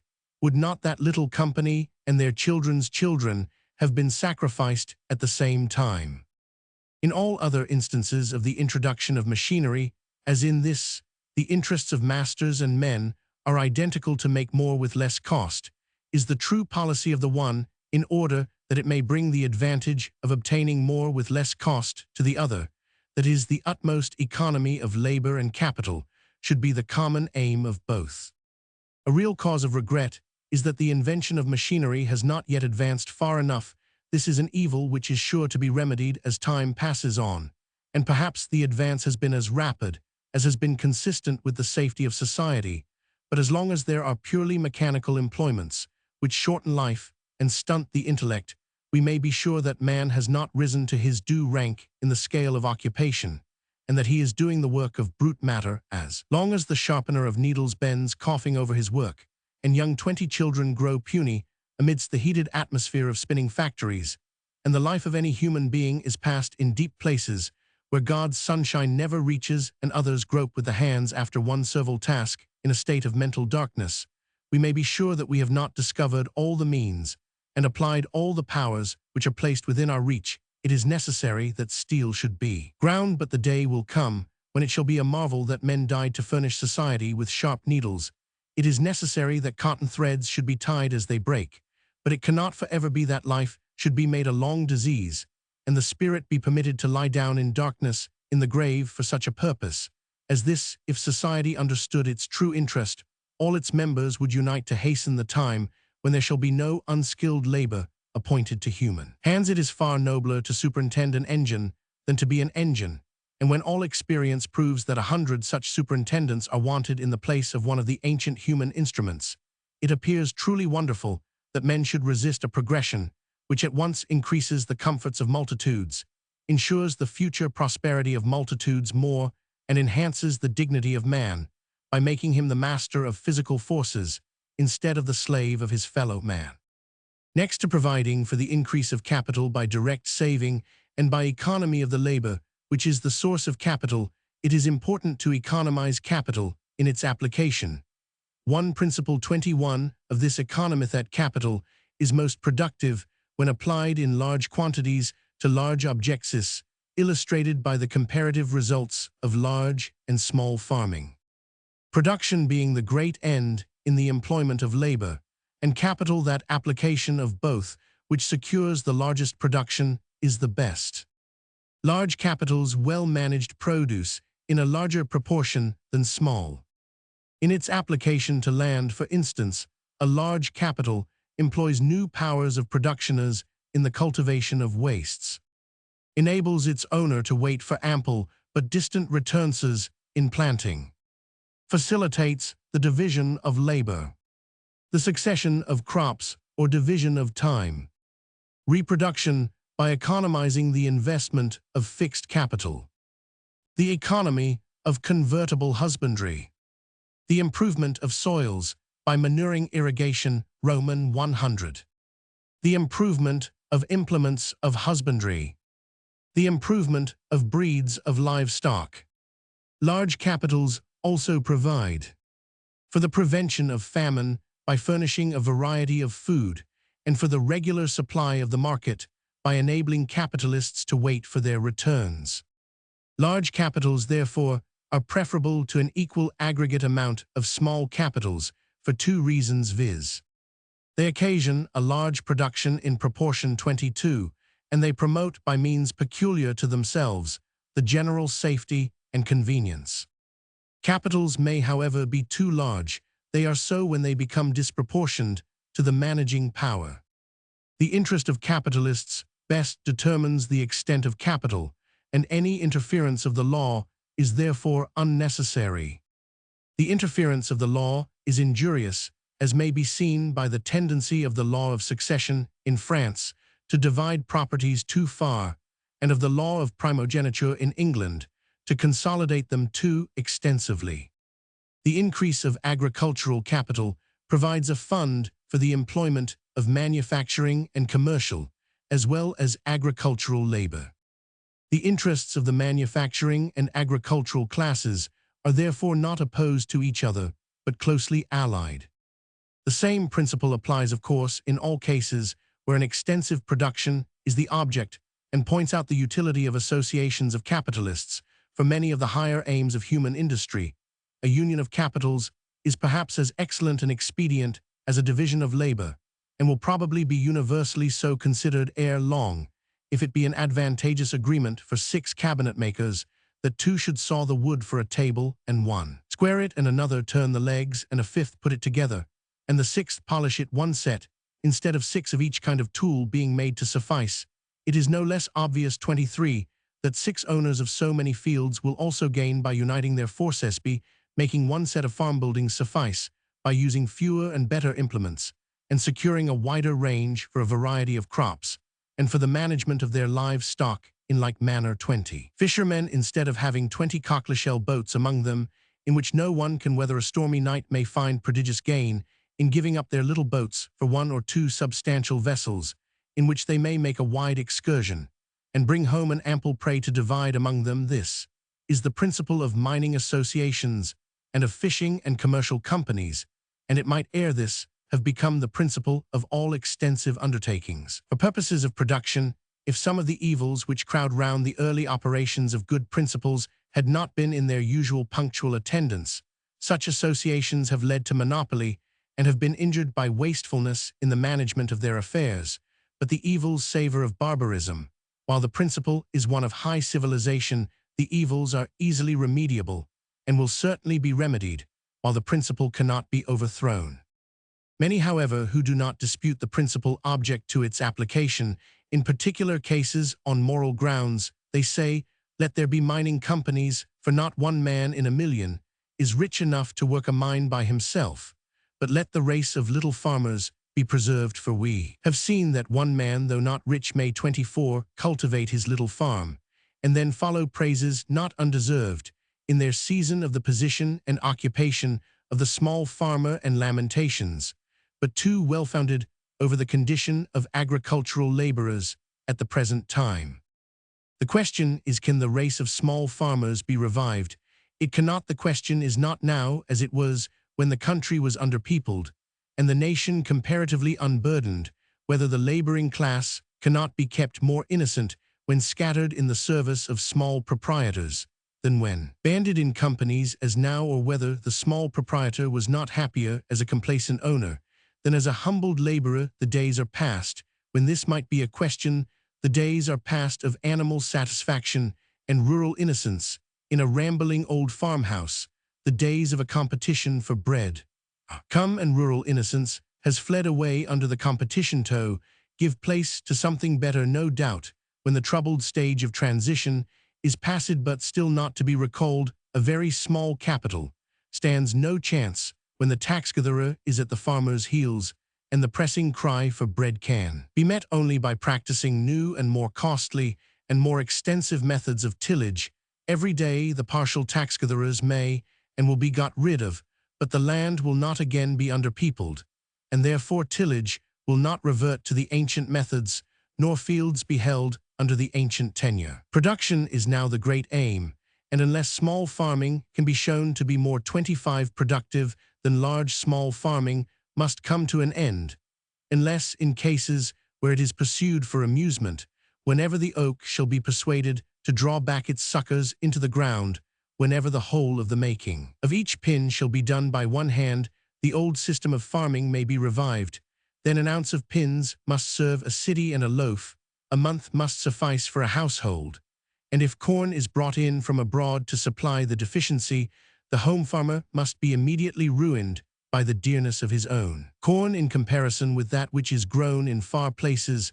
Large capitalists can alone bear up against taxation and protection at present, and large capitalists alone can stand the competition when freedom of trade in corn shall at length be obtained, since the time for a country being underpeopled must cease, and the most extensive production must then become for a period the chief object. Nothing can be plainer than that it has been settled from the beginning of time that small farming capitals must merge in large.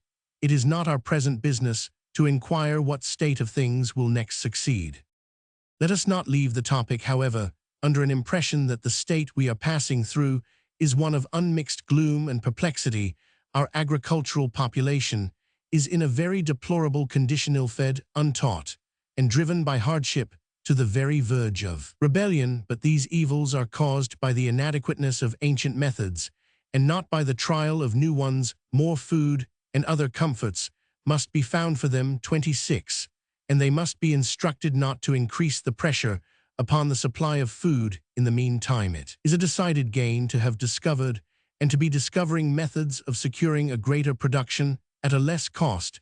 If such discoveries go on, and go on they must, and our agricultural population grows wiser by instruction and experience, as to the means of living. Independence of spirit and of action will revive, though there be no small farms. Virtue may take the place of mere innocence, and bands of laborers may be as good and happy in their cottages as ever farmer and his servants were when collected in the farmhouse. Kitchen they may meet in church as efficaciously when the bell calls them each from his own home, as when they walked many at the heels of one in one essential respect. There is a probability of a grand improvement on the good old times in those times. The farmer's eldest son, too, often followed the plough with little more sense of what was about him than the tiller. He held his much-boasted innocence, neither opened his eyes to the lights of heaven nor gladdened his heart amidst the vegetation, which he resembled more than he admired. Hereafter the youngest child of the meanest servant of the farm will look and listen among God's works with the intellectual eye and ear with which the enlightened mechanic already explores the widely different field in which he is placed. Whensoever came the demon breath which kindled our farmyard fires, they have flashed wisdom on the minds of our rulers, and are lighting the laborer's 27 path to knowledge. The evil, though deplorable, is calculable and remediable. Who shall estimate the approaching good? There is in my series one other chapter of principles under the head of production. The time for its insertion in this place is past, and on the principle of forgetting those things which are behind, I should have omitted all allusion to it, if the number I am writing had been destined to circulate only in this country. But a large proportion of my readers are of a nation which has not yet absolved itself from the tremendous sin of holding man as property of the difficulties in the way of such absolution. It is for them, not for me, to speak. My business is with principles. Those which have obtained my assent are offered in the subjoined note, and humbly commended to my foreign readers. The 28th summary is placed there because I wish to introduce into the body of my text nothing which 29 is irrelevant to the state and prospects of British society, a stronger acknowledgement than this 30 of the blessedness of our penitent state. It is not in my power to make her. I would make it. It may be that for centuries we may have to witness the remaining sufferings and degradation of those whom we have injured, and perhaps even yet to bear many painful consequences of our long transgression against the rights of man. But the weight of guilt is thrown off, the act of confession is made, and that of atonement is about to follow, and all the rest may well be borne. The next duty to reparation for injury is silence upon the sin. There is contamination in the contemplation of every indulged sin, even when the indulgence is past. Such a sin as this should be to a nation what an act of shame is to an individual. A remembrance to be strenuously banished, lest it weaken the energy which should press forward to better things. This should be one of the secrets known to Allah. Circumstance plunged in significant oblivion like that in which the historians of the Jews have striven to bury the event of the crucifixion. May the consequences in the two cases, however, be as widely different as penitent and impenitent shame. The wonder of succeeding ages at our guilt must be endured, but it will not, let us hope, be made byword of reproach against us forever when kindred nations shall have been induced to share our emancipation. Rebuke and recrimination may 31 cease. The dead will have buried their dead, and the silence of the grave will rest upon them. If we now do our duty fully to those whom we have injured, even they may perhaps spare us all future mention of their wrongs. Meantime, it is an unspeakable blessing that, ignorant and unjust as we may still be in the distribution of the wealth which Providence gives us, there is now no crying sin connected with the methods of its production. No national remorse need now silence our acknowledgments of the bounty by which the gratification of human wishes is destined to advance according to a law of perpetual progression. Part Roman 2. In the early days of society, it is natural enough for men to take what they can find or make without giving themselves any trouble about analyzing their wealth or philosophizing about its distribution. When, however, the desires of some begin to interfere with those of others, and production does not in particular instances abound as was expected, and sudden and manifold claims for a provision arise, and can with difficulty be met, men necessarily begin, however late, to examine their resources and investigate the demands upon them.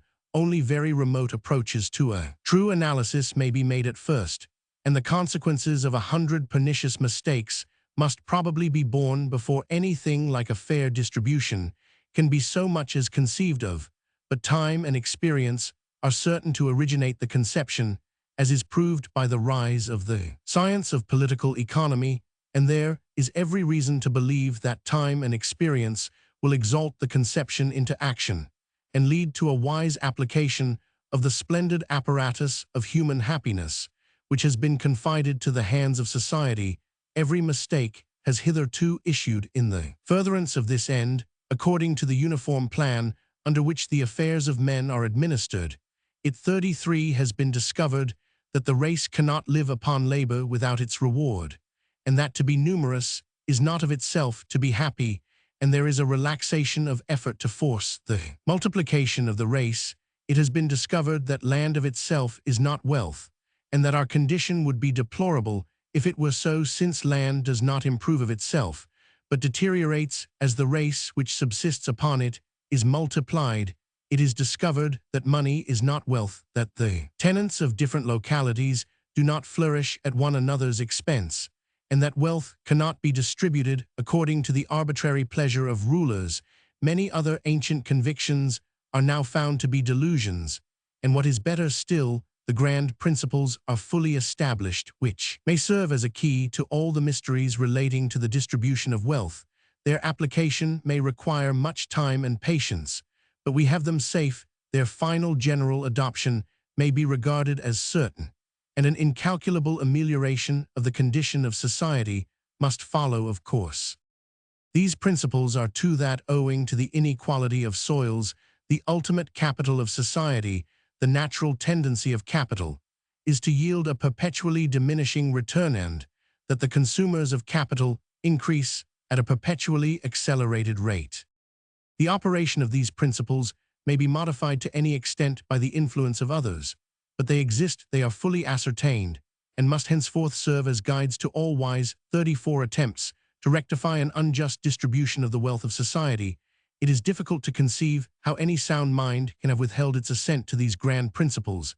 After they had once been clearly announced, it is very evident that some soils possess a far inferior power of producing food to others, and that in the natural course of things society will till the best soils first, and then the next best, and then soils of the third degree, and so on as the demand for food increases, and that as each adopted soil will yield less than the last, every application of capital will yield a smaller return. All applications of capital being regulated by the primary application of capital to land, it is difficult to see how this general principle can be disputed. However large may be the allowance required for the influence of other principles, improvements in tillage, yet undreamed of, may increase the produce incalculably.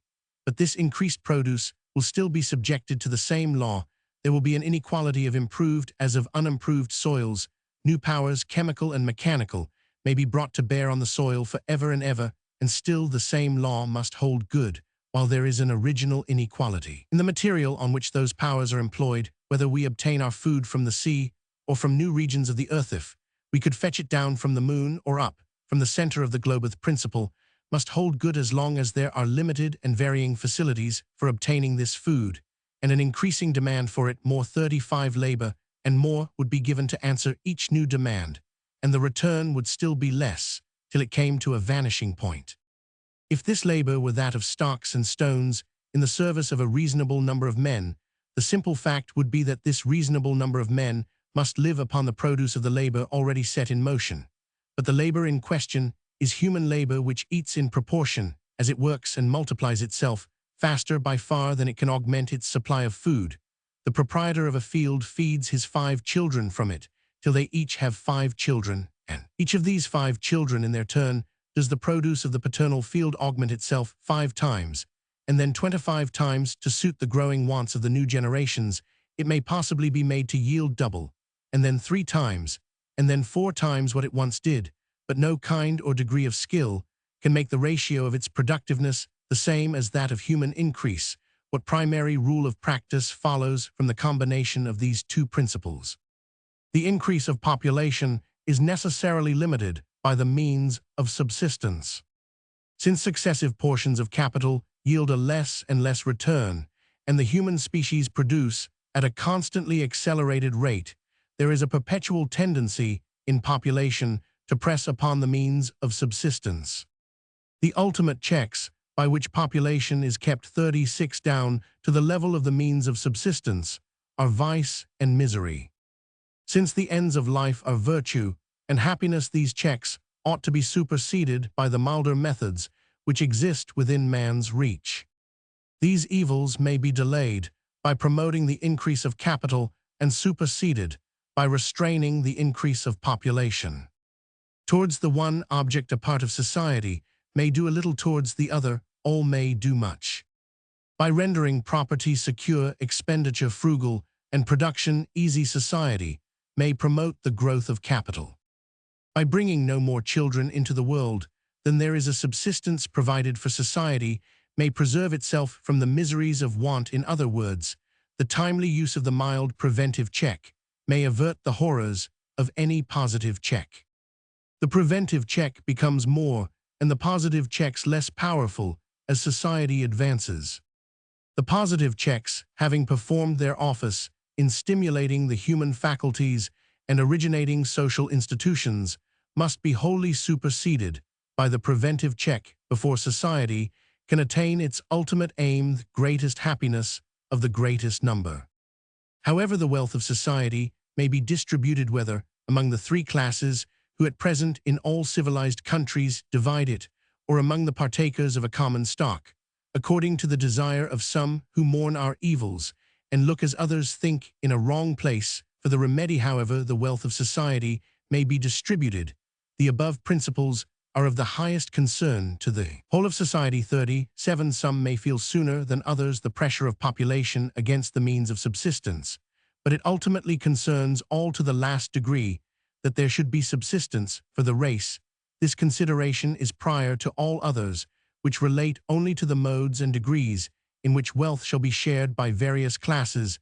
There is little wisdom in fixing a scale of enjoyments while society is laid open to vice, disease, and death's awful retribution for a careless administration of the common possession. Yet the policy of rulers by office and by influence has till very lately been to stimulate population without any regard to the subsistence provided for it. The plea has always been that every man born into the world brings with him the labor which will support more than himself, but each must also bring with him the land on which his labor is to be employed, or he may find it no more possible to live upon labor than to live upon air. There is never any fear that population will not increase fast enough, as its increase is absolutely determined by the existing means for its support. But there is a perpetual danger that it may increase too fast for the purposes of the ruler, and for what has but too seldom entered into his purpose, the happiness of his people. If he looks to the narratives of wars, he may find that the subsistence of armies has always failed sooner than men, though its armed force can never compose more than a small portion of any nation. He will find in the history of every state that when the overpressure 38 of the people upon its food partially and most painfully kept down by the death of its infants and its aged, and of those who have grown sickly through want, has been yet more fearfully relieved by the agency of famine and pestilence, a new impulse is invariably given far more efficacious than the bidding of any sovereign. It is folly. He may thus see to lash the dull tide of a swollen river when banked up so that it cannot flow, and when a portion of its waters are drawn off, the stream runs fast enough of itself. If the power of a ruler were to be estimated by the rate at which he could induce the increase of his subjects, which would be the most powerful, the Emperor of China or the King of Haiti, the Haitian Empire is insignificant enough in comparison of the Chinese, but the Haitian king sees his subjects multiplying amidst their superabundance of food at a rate hitherto unsurpassed, while the Chinese can multiply no more till they can enlarge the extent of their food. Under the stimulus of royal promises, children may be born, but by the command of a higher authority they die. The laws of nature are too strong for kings in this case. The bidding is either needless or unavailing. Any power of stimulus which rulers possess should be otherwise applied to the production of subsistence, if the plain rule were followed of making increased subsistence precede an increase of population. The great work of the distribution of wealth would follow its own natural laws, and men would only have to participate, and 39 be content, when the final cause of the arrangement by which population has been ordained to press against the means of subsistence shall have wrought its work in stimulating the human faculties and opening up new resources to the race, there will be as ample an enjoyment of the blessings of life as the warmest advocate of numbers can desire an enjoyment infinitely greater for the absence of all deadly struggle or pining desire, for a due share of the bounties of nature's mighty feast. At present, however, while we have the pride of luxury within our palaces and famine at their gates, it is necessary to ascertain how the two principles announced above affect the distribution of the wealth of society. The uncontrolled operation of these principles will be found the main cause of the tremendous inequality of possession in society, and if society wishes to put an end to such inequality, it must be done by suiting the proceedings of society to these principles, and not by any temporary measures.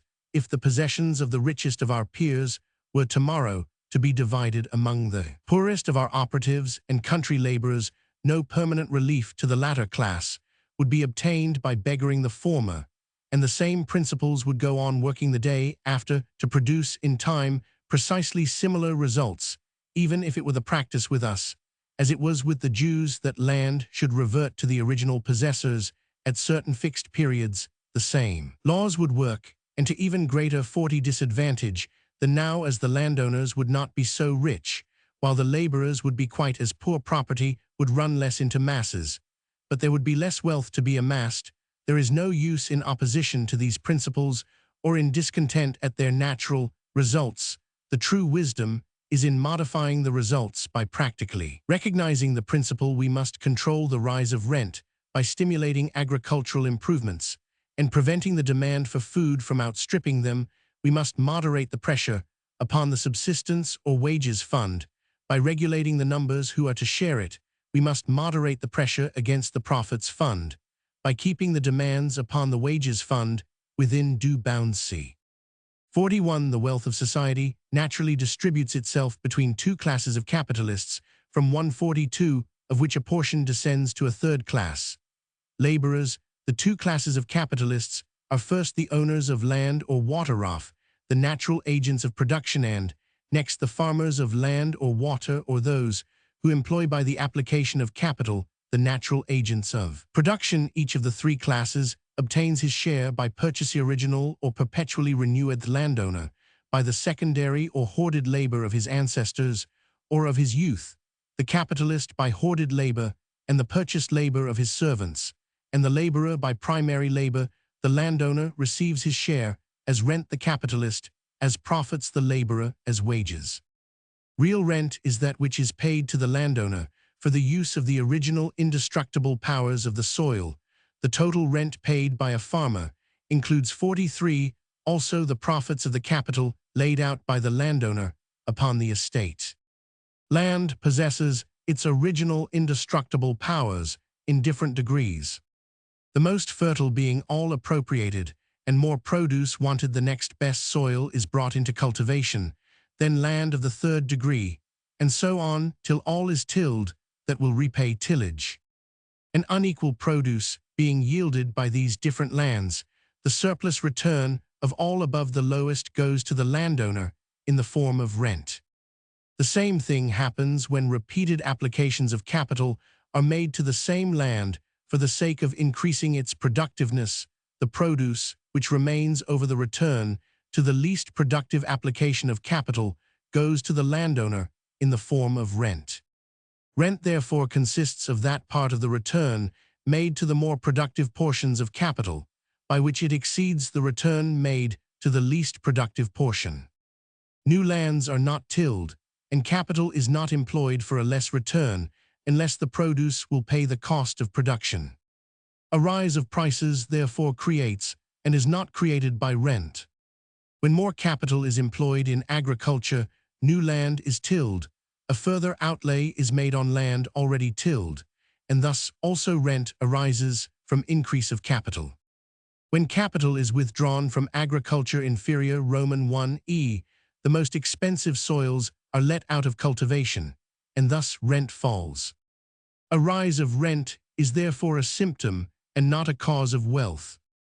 The tendency of rent is therefore to rise forever in an improving country, but there are counteracting causes. 44. Art increases production beyond the usual returns. To capital laid out prices fall in proportion to the abundance of the supply and rent declines. Improved facilities for bringing produce to market by increasing the supply cause prices to fall and rent to decline. Commodities being produced by capital and labor are the joint property of the capitalist and laborer. The capitalist pays in advance to the laborers their share of the commodity and thus becomes its sole owner. The portion thus paid is wages.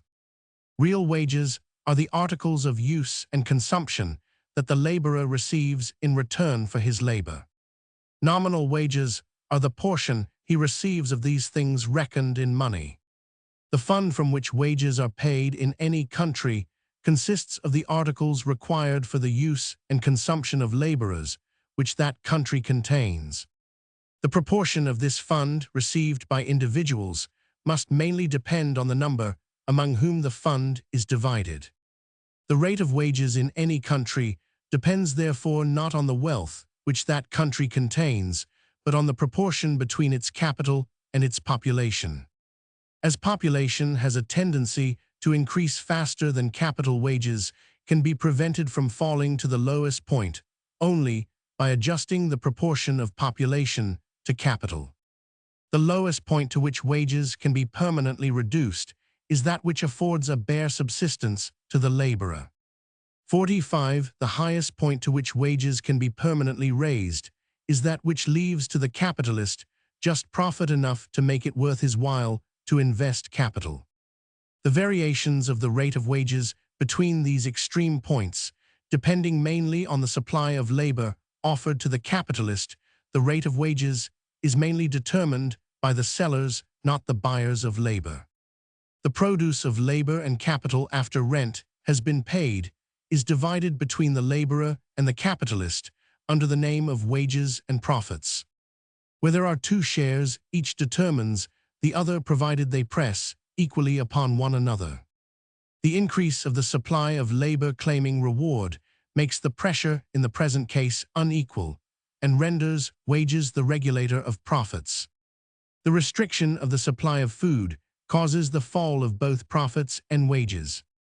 The increased expense of raising food enhances its price. Labor, both agricultural and manufacturing, becomes dearer without advantage to the laborer.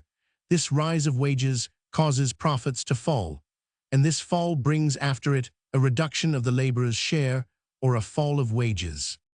The fall of profits and wages is thus referable to the same cause, which raises rento and inequality in the fertility of soils.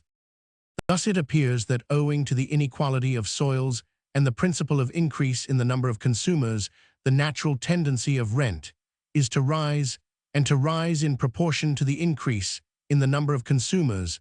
The tendency, 46, of profits is to fall as rent rises. Roman 1e, as the production of food becomes more expensive, the fall of profits brings after it, as a necessary consequence, the fall of wages, and the individual shares of wages are still further reduced by every increase of the numbers among whom the wages fund is to be divided.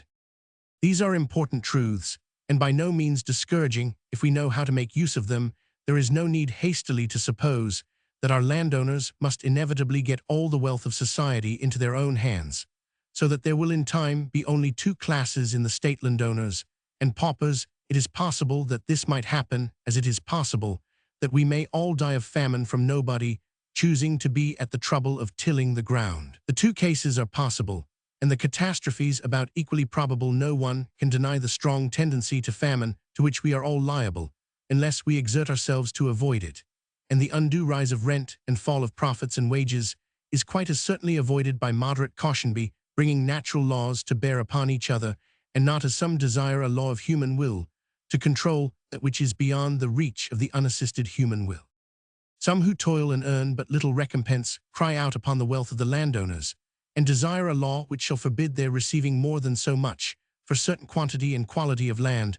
A law that men should not die in a famine would be as much to the purpose. 47. The way to prevent men dying of hunger is to sow grain for them, and the way to prevent the landlords growing unduly rich is to provide more food, whether by improving the methods of tillage at home or inventing and improving productions of other kinds, which may exchange for food from abroad. Another way is by making machinery which does not eat and drink supersede human labor, so that we may have the increased production without the accompanying consumption.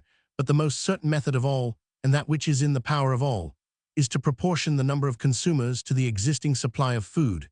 As soon as this is done, rents will be stationary and will be certain to fall after the next improvement in tillage or manufacture. Meantime, the landowner can no more help the rise of his rents than the poorest operative in the next town, and in fact, not so much if that operative is bringing up a large family to depreciate the value of labor and increase the excessive pressure upon food. The landlord, meantime, declares truly that he is growing no richer. He is told that his rents have risen since such a time, but from various causes his tenants cannot pay the whole, and he is besides burdened with the maintenance of the indigent who have been pauperized by the undue depression of wages. No one would be more glad than he to have his rents nominally lowered, so that he might receive the whole, and do what he pleased with it. No one would be more glad than he if he be wise at the tidings of fresh discoveries in 48 science or inventions in art, or of new resources opened beyond sea, or of increased providence in the habits of the poorer classes, which should cause his income to fall with the price of food, but render his lessened income more secure. It is of even greater consequence to ascertain the relative position of the other two parties, since any quarrel about their respective shares cannot but cause a diminution of that which is to be divided between them, each party being dependent upon the other. Any interruption of their harmony cannot but be injurious to both, but dissension is especially disastrous, whereas in the present case the dependence is unequal. The capitalists have the great advantage over the laborers of being able to wait longer for the adjustment of disputes which may arise between them. Deplorable as are the consequences to individuals and to society of living upon capital from the absence of revenue, the case of those who are driven to live upon their capital is at least better than that of the party which has no capital to live upon. The consequence of this inequality of dependence is that power of a different kind is more frequently put in action by the more dependent than by the less dependent party. The power of combination to obtain a larger share of the subsistence fund is in the hands of both parties, and is occasionally used by both, but much more frequently by the laborers than by the capitalists. For this there are obvious reasons. 49. If the proportion of labor to capital be equal, there is little inducement to either party to quarrel with the other, as their shares of gain are balanced. But if any capitalists choose to press upon the laborers, it is to their own ultimate disadvantage, as well as that of the laborers, for there can never be a combination so extensive as to include all capitalists, and those who are not included will find it their interest to lower the prices of their commodities, paying the same wages as the united capitalists, and being content with the ordinary rate of profit. By means of this underselling, the extraordinary rate of profit is necessarily brought down, and the capitalists are just as they were at first. The reduction having fallen upon the wages of the laborer, matters can seldom, however, proceed so far as to the infliction of this gratuitous injury.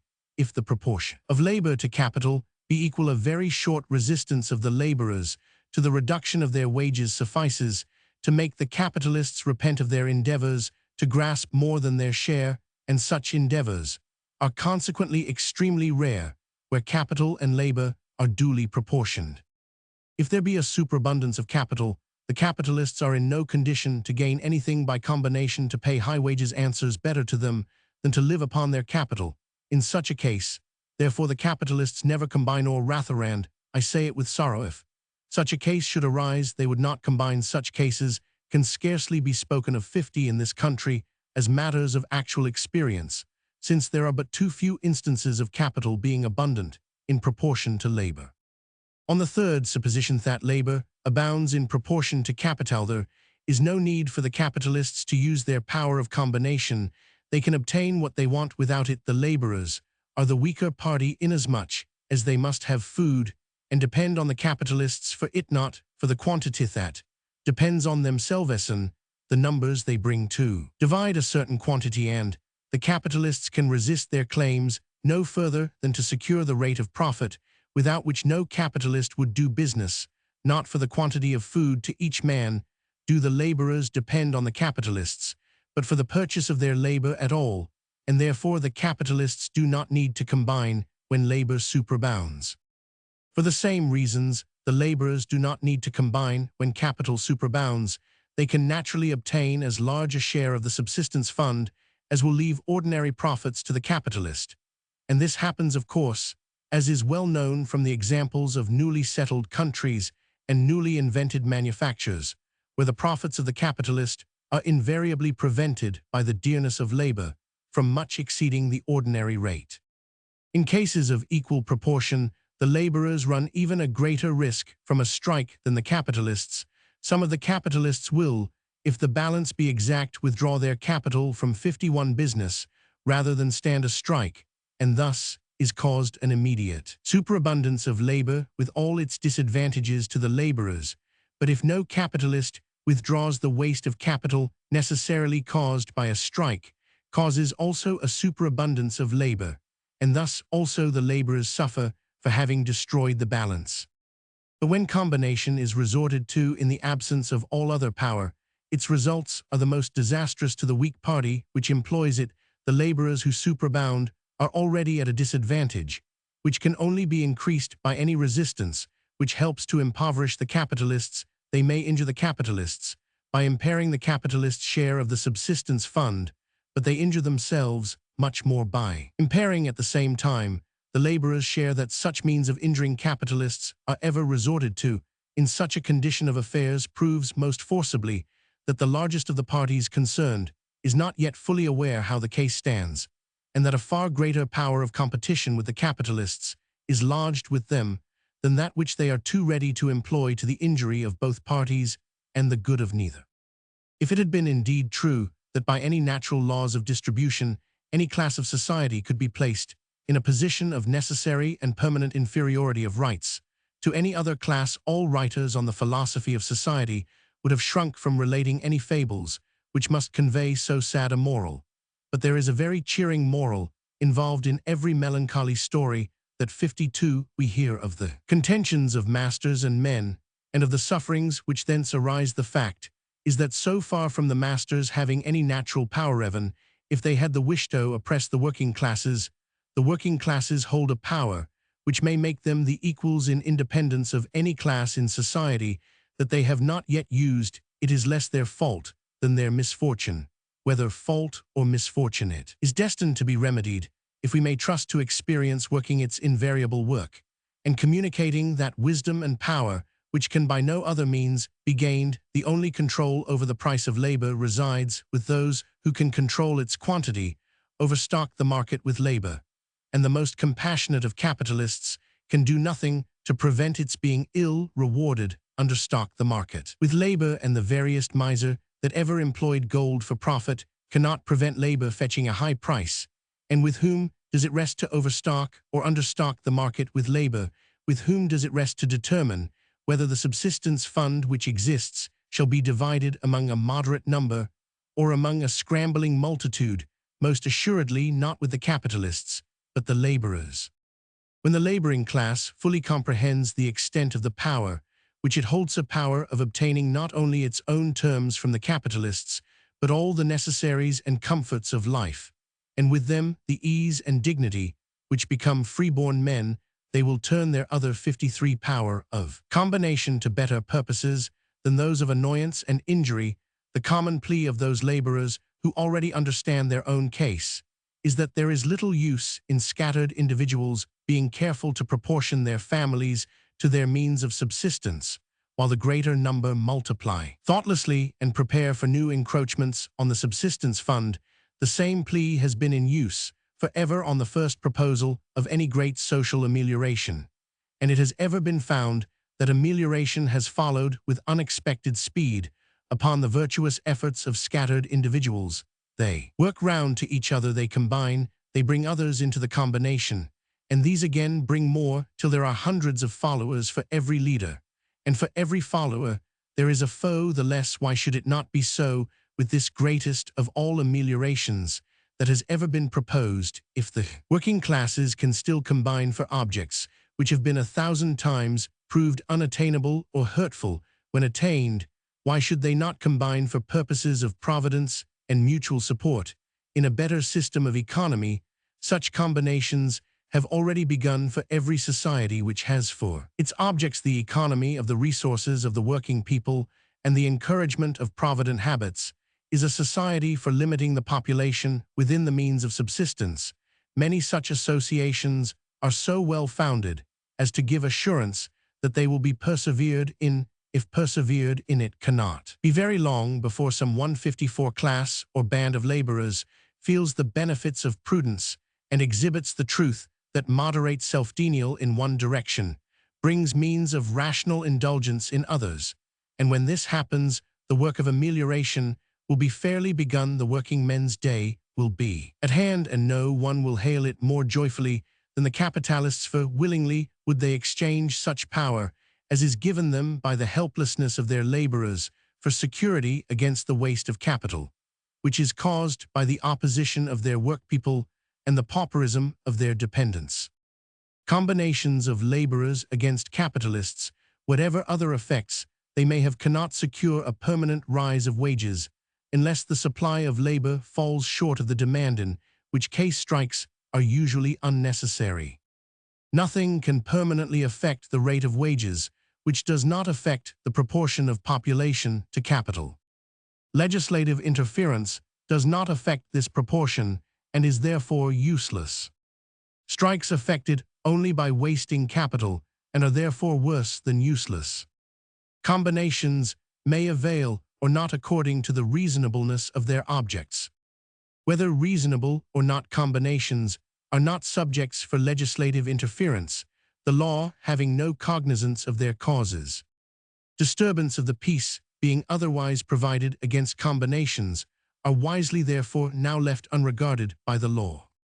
The condition of laborers may be best improved by inventions and discoveries which create 55 capital, and by husbanding instead of wasting capital, for instance, by making savings instead of supporting strikes, by adjusting the proportion of population to capital. This is not the place in which to show how tremendous is the waste of capital in a turnout, nor have I been able to do it in that one of my fables, which treats of combinations of workmen. I felt myself bound to present the fairest instance, in order to show the badness of the principle of a strike in the best case. But I have the means of showing, if I had but the space, that the members of a combination are often ere common lithe victims of a far more despotic tyranny than they themselves ascribe to the masters, and a more ruinous spoliation than the discontented suppose, the rich desirous to inflict upon the poor. I trust and believe that there are many William Allens among the class of operatives, but I also believe that few of these are leaders of strikes. Allen was an unwilling leader of a strike, and there are many who see even more clearly than he did the hopelessness and mischievousness of the contest, who have either more selfishness to keep them out of it, or more nerve to make a protest against a bad principle and a stand against a bad practice. I believe that the most intelligent and the best men among the working classes now decline joining a turnout, and it is very certain that not only the most ignorant, but the worst, are among the first to engage. The reasons for this will be 56 sufficiently obvious to those who consider what facilities these associations afford for such practices as ignorant and bad men like, for meddling and governing, for rioting, for idling and tippling and journeying and speechifying at other people's expense. No better occasion could be devised for exposing the simple and timid and unwary to be robbed and jobbed and made tools of by a few sharpers and idle busybodies. It is very certain that 3 or 4 individuals have often succeeded for their own purposes in setting 300 or 400 or 1,000 better men than themselves at enmity with their masters. It is difficult to imagine a case of more spirit-rousing hardship than that of the laborer who is compelled or inveigled into a contest which he knows or may know to be bad in principle and hopeless in its issue, who must against his will or his reason give up a subsistence which is already too scanty, in order that he may find it still further reduced when he returns to it. In consideration of such cases, which everybody knows to be very common, I shall state a few facts which may assist and strengthen the determination of some who may be striving against the now prevalent disposition to strike for wages. The circumstances of the time will excuse a disproportioned enlargement on a very obvious point. In order to bring the principle of strikes to the test, we have only to ask whether they increase capital or check population on, or other of which they must do, if they are to benefit the 57 struggling party. It is known to everybody that they do neither, but it is not so well known that they do the direct contrary, that they not only waste capital, but increase the supply of labor, the very thing of which there is already too much. They do this by driving the capitalists to find those silent laborers who never ask subsistence or refuse their master's bidding. Machines, which are the workmen's abhorrence, it is unreasonable, as it is vain to abhor machinery, and that its use is facilitated by strikes will be regarded hereafter as one of the few compensating circumstances which arise out of the miseries of such a struggle for power or for bread. But however great may be the ultimate good of this issue, the issue is certainly the very reverse of that contemplated and desired by those who turn out, yet the time is come for them to meet it, and they will do well to take heed to the state of the labor market at this period. After long depression and many fluctuations, it appears that there is a revival of a steady demand for labor. The condition of our capitalists is, however, different from what it was in most former periods of prosperity. They are now busy, but they work for very low profits. In almost every branch of manufacture or trade, their men must also work hard for little pay, till some of the many circumstances which tend to raise profits shall have occurred. Never, however, were our working class less disposed to take the low wages, which alone the masters are able to give combinations to secure a rise. Our 58, everywhere spreading and grand preparations, are thus making for securing a fall. The low profits of the masters will not stand encroachment. There is a brisk foreign competition, which forbids trifling with any present demand. Under these circumstances, if our working men choose to stand idle, what remains to be done but to use machinery to the utmost extent that ingenuity can devise on the spur of a great occasion? The quantity of human labor already thus superseded is very considerable, and there will be more in proportion to the failure of harmony between capitalists and laborers, till not a visible chance is left for the employment of half-hour working men in the way they themselves propose. Happy will it be for them if the usual consequences of the improvement of machinery follow in the extension of our manufactures, so that there may still be room for such as can learn a new business, and happy will it be for them if they have become convinced in their time of hardship that to moderate the supply of labor is the only way of securing its desired recompense. The following case illustrates the method by which human labor is driven out of demand. It is only one of many which have arisen out of the tyranny of the leaders of strikes, who, not satisfied with turning out themselves, compel their weaker but reluctant brethren to be idle. Also in the case in question, the turning out of the head spinners in a cotton factory, compelling the idleness of 6 or 7 workpeople subordinate 59 to each spinner, has led the head spinner's master to find that he can do without him, and the 6 or 7 subordinates to rejoice in their freedom from dependence on his movements. 6 or 7 different machines are employed in the production of cotton yarn from raw cotton. All but the last are called preparation machinery, and one person waits upon each. The office of this preparation machinery is to form the raw cotton into a thick and tender thread called a roving. The office of the last machine is to twist and draw out the roving into a finer and stronger thread. This operation is called spinning, and the spun thread is yarn. This machine is called the handmule. Handmules are worked in pairs, each pair requiring the head spinner above mentioned to direct its operation, and 2 or more children to place the rovings in the machine and piece the threads that break.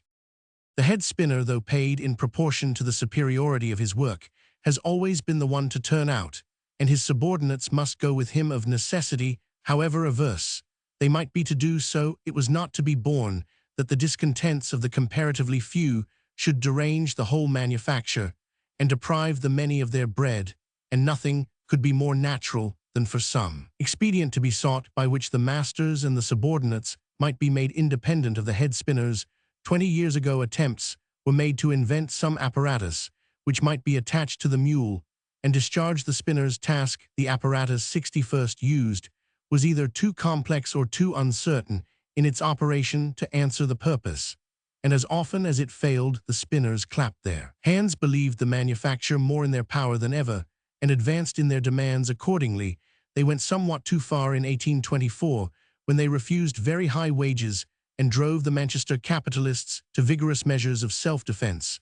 The requisite talent was sought and found for the object required, and early in 1825, a patent for the self-acting mule was taken out, nothing being wanting to its efficacy, but the simplification which time and practice were sure to bring, and which would lessen its cost so as to qualify it for common adoption. No sooner had it been set to work and begun to gain reputation than a great part of the establishment where it was in use was destroyed by fire, and the machine was not heard of for some months.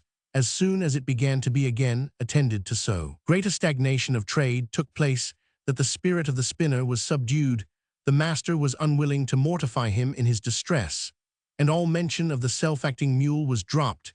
This was very hard upon the patentees, who had been originally forced into the business, and had spent not only much time and pains, but a great deal of money on the invention. They rightly supposed, however, that the head spinners would give them their turn on the first opportunity. They went on improving and improving their invention, while awaiting another strike on the revival of 61 trade. This happened at the close of 1829, and then several leading houses provided themselves with each a pair of self-acting mules by way of trial. But the adoption of the machine went on languidly till the great strike of 1831 achieved its triumph. It is now used in upwards of 50 mills, and seems likely soon to be adopted in all others. The head spinners have not a chance against it, for it not only saves their wages and leaves their subordinates at peace, but does their work better than they could do it themselves. An unexpected result, with which the perseverance of the inventors has been rewarded. The quantity of yarn is greater than could before be produced in the same time, and with the same number of spindles, the yarn is of greater strength and more uniform quality. There is a material saving of waste in the subsequent processes from the regularity with which the yarn is wound on the spindle, and from the same cause a greater quantity of a better fabric than before issues from the loom of the weaver. This story preaches its own moral. Everyone ought to be glad to hear of improvements in the comforts of mankind, but all would rather pay any other purchase money for them than the subsistence of a useful and often suffering class of society. It is in the power of our working class to provide that all such improvements shall henceforth arise otherwise than through their opposition, and for their destruction with them rests the choice of controlling the labor market on the one hand and pauperism on the other. 62. If no moral reaches us from the long tragedy of pauperism, which has been enacted before the eyes of many generations, we are past teaching. For the last 3 generations, especially, the state of the indigent has been an object of primary attention to all classes in our society. Statesmen have legislated, magistrates have administered, the clergy have preached, tradesmen and manufacturers have contributed, the farmers have been burdened. Almost the sole employment of women, next to the care of their own families, has been the charge of the poor. Almsgiving has been the first virtue to which infant enthusiasm has been roused, and charity in this sense has been made the test of moral sincerity and religious proficiency. And what has all this done for society? The number of the indigent has increased from day to day, and at a perpetually increasing rate, till it has absorbed in a legal charity alone 9 millions per annum of the subsistence fund, which is the clear right of the independent laborer. It is no small consideration that the habitually indigent become, as a matter of course, as their doom, the most profligate portion of society. But this fearful consideration is not all. We not only defraud the industrious classes of their due, now tempting and now forcing them down into a state of indigence, and by the same act condemning them to hopelessness and vice, but we at the same time put in motion an apparatus of moral evil among every class which has to communicate with the indigent, which would bear down the preaching 63 of the 12 apostles themselves, if account could be taken of the unjust partialities of magistrates, of the abuse of power by open vestries, and the jobbing by select vestries of the heart-wringing oppression, sustained by the tradesman and farmer of the open. Licentiousness and concealed fraud, the ungodly conspiracies and diabolical hatreds nourished by our system of legal charity, and the daily repeated cruel injustice inflicted by our methods of public and private charity, we might well doubt whether some fiend had not been making sport of us under the holy semblance of charity. It may be doubted whether the most profligate tyranny ever broke or depraved so many hearts as the charities of our Christian nation. If our practices are to be judged by their fruits, there are none next to slavery for which we need so much pardon as for our methods of charity. There is no use in pleading our good intentions. The fathers of the Inquisition are ever ready with their plea of good intentions. The parent who breaks the spirit, and thus annihilates the moral liberty of his child, does it with the best intentions. The manœuvre tells 20 lies a day with the best intentions. There is perhaps no crime in whose defense good intentions may not with sincerity have been pleaded. The question is why, with evidence that we were wrong daily and hourly before our eyes, we did not mend our methods. Thence arises the moral of this dreary lesson, that virtue, whether beneficence or any other, does not consist in formal and arbitrary practices, but in conformity to vital 64 principles. Without regard to this essential truth, virtue may turn to vice before we are aware, and as a proof of it, we have been doing the pleasure of fiends under a persuasion that we were discharging the duty of Christians. We have exercised self-denial in our charity, but so did Simeon Stylobates in his piety when he lived on the top of a pillar. We have toiled and suffered in our charity, but so did the pilgrims who walked with peas in their shoes to the sepulchre. Their piety and their sufferings were a mockery of him they worshipped, and our charity has proved a scandal to the religion. We profess what follows not, that piety and charity are a mockery and a delusion, but that Simeon did not understand the one, and we have most assuredly mistaken the other. One essential distinction between a comparatively rich and poor society is in the moral right which individuals have to dispose of their money in certain modes. Where capital abounds in proportion to the consumers, individuals are fully justified in giving away in whatsoever form, and to whomsoever they please, as they give away that which leaves nobody destitute.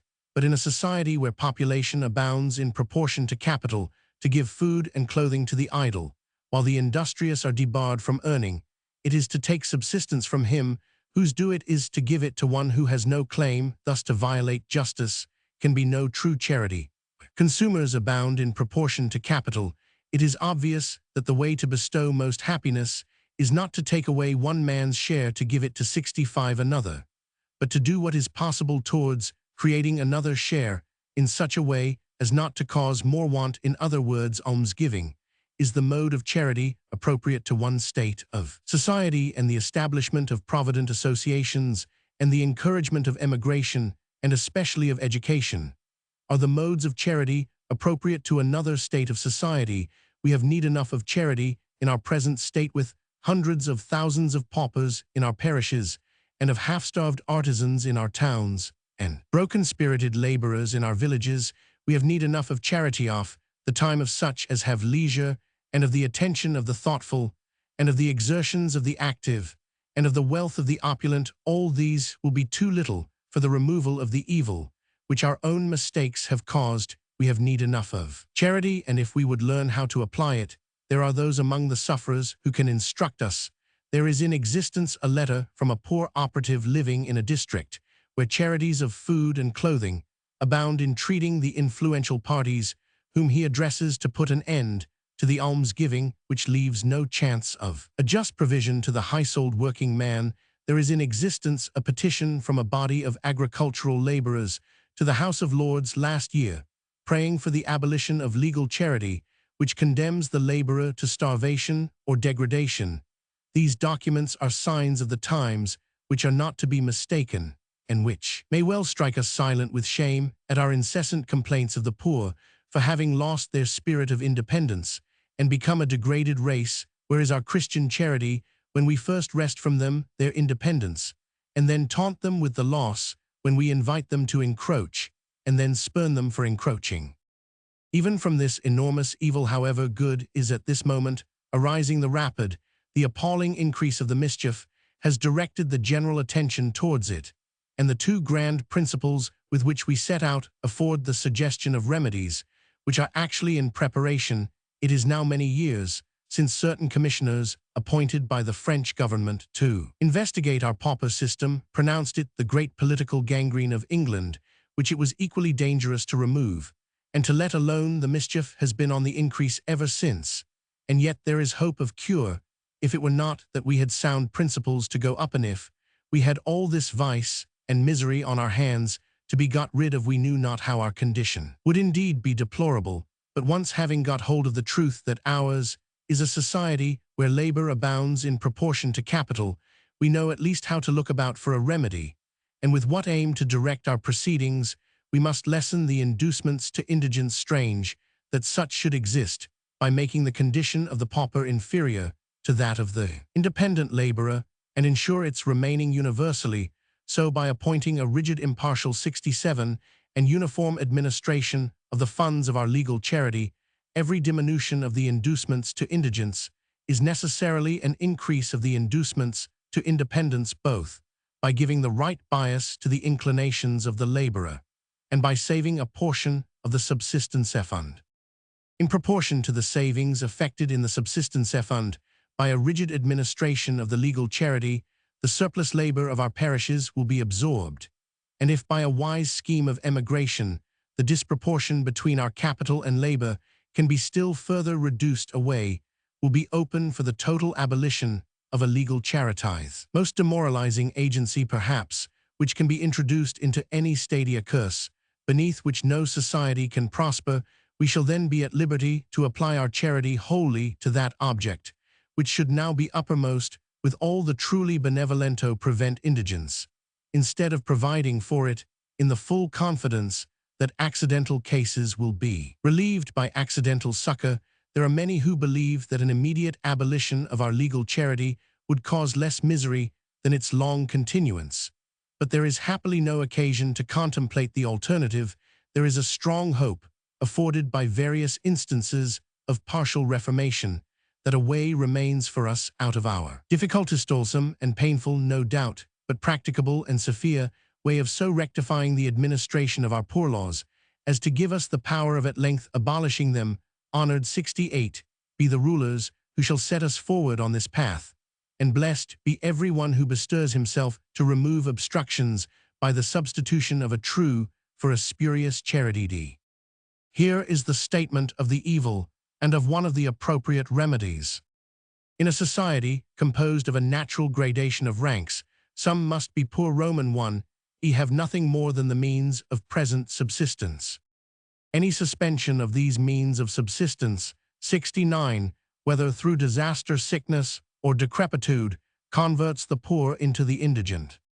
Since indigence occasions misery and disposes to vice, the welfare of society requires the greatest possible reduction of the number of the indigent. Charity, public and private, or an arbitrary distribution of the subsistence fund, has hitherto failed to effect this object. The proportion of the indigent to the rest of the population having increased from age to age. This is not surprising, since an arbitrary distribution of the subsistence fund, besides rendering consumption unproductive and encouraging a multiplication of consumers, does not meet the difficulty arising from the disproportion of numbers to the means of subsistence. The small unproductive consumption occasioned by the relief of sudden accidents and rare infirmities is necessary, and may be justifiably provided for by charity, since such charity does not tend to the increase of numbers. But with this exception, all arbitrary distribution of the necessaries of life is injurious to society, whether in the form of private almsgiving, public charitable institutions, or a legal pauper system. The tendency of all such modes of distribution having been found to be to encourage improvidence with all its attendant evils, to injure the good, while relieving the bad, to extinguish the spirit of independence on one side, and of charity on the other, to encourage peculation, tyranny, and fraud, and to increase perpetually the evil they are meant to remedy. But one plea is now commonly urged in favor of a legal provision for the indigent. This plea is that every individual born into a state, has a right to subsistence from the state. 70. This plea in its general application is grounded on a false analogy between a state and its members and a parent and his family. A parent has a considerable influence over the subsistence fund of his family and an absolute control over the numbers to be supported by that fund, whereas the rulers of a state, from whom a legal provision emanates, have little influence over its subsistence fund and no control whatever over the number of its members. If the plea of right to subsistence be grounded on the faults of national institutions, the right ought rather to be superseded by the rectification of those institutions than admitted at the cost of perpetuating an institution more hurtful than all the others combined. What then must be done to lessen the number of the indigent now so frightfully increasing? The subsistence fund must be employed productively, and capital and labor be allowed to take their natural course. Roman 1e. The pauper system must by some means or other be extinguished. The number of consumers must be proportioned to the subsistence fund. To this end, encouragements to the increase of population should be withdrawn, and every sanction given to the preventive check. Roman 1e. Charity must be directed to the enlightenment of the mind, instead of to the relief of bodily wants. If not adopted speedily, all measures will be too late to prevent the universal prevalence of poverty in this kingdom, the legal provision for the indigent now operating the extinction of our national resources at a perpetually increasing rate. The objects of voluntary emigration directed by the state are threefold: to improve the condition of those who emigrate by placing them where they may obtain subsistence at less cost than at home; to improve the condition of those who remain by increasing the ratio of capital to population; to improve the condition of the colonized region. To fulfill the first of these objects, the colony must be so located as to ensure health and abundance to its members, and it must be so organized as to secure the due cooperation of labor and capital. To fulfill the second object, the removal of each individual must be less costly than his maintenance at home would be, and the selection must be made with a view to lessening the amount of human productiveness at home. To fulfill the third object, the colonists must be selected with a view to their productiveness, both as regards capital and population, which includes a moral fitness to compose an orderly society.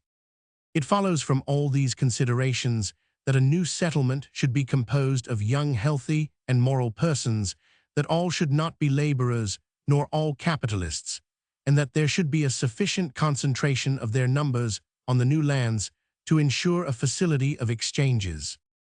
All other proposed remedies must be subjected to, as this must be regulated by the test, whether they assist in proportioning labor and capital. The home colonization system here fails on the double ground that it ensures a smaller return to capital and labor than could be had abroad, and serves as a direct premium on population.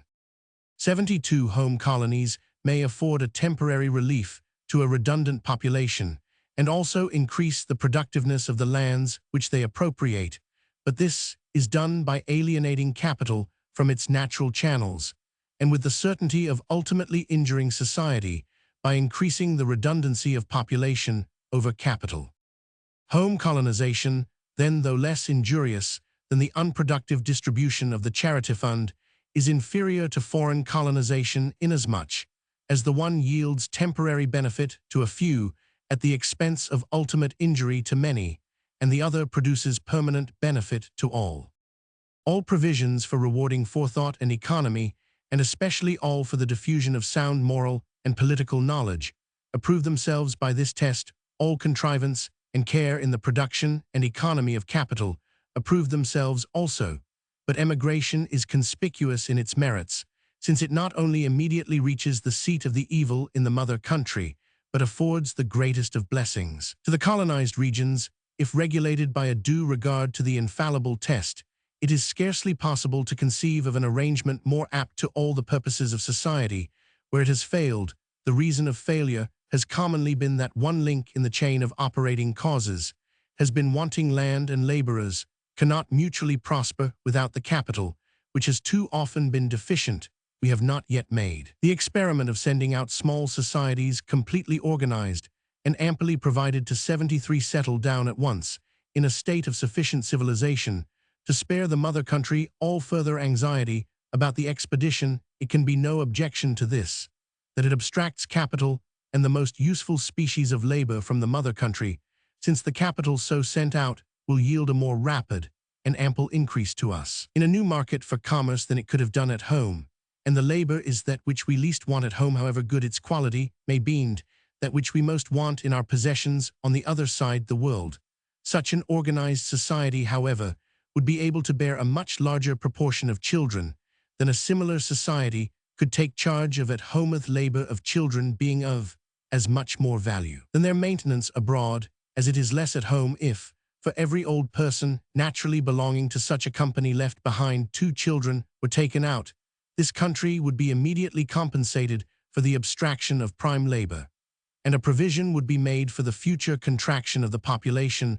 All details, however, from the greatest to the least, will be arranged with infinitely less trouble than our parochial mismanagements have cost us when we have once as a nation surveyed the dreary haunts of our pauperized classes, and then taken a flight in spirit to the fair regions abroad which invite their labor with a sure promise of rich recompense.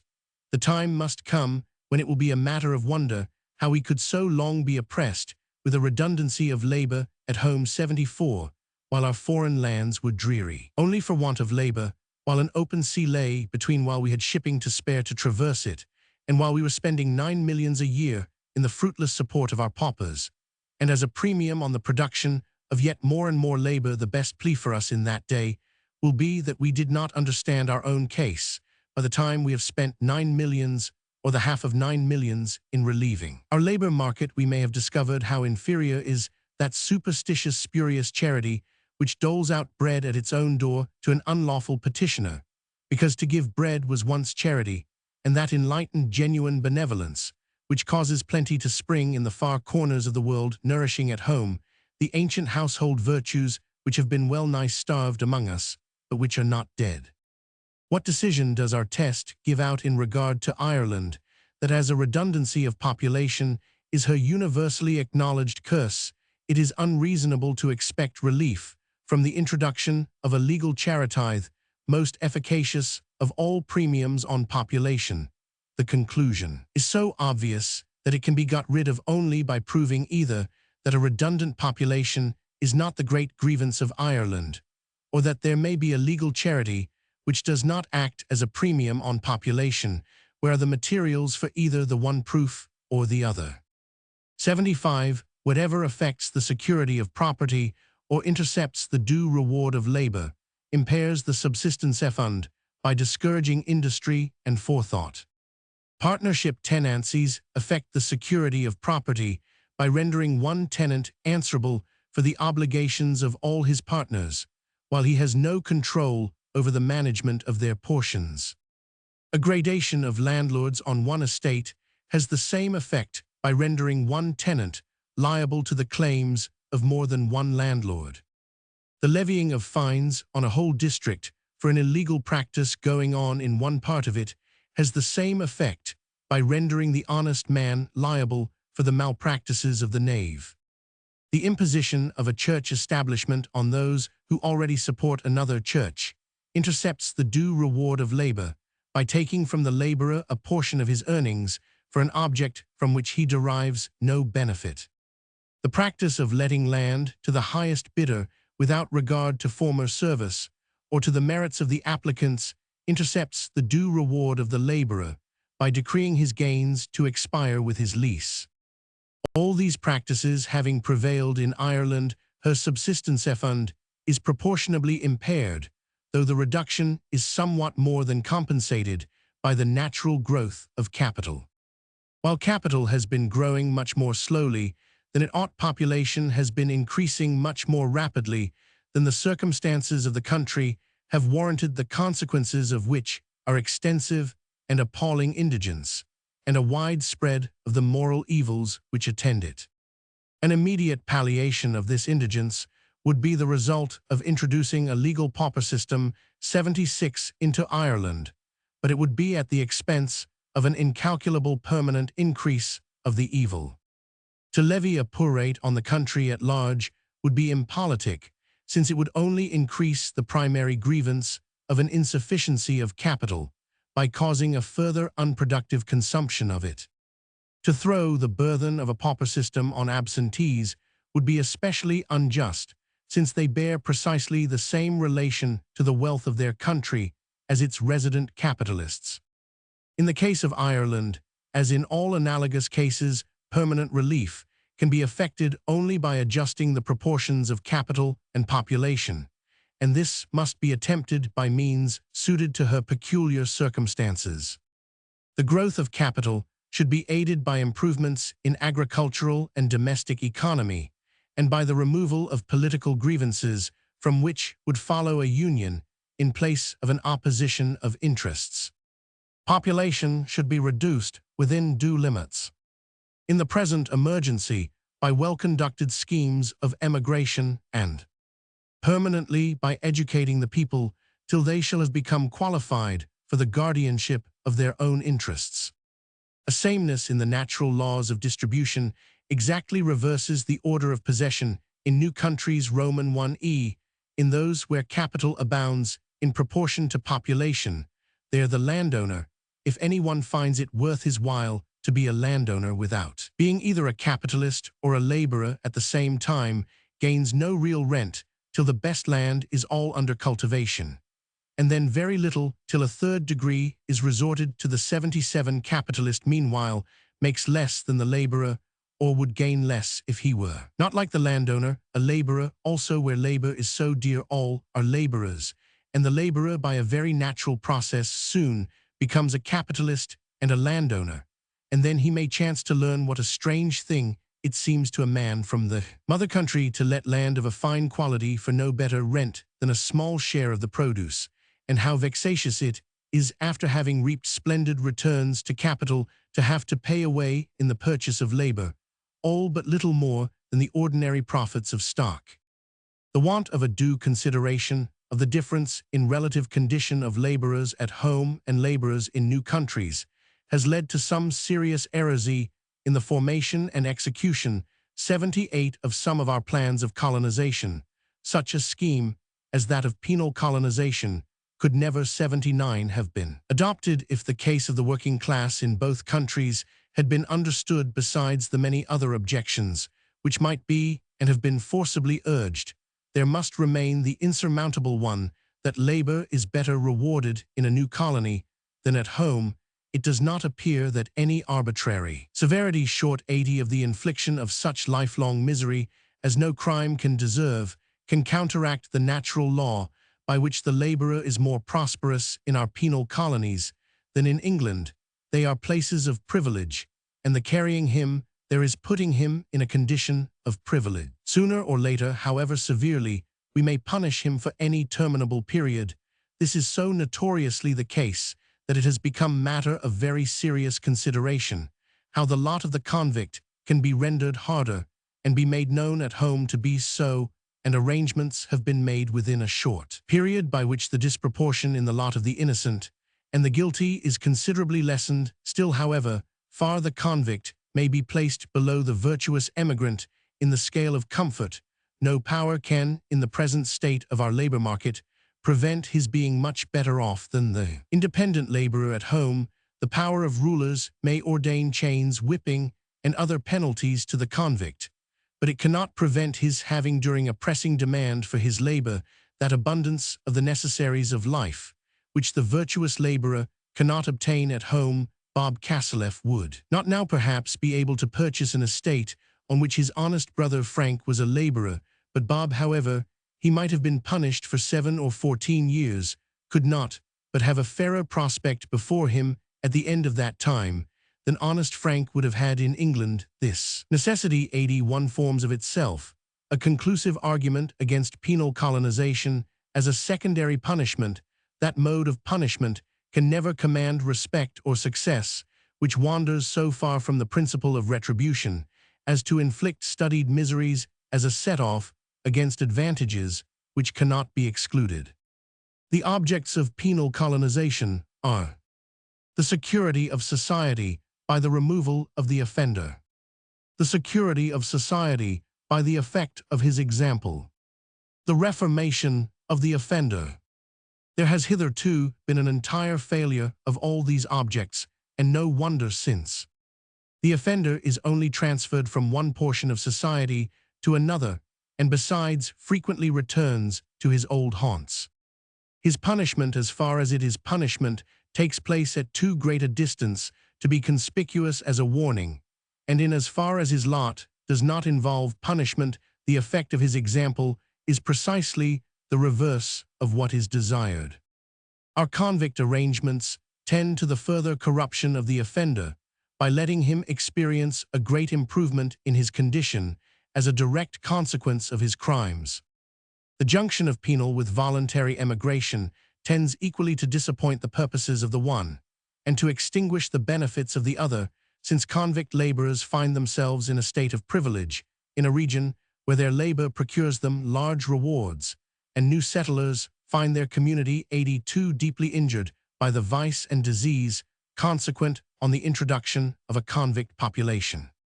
Before closing this part, it may be well to observe that much vain reluctance to acknowledge the two grand principles which primarily regulate the distribution of wealth arises from too small an allowance having been asked for subordinate influences, which may justify a much greater degree of hopefulness respecting the condition of an advanced country than some economists have ventured to indulge.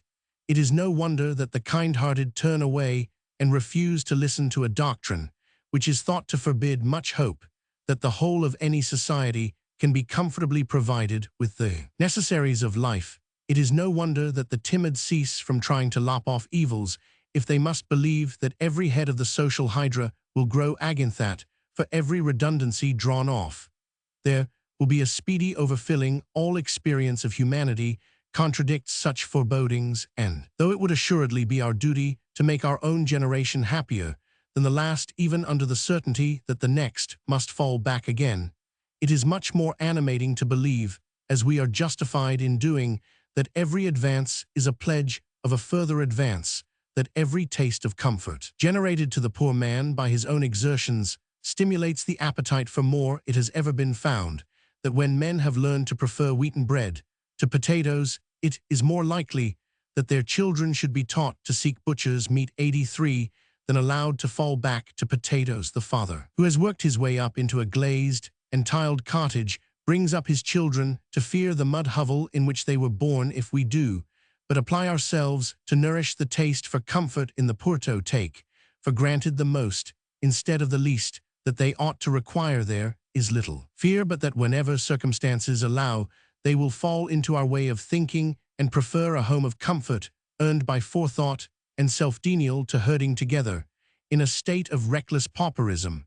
With every increase of resources, let a vigorous exertion be made to rouse the complacency and exalt the tastes of the laboring class, and it will assuredly be found in the interval before a new access of labor can be brought into the market that the condition of the class has improved as a matter of theory as well as practice, and that it must go hard with them, but they will keep it up.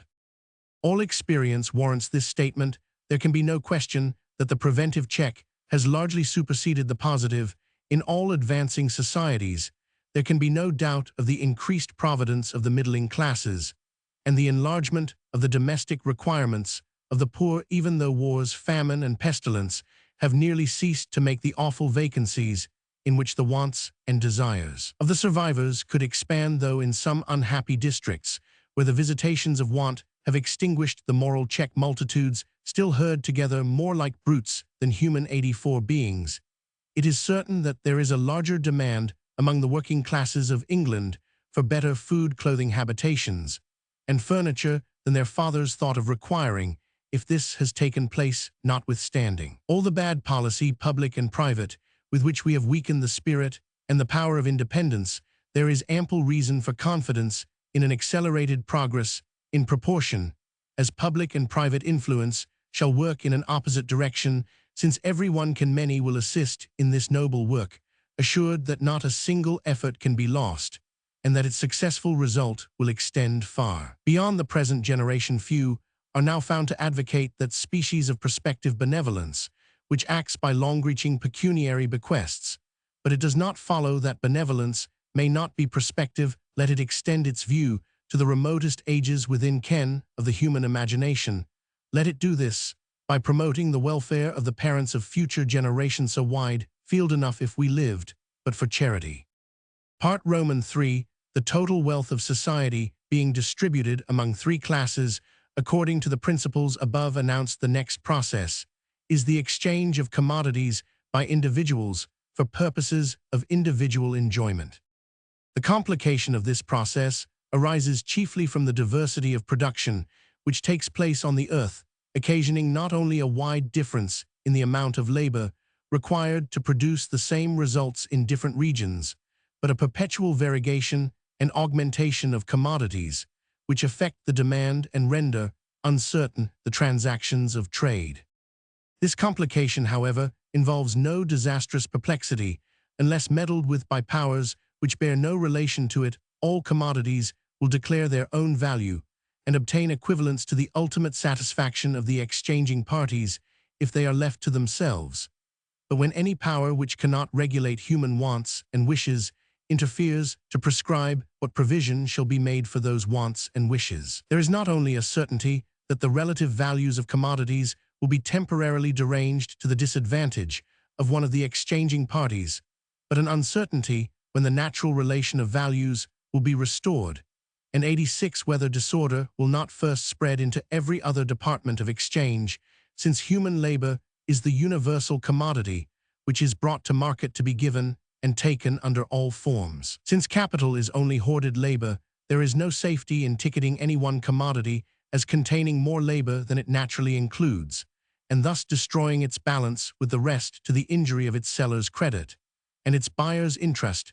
This is what is done by every government which presumes to interfere with the barter of individuals or authorizes such interference.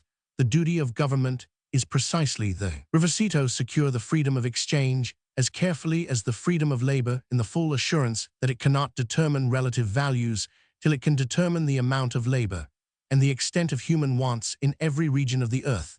This it may do when it has mastered the chemical and mechanical constitution of the globe, when it may not only gauge the rain in every region, but appoint the proportion of its fall. There are two kinds of value: value in use and value in exchange. Articles of the greatest value in use may have none in exchange, as they may be enjoyed without labor, and it is labor which confers exchangeable value. This is not the less true for capital, as well as labor being employed in production for capital is hoarded labor.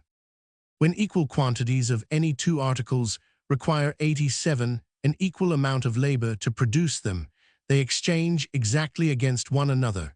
If one requires more labor than the other, a smaller quantity of the one exchanges against a larger quantity of the other. If it were otherwise, no one would bestow a larger quantity of labor for a less return, and the article requiring the most labor would cease to be produced. Exchangeable value, therefore, naturally depends on cost of production. Naturally, but not universally, for there are influences which cause temporary variations in exchangeable value. These are whatever circumstances affect demand and supply, but these can act only temporarily because the demand of any procurable article creates supply, and the factitious value conferred by scarcity soon has an end. When this end has arrived, cost of production again determines exchangeable value. Its doing so may therefore stand as a general rule. Though labor, immediate and hoarded, is the regulator, it is not the measure of exchangeable value, for the sufficient reason that labor itself is perpetually varying in quality and quantity, from there being no fixed proportion between immediate and hoarded labor. Since labor, the primary regulator, cannot serve as a measure of exchangeable value, none of the products of labor can serve as such a measure. There is therefore no measure of exchangeable value. Such a measure is not needed as a due regulation of the supply of labor and the allowance of free scope to the principle of competition, ensure 88 sufficient stability of exchangeable value for all practical purposes. In these requisites are included security of property and freedom of exchange, to which political tranquility and legislative impartiality are essential. Price is the exponent of exchangeable value. Natural or necessary price regulated by cost of production includes the wages of the laborer and the profits of the capitalist. Market price varies from natural price, with variations of demand and supply, and in proportion to the oppressiveness of public burdens and commercial restrictions. The more nearly and permanently market prices approach natural prices, the more prosperous is the state of commerce, and the two most essential requisites to this prosperity are social tranquility and legislative impartiality. The ancient error that some mysterious quality inherent in gold and silver money constituted it wealth almost to the exclusion of every other commodity is now so universally dismissed by all who know anything of our science that there is no occasion to controvert it further than by presenting the appropriate summary of principles and the kindred modern error that an enlargement of its quantity can do more than give a temporary and probably hurtful stimulus to industry requires now no more than a similar exposure. The sense of the country has lately been taken on this question, and the result proves that there is prevalent a sufficient knowledge of the philosophy and fact of the case to encourage a hope that no such hazardous sport with the circulating 89 medium, as the country has previously suffered from, will be again attempted. The fate of the Berkeley G family in consequence of actions on the currency is only one instance from one class. A long series of sad stories might be told of sufferers of every rank whose partial prosperity enjoyed at the expense of one another's ruin was soon swallowed up in the destruction which universally attends. A shock to public credit, the injured might be found dispersed through every dwelling in the land, and however loudly the richer might complain of the magnitude of their losses, the most cruelly injured were those who had the least opportunity of accounting for their gains and their losses, and therefore the least power of meeting the pressure of circumstances by prudence and forethought. To stimulate the production of labor by the increase of the circulating medium, the fruits of which must be wrested away by an inevitable contraction, is a policy whose glory is not to be coveted, and surely no statesman will be found to adventure it till the last tradition of the consequent woes of our working classes shall have died away by that time. It is probable that the danger of such recurrence will be obviated by the adoption of some principle of security which will give society the advantage of a free trade in money. It must be long before this can take place, for it must be long before the values of commodities are allowed to adjust themselves. 90 and money must, from its importance, be very cautiously and gradually committed to the equalizing influences of the natural laws of demand. But however long it may be, the woes of past convulsions will not till then be forgotten. That the time of arbitrary interference will however cease can scarcely be doubted if the following be true principles. In exchanging commodities for one another directly, that is, in the way of barter, much time is lost, and trouble incurred before the respective wants of the exchanging parties can be supplied. This trouble and waste may be avoided by the adoption of a medium of exchange that is a commodity generally agreed upon, which, in order to effect an exchange between two other commodities, is first received in exchange for the one, and then given in exchange for the other. This commodity is money. The great requisites in a medium of exchange are that it should be what all sellers are willing to receive, capable of division into convenient portions, portable from including great value in small bulk, indestructible and little liable to fluctuations of value. Gold and silver unite these requisites in an unequal degree, and have also the desirable quality of beauty. Gold and silver have therefore formed the principal medium of exchange hitherto adopted, usually prepared by an appointed authority in the form most suitable for the purposes of exchange, in order to avoid the inconveniences of ascertaining 91 the value of the medium on every occasion of purchase. Where the supply of money is left unrestricted, its exchangeable value will be ultimately determined like that of all other commodities, by the cost of production. Where the supply is restricted, its exchangeable value depends on the proportion of the demand to the supply. In the former case, it retains its character of a commodity serving as a standard of value in preference to other commodities only in virtue of its superior natural requisites to that object. In the latter case, it ceases to be a commodity and becomes a mere ticket of transference or arbitrary sign of value, and then the natural requisites above described become of comparatively little importance. The quality by which money passes from hand to hand with little injury enables it to compensate inequalities of supply by the slackened or accelerated speed of its circulation. The rate of circulation serves as an index of the state of supply, and therefore tends, where no restriction exists, to an adjustment of the supply to the demand. Where restriction exists, the rate of circulation indicates the degree of derangement introduced among the elements of exchangeable value, but has no permanent influence in its rectification. In proportion as the processes of exchange become extensive and complicated, all practicable economy of time, trouble, and expense in the use of a circulating medium becomes desirable. Such economy is accomplished by making acknowledgement of debt circulate in place of the 92 actual payment, that is, substituting credit as represented by bank paper for gold money. The adoption of paper money saves time by making the largest sums as easily payable as the smallest. It saves trouble by being more easily transferable than metal money. It saves expense by its production being less costly than that of metal money, and by its setting free a quantity of gold to be used in other articles of production. A further advantage of paper money is that its destruction causes no diminution of real wealth, like the destruction of gold and silver coin, the one being only a representative of value, the other also a commodity.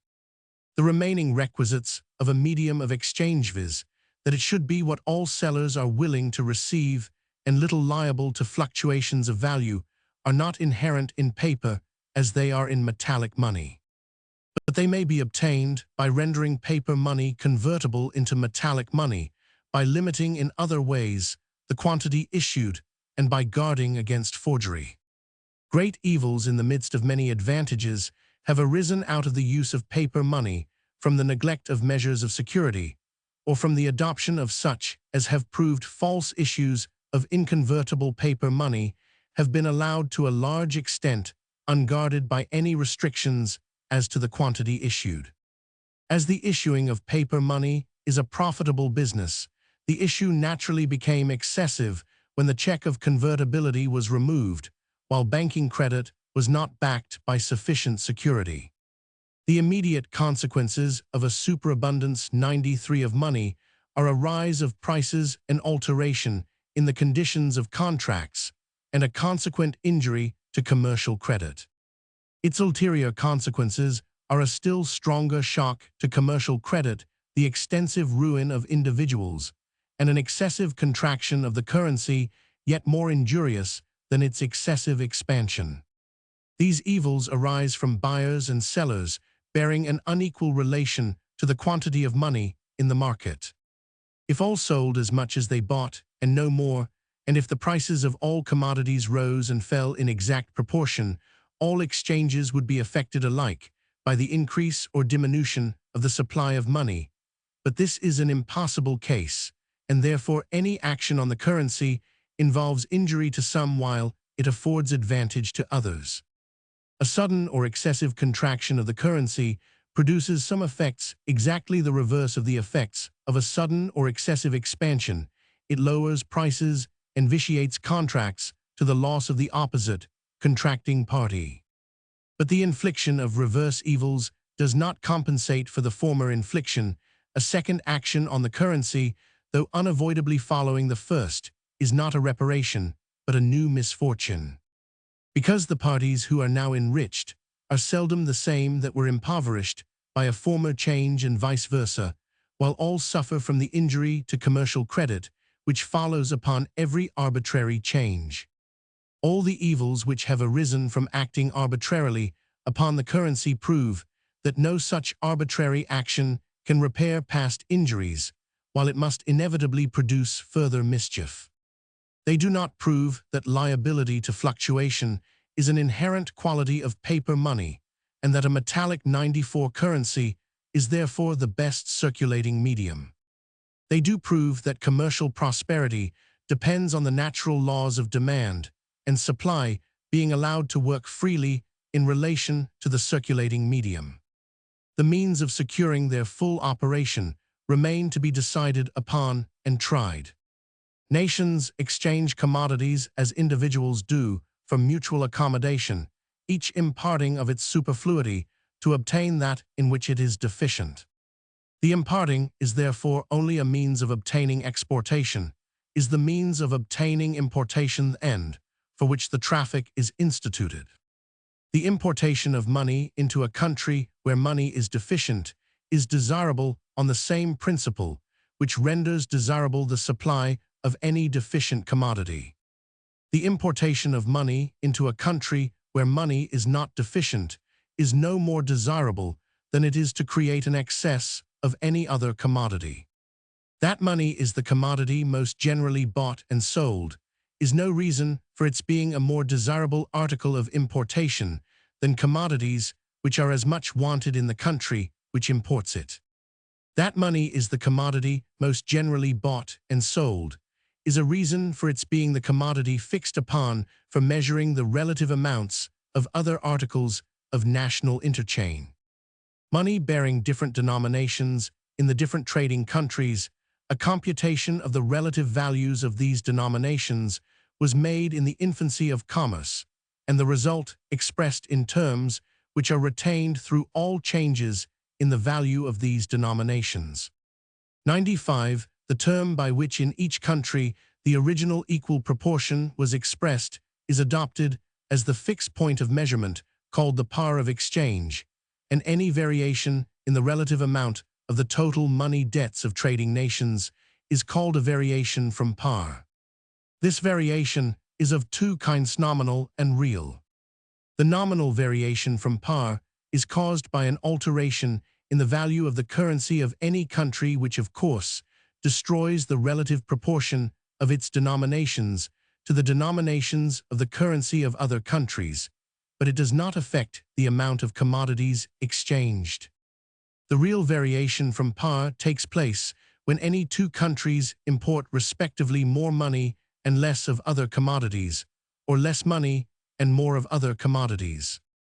This kind of variation is sure to correct itself, since the country which receives the larger proportion of money will return it for other commodities when it becomes a superfluity, and the country which receives the smaller proportion of money will gladly import more as it becomes deficient. The real variation from par can never therefore exceed a certain limit. This limit is determined by the cost of substituting for each other metal money, and one of its representatives is that species of paper currency which is called bills of exchange. When this representative becomes scarce in proportion to commodities, and thereby mounts up to a higher value than the represented metal money, with the cost of transmission added, metal money is transmitted as a substitute for bills of exchange, and the course of exchange is reversed and restored to par. Even the range of variation above described is 96 much, contracted by the operations of dealers in bills of exchange who equalize their value by transmitting those of all countries from places where they are abundant to places where they are scarce. A self-balancing power being thus inherent in the entire system of commercial exchange, all apprehensions about the results of its unimpeded operation are absurd. The crying philosophers of all times have mourned over the pertinacity of men and of nations in clinging to errors through all the sufferings, thence arising the suffering being ascribed to fate or providence or something to anything rather than to their favorite errors. The laughing philosophers cannot deny this, but looking farther they see that error by error being exploded at length, there is no return to that which is clearly seen to be the cause of suffering unless such an experimental brief return, as can only serve to confirm the truth. Commerce has now been instituted for a longer succession of ages than we have any distinct knowledge of, since the first root digger exchanged his vegetable food for the game of the first sportsman. From that time till now an error has subsisted among all classes of exchangers, which has caused enough of privation, of ill will, of oppression, and fraud, of war, pestilence, and famine, to justify the tears of a long train of crying philosophers. But the error has been detected. Philosophers have laid their finger upon it. The press has denounced it. Senates are preparing to excommunicate it. And 97 its doom is sealed. This error is that commerce is directly productive. Hence arises the belief that if one party gains by commerce, another must lose, and hence have arisen the efforts of clansmen to confine their exchanges within their own clan of villagers, within their own village of citizens, within their own state of a nation, within its own empire. Hence it arises that the inhabitants of one district have been afraid to enjoy the productions of any other district, and that they have been doomed by their rulers to pine and die in occasional dearth, and to quarrel with occasional superabundance when they might have had plenty in the one case, and an influx of new enjoyments in the other. Hence have arisen some of the most humbling scenes of human vice which have disgraced the species. The atrocious practice of wrecking was formerly pursued not only as a method of robbery, but as a means of impairing the commercial resources of foreigners. There was connivance at pilots who ran a rich vessel upon rocks, and protection for the country people who gave their exertions to destroy instead of to save. If the cargo went to the bottom, something was supposed to be gained to the country, though those who looked upon the disaster were disappointed of their plunder. Next came the ridiculous and cruel practice of making aliens engaged in commerce answerable for the debts and offenses of each other, and as a kind of set-off against the advantages which they were supposed to take 98 from the people among whom they lived, they were compelled to pay much heavier duties than natives for all articles of import and export. The necessity thus arose for commercial treaties which should ensure the safety and proper treatment of commercial agents. When any two powers agreed to exchange good offices, Edward Roman II made an agreement with Venice that its merchants and mariners should be permitted for 10 years to come and go, and sell their merchandise in security, without having either their persons or goods stopped on account of other people's crimes or debts. From the time of such partial relaxation, such narrow openings to a foreign tradeth, wants of the multitude of each civilized people have forced one after another of the barriers raised by national jealousy, while all parties remained under the influence of the error that commerce is directly productive, and of course an advantage to be denied to enemies, except when a very hard bargain can be driven with them. Perhaps the most curious specimens in existence of attempts at mutual overreaching, of laborious arrangement to secure what must naturally happen, and of an expensive and tyrannical apparatus for achieving what is impossible, may be found in the commercial treaties from the infancy of commerce till now. The only idea which never seems to have struck the negotiators is that commerce is valuable not because production takes place in the mere exchange of commodities, but because systematic exchange facilitates the most 99 extensive division of labor and the closest economy of capital advantages, which must be shared by both if experienced by either of the exchanging parties, on the same principle that the shoemaker makes no hats and the hatter no shoes, and that both find an advantage in supplying each other without any new product arising from the mere act of exchange. The growers of tea and the makers of hardware respectively profit by supplying each other, and they can afford to employ an intermediate class. The merchants conduct their traffic, since they can go on preparing their tea and grinding their cutlery while the process of exchange is being transacted. The saving of capital is mutual also. It must be mutual and incalculable, as long as the regions of the earth differ in their productions, yielding a superabundance in one place of some necessary or comfort, which is rare in another. No commercial treaty bears the least reference to the obvious final purpose of all commerce, that the greatest number shall obtain the largest amount of enjoyment at the least cost. Such a recognition of the ultimate principle would indeed be inconsistent with the very existence of commercial treaties, except as far as they relate to the personal protection of traders. But while the people of each country have shown the most decided inclination to obtain more and more of what they cannot produce at home, the aim of governments, and generally of merchants, has been to sell as much as possible to other nations to take from them as 100 little as possible but money, and to get the greatest possible quantity of that. In furtherance of this view, money has been taken from the people at large, and given to their merchants to tempt them to go and sell at a loss, rather than not get hold of foreign money. And again, money has been exacted from foreigners who come to sell their goods in our ports. Nothing is gained by this to the nation, as the foreigners must be repaid these duties, as well as the cost of their articles. And it is clear to every observer how much is lost to all the parties concerned. Yet such is the false principle on which commercial treaties have hitherto been founded. This child's play of universal circumvention is pursued less vigorously than it was, and some of the players are so tired of the wasteful and wearying sport as to be ready to give it up, but owing to the false belief that no one could yield without the rest, the absurdity has endured longer than might have been expected. It was not perceived till lately that it is a good thing to any nation, as it would be to any man, to get what it wants, even if it be compelled to pay in money, when it had rather pay in goods, especially when it is certain from the ascertained self-balancing quality of money that it will soon flow in from some other quarter in exchange for the goods wanted to be sold. When so plain truth as this is once experienced, it cannot but spread, and fewer examples will be henceforth seen of nations keeping themselves poor, lest their neighboring customers should 101 grow rich. How rapidly such truth runs, when once sent off on its career, may be seen from the following facts, it being borne in mind that nations are educated by the experience of centuries as men are of years. In 1703, a commercial treaty was concluded between Great Britain and Portugal, which was for many years lauded by the British as being in the highest degree favorable to the interests of her manufacturing classes at a very slight expense. Our woolens were then excluded from Portugal. Mr. Methuen, who managed the treaty, obtained a free admission for them in return for a concession, which was considered a mere nothing. Comparison with the advantage obtained, it was merely promised that port wine should be admitted into Great Britain at 1/3 less duty than French wines.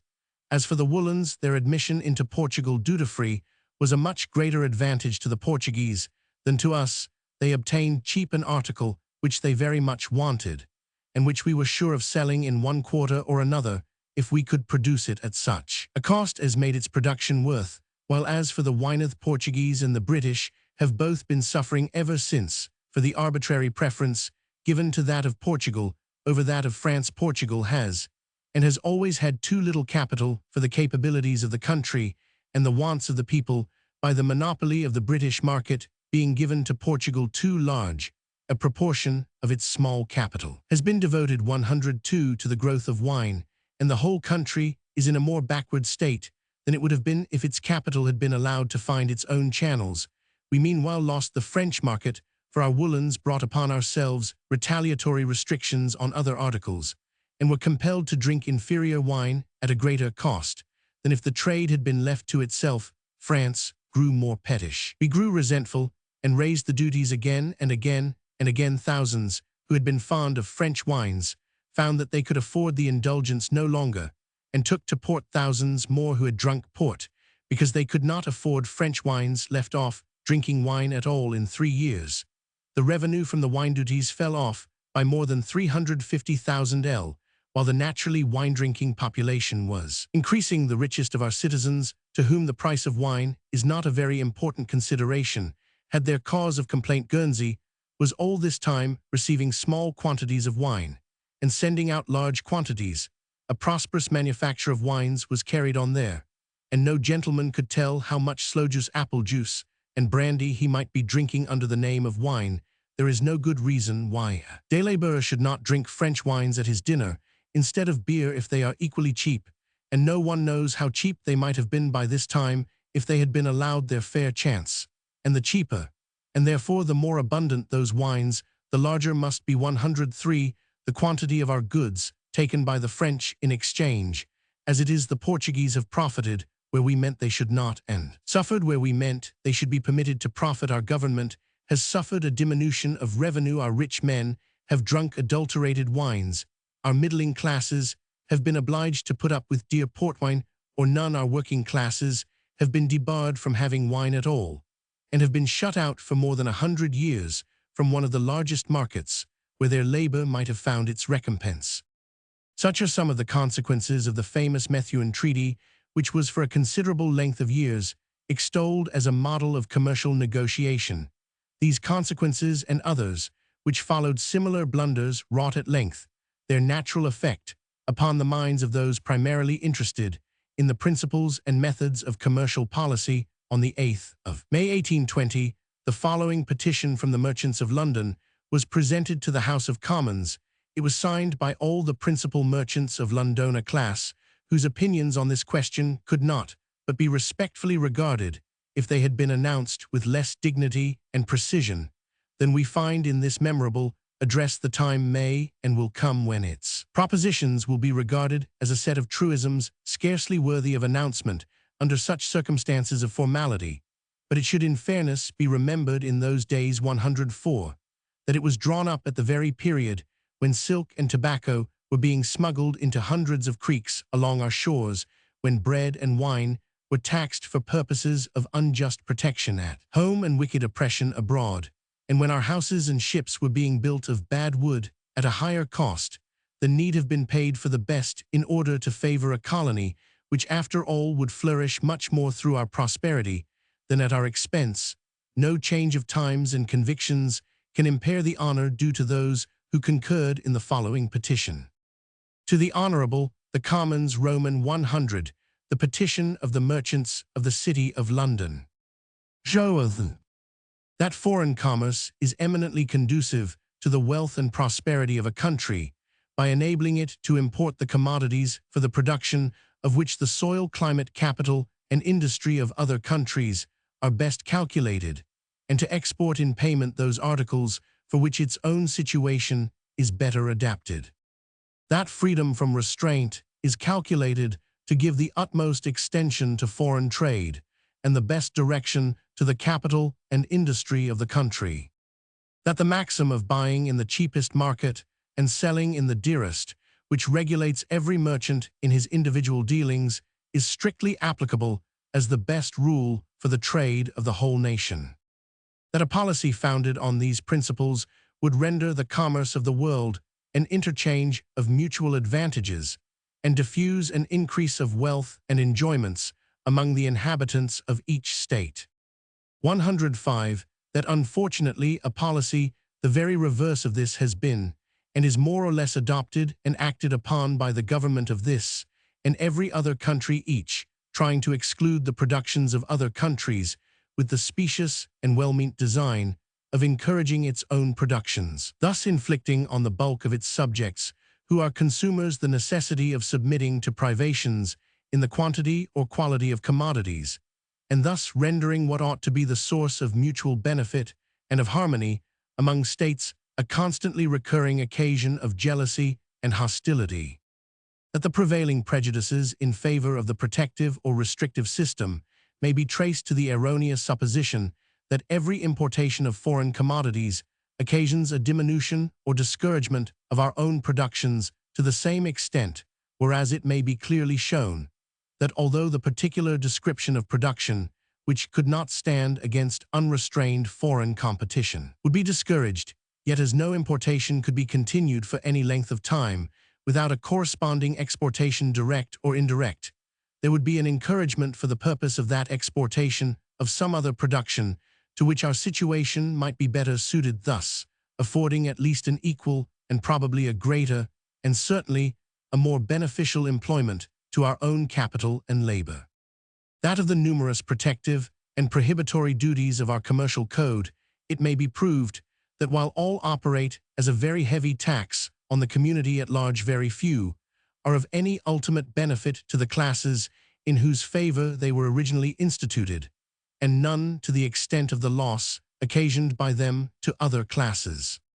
That among the other evils of the restrictive or protective system, not the least, is that the artificial 106 protection of one branch of industry or source of production against foreign competition is set up as a ground of claim by other branches for similar protection, so that if the reasoning upon which these restrictive or prohibitory regulations are founded were followed out consistently, it would not stop short of excluding us from all foreign commerce whatsoever, and the same train of argument which with corresponding prohibitions and protective duties should exclude us from foreign trade, might be brought forward to justify the reenactment of restrictions upon the interchange of productions unconnected with public revenue among the kingdoms composing the Union or among the counties of the same kingdom.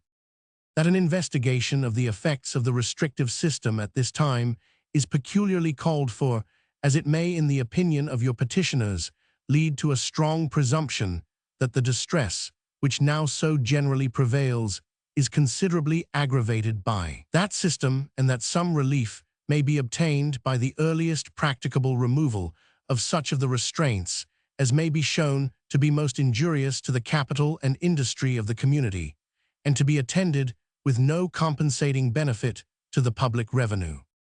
That a declaration against the anti-commercial principles of our restrictive system is of the more importance at the present juncture, inasmuch as in several instances of recent occurrence, the merchants and manufacturers of foreign countries have assailed their respective governments with applications for further protective or prohibitory duties and regulations, urging the example and authority of this country, against which they are almost exclusively directed, as a sanction for the policy of such measures. And certainly, if the 107 reasoning upon which our restrictions have been defended is worth anything, it will apply in behalf of the regulations of foreign states against us. They insist on our superiority in capital and machinery, as we do upon their comparative exemption from taxation, and with equal foundation. That nothing would tend more to counteract the commercial hostility of foreign states than the adoption of a more enlightened and more conciliatory policy on the part of this country. That although, as a matter of mere diplomacy, it may sometimes answer to hold the removal of particular prohibitions or high duties as depending upon corresponding concessions by other states in our favor, it does not follow that we should continue our restrictions in cases where the desired concessions on their part cannot be obtained. Our restrictions would not be the less prejudicial to our own capital and industry because other governments persisted in preserving impolitic regulations. That upon the whole, the most liberal would prove to be the most politic course on such occasions. That independent of the direct benefit to be derived by this country on every occasion of such concession or relaxation, a great incidental object would be gained by the recognition of a sound principle or standard to which all subsequent arrangements might be referred, and by the salutary influence which a promulgation of such just views by the legislature and by the nation at large could not fail to have on the policy of other states. That in thus declaring, as your petitioners do, their conviction of the impolicy and injustice of the restrictive system, and in desiring every practicable relaxation of it, they have in view only such parts of it as are not connected, or are only subordinately so 108 with the public revenue, as long as the necessity for the present amount of revenue subsists, your petitioners cannot expect so important a branch of it as the customs to be given up, nor to be materially diminished, unless some substitute less objectionable be suggested. But it is against every restrictive regulation of trade, not essential to the revenue, against all duties merely protective from foreign competition, and against the excess of such duties as are partly for the purpose of revenue, and partly for that of protection, that the prayer of the present petition is respectfully submitted to the wisdom of Parliament. May it therefore Roman 100. In order to see how extensively and how effectually governments have interfered to pervert the natural distribution of the gifts of Providence, it would be necessary to review almost the whole list of spontaneous and artificial productions, for there are few or none whose spread has not been arbitrarily stopped in one direction or another, what Great Britain aloneth, most enlightened of commercial contritions, done in damming up the streams of human enjoyment, is fearful to think of. In the vineyards of France and Portugal, the grapes have been trodden to waste, and the vine-dressers' children have gone half-clothed, because wines were not permitted to be brought in, and cottons and woolens were thereby forbidden to be carried out at their natural cost during the long series of years that good tea has been a too costly drink for many thousands of our population. 109. They would have been glad of the refreshment of chocolate in some of its various preparations, if Spain had been permitted to send it to us from her colonies, as cheap as Spain was willing to afford it, but the article has been loaded with a duty amounting to from 100 to 230%, so that few but the rich could ever taste it, and they have been swallowing a curious compound of the nut flour and Castile soap. The silkworms of Italy would have wrought as busily for England as for France if England had not been jealous of France and thereby injured her own manufacture. England is wiser now, and new myriads of worms are hanging their golden balls on the mulberry trees, while the neighboring peasantry are enjoying the use of our hardware and looms are kept busy. In Spittlefield's time was when the northern nations welcomed our manufactures in return for their timber and iron of prime quality, but now the ship and house builders must pay higher for worse wood from Canada, and we have laid exorbitant duties on foreign iron in order to encourage mining at home, the good people of Sweden and Norway having nothing to offer us, but timber and iron must do without our manufactures, and thus are willing nations prevented from helping one another, whatever may be thought of the indulgence of opium in this country. No one objects to its being used by the Hindu and the Chinese as a stimulus appropriate to the climate in which they dwell. If we had allowed things to take their natural 110 course, Persian husbandmen would have tended their vast popper fields season by season, guarding the delicate plant from the injuries of insects and sheltering it from unfavorable winds, while the Chinese and the Hindus would have been busy preparing commodities to exchange with the Persian, and all would have been made rich enough by their traffic to keep British merchant ships continually going and coming to supply their wants. But our India Company has chosen to force and monopolize the culture of opium. It has beggared and enslaved many thousands of reluctant cultivators, narrowed the demand, lessened its own revenue year by year, and just lived to see China freely supplied with Turkey opium by American traders. Thousands of our lowly brethren in Hindustan and Ceylon have dropped unnoticed out of life, because they have not been permitted to touch the crisp salt beneath their feet, or to pluck the spices which perfume the air they breathe. Millions more have sunk at the approach of famine, because no labor of theirs was permitted to provide them with what might be exchanged for food from some neighboring coast.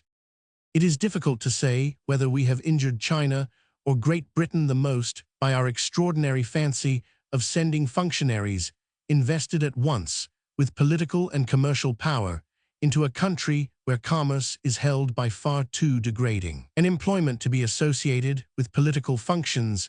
This blunder was made by our monopolists, who were but lately keeping 111 up a splendid establishment of important personages who were regarded by the Chinese as being just above the rank of vagabonds, no more respectable in their possession of incomes graduating from 4,000 L to 18,000 L a year than the American free traders who turn their backs on the Hong merchants and go into the open market offering their furs with one hand and receiving teas and nankeens with the other, cleverly stealing the trade of the British. Meantime, with both what wealth and comfort untold might the two vast empires of Britain and China have poured into one another by this time, if their original jealousies had not been perpetuated by English mismanagement. The Dutch and the Americans have both smuggled large quantities of tea into England, while the 12 supercargoes at Canton have been talking politics or yawning within the walls of their factory. Truly, did the celestial emperor say to our representatives, "Your good fortune has been small. You arrived at the gates of the imperial house and were unable to lift your eyes to the face of heaven. The day of exclusion is, however, over it may be. Long before we can overcome the contempt of the nation and make them forget that some of our politicians were traitors, but we have the interests of the Chinese in our favor. They will import according to their needs. More of our weavers and cutlers will have money to buy tea with, and they will get more tea for their money. And no one can tell what new classes of productions may become 112 common, when the messengers of these two mighty empires shall go to and fro, and knowledge shall be increased." Such are a few of the specimens which might be adduced of the mischiefs wrought in one hemisphere. By interference with commerce to all things there cometh an end, to all unjust and foolish things. At least we are now in possession of so ample a stock of experience that the day cannot be far off when all customs duties shall be repealed. But those which are necessary for the purposes of revenue, there will be some half-objectors left, some importers, who will admit the impolicy of protections of all articles, but the one which they happen to deal. Mr. Huskisson was pathetically appealed to protect green glass bottles, and a last struggle may be tried with another minister in favor of licorice or coral beads. But an immense majority of every civilized people are verging towards a mutual agreement to give in order that to each may be given full measure pressed down and shaken together, and running over such is the plenty in which God showers his gifts among us, and such is the measure in which he would have us yield each to the other. The countries of the world differ in their facilities for producing the comforts and luxuries of life. The inhabitants of the world agree in wanting or desiring all the comforts and luxuries which the world produces. These wants and desires can be in no degree gratified, but by means of mutual exchanges they can be fully satisfied only by means of absolutely universal and free exchanges. By universal and free exchange, that is by each person being permitted to exchange what he wants least for what he wants most. An absolutely perfect system of economy of resources is established, the whole world being included in the arrangement. The present want of agreement in the whole world to adopt this system does not invalidate its principle. When applied to a single nation, it must ever be the interest of a nation to exchange what it wants little at home for what it wants more from abroad. If, denied what it wants most, it will be wise to take what is next best, and so on as long as anything is left which is produced better abroad than at home. In the above case, the blame of the deprivation rests with the prohibiting power, but the suffering affects both the trading nations, one being prevented getting what it wants most, other being prevented parting with what it wants least. As the general interest of each nation requires that there should be perfect liberty in the exchange of commodities, any restriction on such liberty for the sake of benefiting any particular class or classes is a sacrifice of a larger interest to a smaller. That is a sin in government.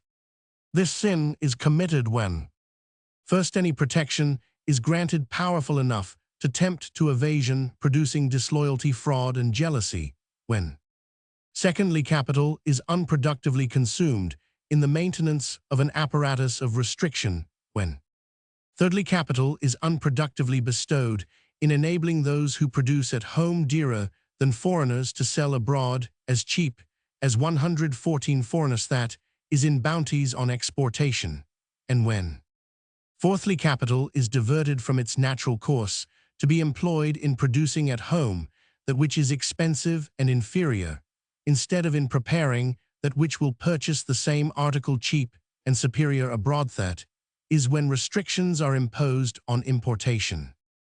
But though the general interest is sacrificed, no particular interest is permanently benefited by special protections, since restrictive regulations in favor of the few are violated when such violation is the interest of the many, and every diminution of the consumer's fund causes a loss of custom to the producer. Again, the absence of competition and deprivation of custom combine to make his article inferior and dear, which inferiority and dearness cause his trade still further to decline. Such are the evils which attend the protection of a class of producers who cannot compete with foreign producers of the same article. If home producers can compete with foreign producers, they need no protection, as ceteris paribus, buying at hand is preferable to buying at a distance. Free competition cannot fail to benefit all parties. Consumers, by securing the greatest practicable improvement and cheapness of the article. Producers, by the consequent perpetual extension of demand, and society at large by determining capital to its natural channels. 115 colonies are advantageous to the mother country as affording places of settlement for her emigrating members and opening markets, where her merchants will always have the preference over those of other countries from identity of language and usages. Colonies are not advantageous to the mother country as the basis of a peculiar trade. The term colony trade involves the idea of monopoly, since in a free trade, a colony bears the same relation as any other party to the mother country. Such monopoly is disadvantageous to the mother country, whether possessed by the government as a trading party, by an exclusive company, or by all the merchants of the mother country. It is disadvantageous, as impairing the resources of the dependency, which are a part of the resources of the empire, and the very material of the trade, which is the object of desire. If a colony is forbidden to buy of any, but the mother country it must do without some articles which it desires, or pay dear for them, it loses the opportunity of an advantageous exchange, or makes a disadvantageous one. Thus the resources of the colony are wasted. If a colony is forbidden to sell its own produce to any, but the mother country, either the prohibition is not needed, or the colony receives less in exchange from the mother country than it might obtain elsewhere. Thus again, the resources of the colony are wasted. If a colony is forbidden either to buy of or sell to any, but the mother country, the resources of the colony are wasted according to both the above methods, and the colony is condemned to remain a poor customer and an expensive dependency. In proportion, therefore, as trade with colonies is distinguished from trade with other places by restrictions 116 on buyers at home, or on sellers in the colonies, that trade, involving the apparatus of restriction, becomes an occasion of loss instead of gain to the empire. If restrictive interference be impolitic oppressive ampius between empire and empire, it becomes absolutely monstrous when introduced among the different classes of the same country. The magistrates of a grazing county would do ill to prohibit intercourse with the manufacturing and agricultural and mining districts around, but much more oppressive and fatal would be the policy of a city corporation, which should make the resources of the city depend on the will of the corn dealers which it contains. Such has been the policy of the rulers of Britain, and side by side with this restriction of the supply of food, this abuse of capital may be placed the curious perversion of labor, which is caused not only by the forcing of agriculture at the expense of manufactures, but by the existence of exclusive and injurious privileges to trading corporations, of certain ancient laws respecting apprenticeship, and of the iniquitous practice of the impressment of seamen. The system of restricting the supply of food would exhibit as many sins under the head of production as of distribution, to make an ever-increasing population depend on graduating soils for its support, is at once to enact that either a certain number shall die outright of hunger, or that a much larger number shall be half-fed, and that in either case waste of capital 117 must be made in proportion to the inferiority of our newly cultivated soils compared with those which might yield us their produce. From abroad from this waste arises another and equally destructive species of waste. In the preparation of our manufactured articles, wages are higher than they need be to purchase the same necessaries. Therefore our manufactured articles are higher priced than they need be. Therefore they have not a fair chance in foreign markets, and therefore our ill-fed manufacturing population is wronged. Such are some of the evils of a restricted trade in corn, considered under the head of production. As for the distribution of this prime necessary of life, the circumstance of its being loaded with an artificial cost suggests the deplorable scenes and narratives of suffering which may be verified in every street of all our cities. No arrangement can be more utterly unprincipled than that by which a necessary of life, of which the richest can scarcely consume more than the poorest, is made needlessly expensive. We may linger in vain to find a comparison to illustrate the iniquity. It is the worst possible instance of legislative injustice, and when it is considered that this injustice is perpetrated for the benefit of a particular class, which class is brought by it to the verge of ruin, and that the injury spreads to every other class in turn, it will be seen that no words can describe its folly. Add to this our provisions for diverting labor from its natural channels, and for making it stagnate in one spot, and it will appear as if 118 we had yet to learn the rights of labor and the uses of capital, or as if we openly defied the one and abused the other. It is not so, however. The folly came before the iniquity, and in cases of false legislation, the folly originating in ignorance must be long perceived and pointed out. Roman 1, e must become iniquity before it can be remedied, but the remedy is secured from the moment that the denunciation goes abroad.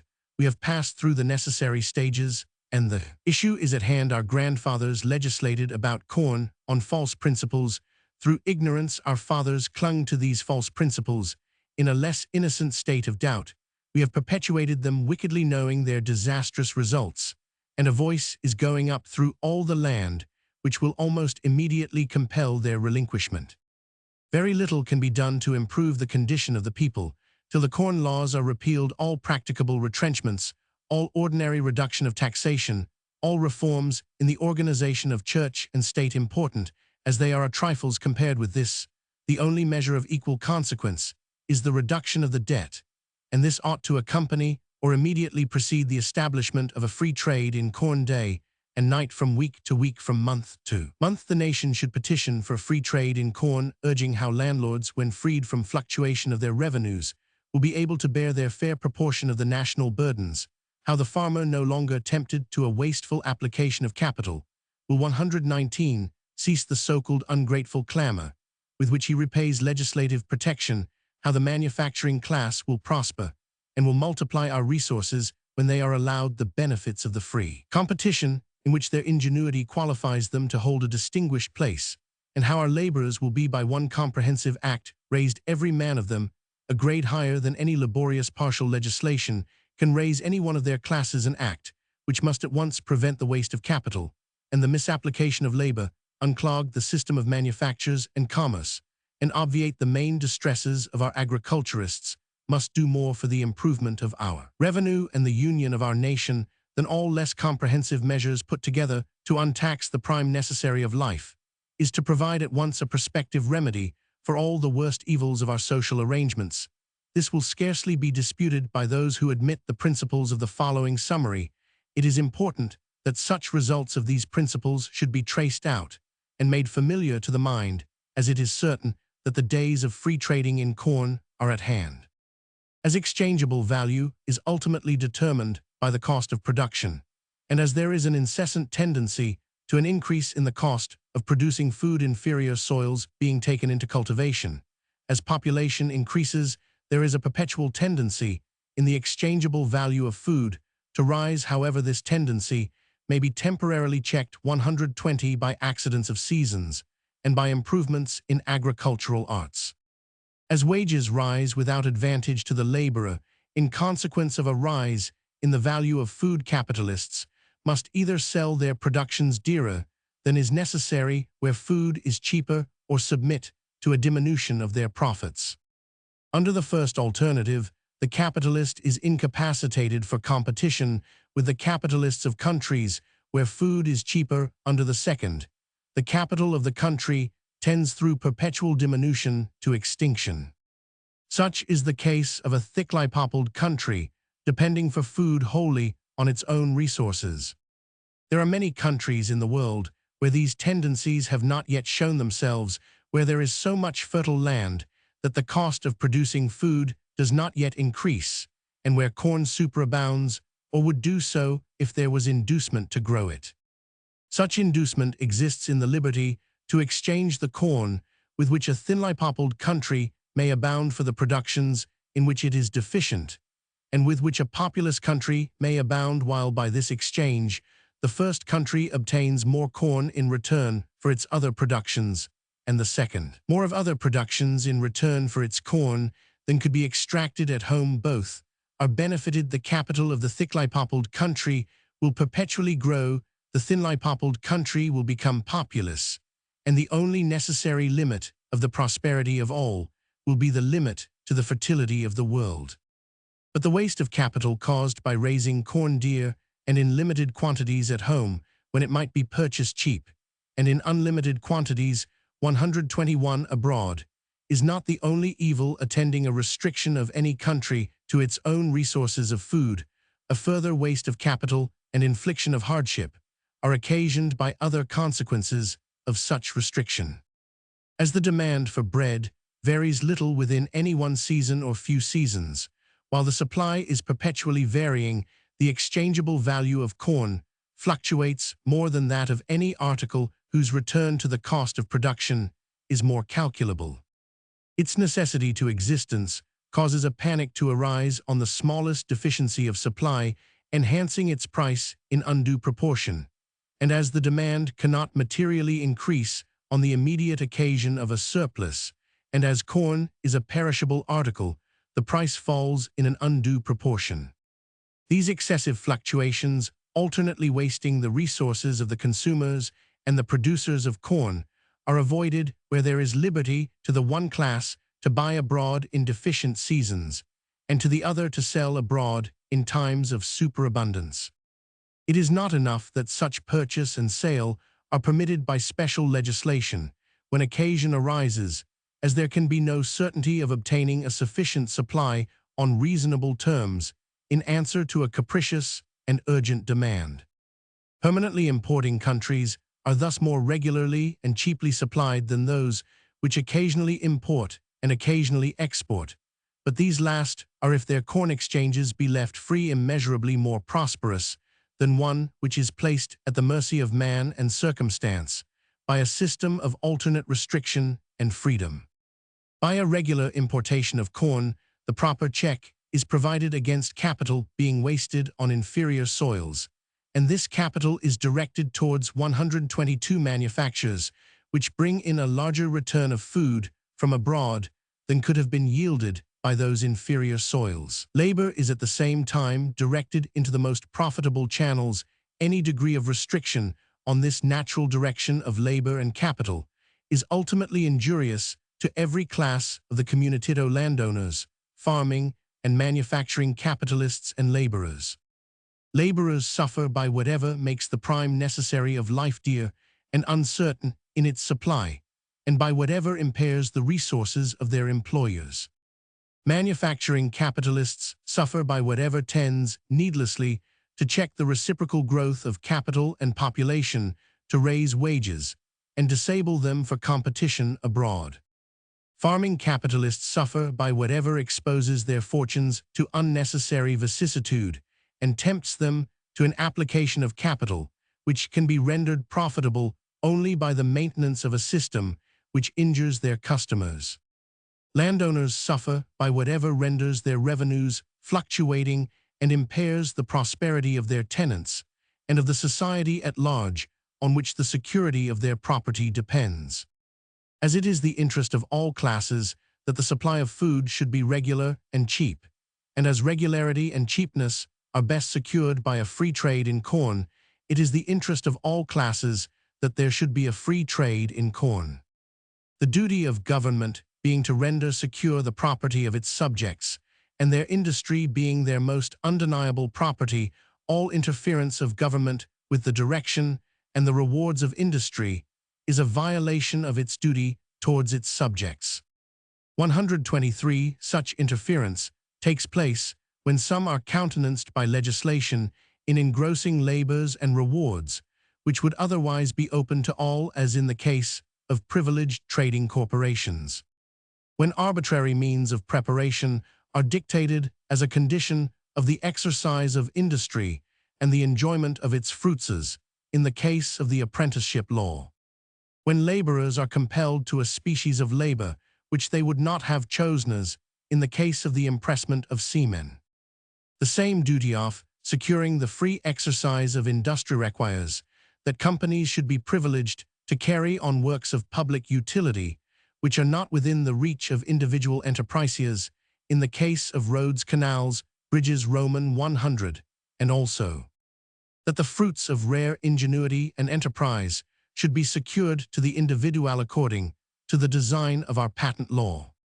In the first mentioned instances of interference, the three great evils arise of the restraint of fair competition in some cases, the arbitrary increase of competition in other cases, the obstruction of the circulation of labor and capital from employment to employment and from place to place.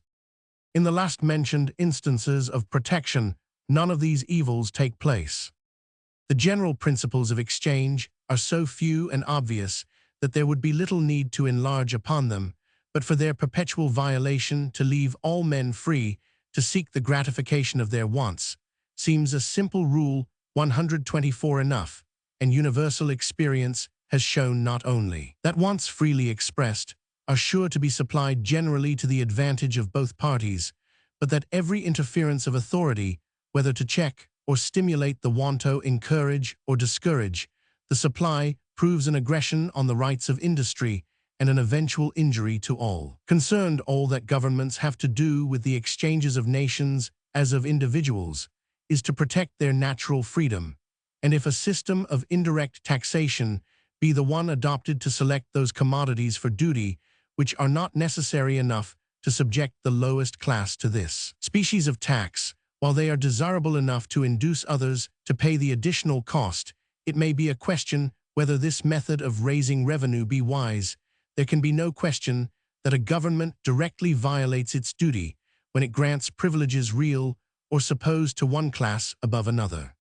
But it is said governments have always shown more or less of this partiality. May it be confidently anticipated that they will ever cease to transgress the legitimate bounds of their power. Yes, very confidently such transgression is a feudal barbarism. The feudal system has died out in theory, and it is impossible that its practical barbarism should long remain. The progress of freedom has been continuous and accountable, and its consummation is clearly a matter of confident prophecy. Sovereigns grand and pretty individual, or consisting of a 125 small number compacted into a government, have first exercised absolute power over the lives, properties, and liberties of their subjects. This despotic grasp has been gradually relaxed, till life, property, and liberty have been made to depend on law, and not on arbitrary will. Next, the law has been improved from being the agent of such arbitrary will to being the expression of a more extended and abstract will. From this stage of improvement, the progress has been regular, the province of rule has been narrowed, and that of law has been enlarged. Whatever may have been, whatever may still bear faults in the methods of making the law, the absurdities of the law in some of its parts, and its inadequateness as a whole in every civilized country, the process of enlargement has still gone on, some unjust usurpation being abolished, some sore oppression removed from time to time, affording a clear prospect of a period when every natural and social right shall be released from the gripe of irresponsible authority. No king now strikes off heads at any moment, when the fancy may seize him. No king's counselors now plunder their neighbors to carry on their wars or their sports, or are paid for their services by gifts of patents and monopolies. No parliaments now make laws according to the royal pleasure without consulting the people, and if they are slow to repeal some oppressive old laws with which the people are disgusted, it is certain that such laws could not at this day be proposed. What can 126 be more eloquent than this language of events? What more prophetic than this progression? While the agents by which the advance has been achieved are multiplied and strengthened, well, its final purposes are more clearly revealed day by day. What other expectation can be entertained than that it will advance more and more rapidly till the meanest rights of industry shall be at length freed from the last aggressions of power? Then the humblest laborer may buy his loaf and sell his labor in what corner of the earth he pleases. Then legislators will no more dream of dictating what wine shall be drunk and what fabrics shall be worn, and through what medium God's free gifts must be sought. Than they now dream of branding a man's face on account of his theology. They will perceive that the office of dispensing the bounty of nature is not theirs, but God's, and that the agents he has appointed are neither king's parliaments nor custom-house officers, but those ever-growing desires with which he has vivified the souls of the haughtiest and the lowliest of his children. Part Roman for consumption is of two kinds, productive and unproductive. The object of the one is the restoration with increase in some new form of that which is consumed. The object of the other is the enjoyment of some good through the sacrifice of that which is consumed. That which is consumed productively is capital reappearing for future use. That which is consumed unproductively ceases to be capital or anything else. It is wholly lost. Such loss is desirable, or the contrary, in proportion as the happiness resulting from the sacrifice exceeds or falls short of the happiness belonging to the continued possession of the consumable commodity. The total of what is produced is called the gross produce. That which remains after replacing the capital consumed is called the net produce. While a man produces only that which he himself consumes, there is no demand and supply. If a man produces more of one thing than he consumes, it is for the sake of obtaining something which another man produces over and above what he consumes. Each brings the two requisites of a demand, viz., the wish for a supply and a commodity wherewith to obtain it. This commodity, which is the instrument of 128 demand, is at the same time the instrument of supply. Though the respective commodities of no two producers may be exactly suitable to their respective wishes or equivalent in amount, yet as every man's instrument of demand and supply is identical, the aggregate demand of society must be precisely equal to its supply. In other words, a general glut is impossible. A partial glut is an evil which induces its own remedy, and the more quickly the greater the evil, since the aggregate demand and supply being always equal, a superabundance of one commodity testifies to the deficiency of another, and all exchangers being anxious to exchange the deficient article for that which is superabundant, the production of the former will be quickened, and that of the latter slackened. A new creation of capital, employed in the production of the deficient commodity, may thus remedy a glut. A new creation of capital is always a benefit to society by constituting a new demand.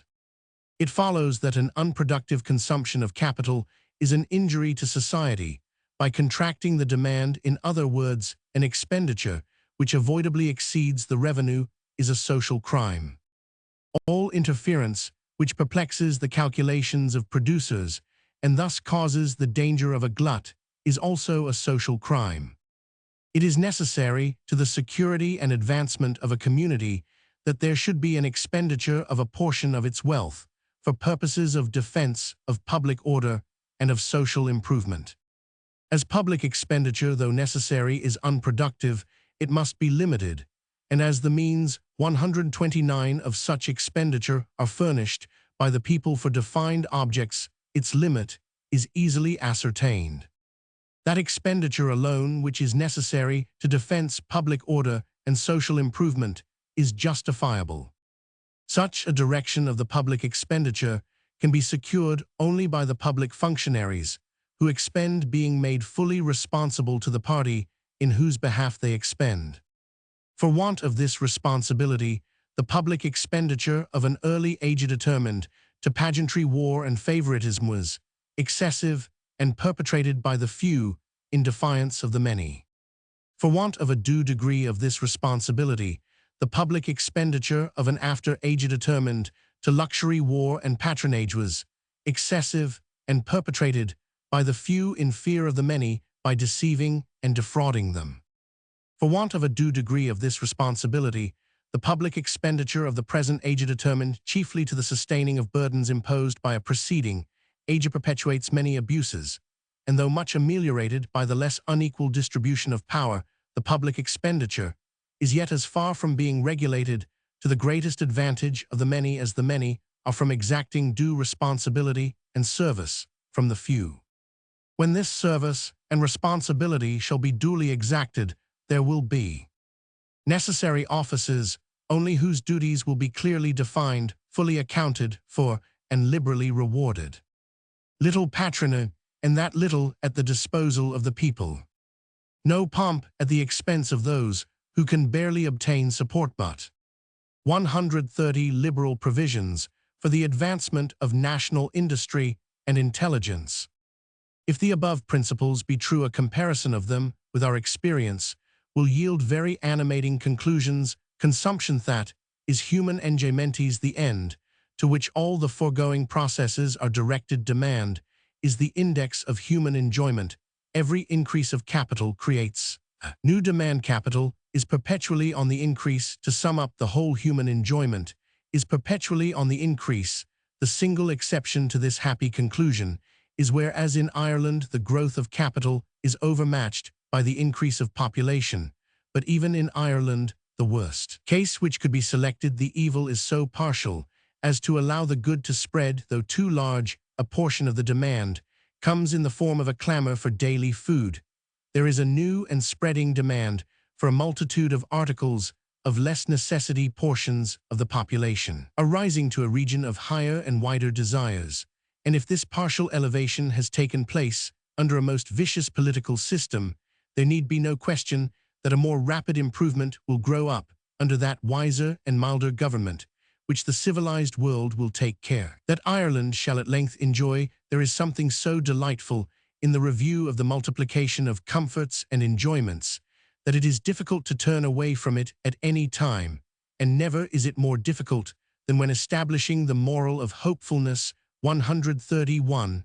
But I have dwelt largely on this happy truth in my story of Briery Creek, and probably no day passes in which my readers do not hear or say something about the wonderful improvements in art, the variety of new conveniences, and the spread downwards of luxuries to which the wealthy were formerly believed to have an exclusive title, great as is still the number of those who are scorched by God's vivifying sun and chilled by his fertilizing rain for want of shelter, and clothing the extension of enjoyment has kept its proportion, being both cause and effect, to the improvement of the subordinate processes. With every increase of production, with every improvement of distribution, with every extension of exchange consumption, has kept pace. The only checks it has ever received have arisen out of those legislative sins which have wrought or must work their own destruction. As for that species of consumption which has been always regarded with the least complacency, too long unprofitable consumption of government, nothing can be more cheering than to mark the changes in its character from an early period of our empire till now viewed by itself. Our government expenditure is a mournful spectacle enough, but the heaviest of the burdens we now bear were imposed by a former age, and our experience of their weight is a sufficient security against such being ever imposed again. We are no longer plundered by force or fraud, and denied the redress of Parliament. We are no longer hurried into wars, and seduced to tax 132 our children's children for their support. The sin is now that of omission, and not of perpetration. We do not shake off old burdens, or provide for public order and social improvement, as we should, but we do not neglect the one, and despise the other, as was done in days of old. And what is left undone there is a spreading movement to effect the only irreclaimable human decree, that of an enlightened multitude has gone forth against the abuses of the Church, and the law the army will follow, and there is reason to hope that a force is being already nourished, which may grapple with the gigantic debt itself. New and noble institutions are being demanded from all quarters, as the natural growth from the renovation of the old ones. Religion must yield education, and law a righteous penal discipline. Schools must spring up around our churches, and prisons will be granted where the law must, if possible, mend criminals as effectually as it has hitherto made them. In time, we shall find that we have spare barracks, which may be converted into abodes of science, and many a parade may become an exercising place for laborious mechanics instead of spruce soldiers. Such are some of the modes of public expenditure which the nation is impatient to sanction. What further institutions will be made to grow out of these, we may hereafter learn in the schools which will presently be planted wherever families are congregated. All that we can yet presume is that they will be as much wiser than ours, as our extravagances are 133 more innocent than the savage pageantries of the Henrys, the cruel pleasantries of the Charleses, and the atrocious policy of the heaven-born ministers who figure in our history. All the members of a society who derive protection from its government owe a certain proportion of the produce of their labor or capital to the support of that government, that is, are justly liable to be taxed. The proportion contributed should be determined by the degree of protection enjoyed. Of protection to property, for all are personally protected. In other words, a just taxation must leave all the members of society in precisely the same relation in which it found them. This equality of contribution is the first principle of a just taxation. Such equality can be secured only by a method of direct taxation.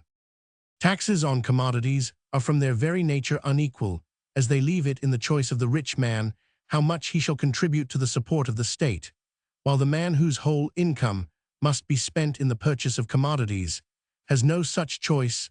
This inequality is aggravated by the necessity, in order to make these taxes productive, of imposing them on necessaries more than on luxuries. Taxes on commodities are further injurious by entailing great expense for the prevention of smuggling and a needless cost of collection. They could not have been long tolerated, but for their quality of affording a convenient method of tax paying, and for the ignorance of the bulk of the people of their injurious operation. The method of direct taxation, which best secures 134 equality, is the imposition of a tax on income or on property. There is so much difficulty in ascertaining to the general satisfaction the relative values of incomes held on different tenures, and the necessary inquisition is so odious that if a tax on the source of incomes can be proved equally equitable, it is preferable inasmuch as it narrows the province of inquisition. There is no reason to suppose that an equitable graduation of a tax on invested capital is impracticable, and as it would equally affect all incomes derived from this investment, that is, all incomes whatsoever its operation must be singularly impartial if the true principle of graduation be once attained. A graduated propertied tax is free from all the evils belonging to taxes on commodities, while it has not their single recommendation of favoring the subordinate convenience of the taxpayer. This last consideration will, however, become of less importance in proportion as the great body of taxpayers advances towards that enlightened agreement which is essential to the establishment of a just system of taxation. The grossest violation of every just principle of taxation is the practice of burdening posterity by contracting permanent loans of which the nation is to pay the interest.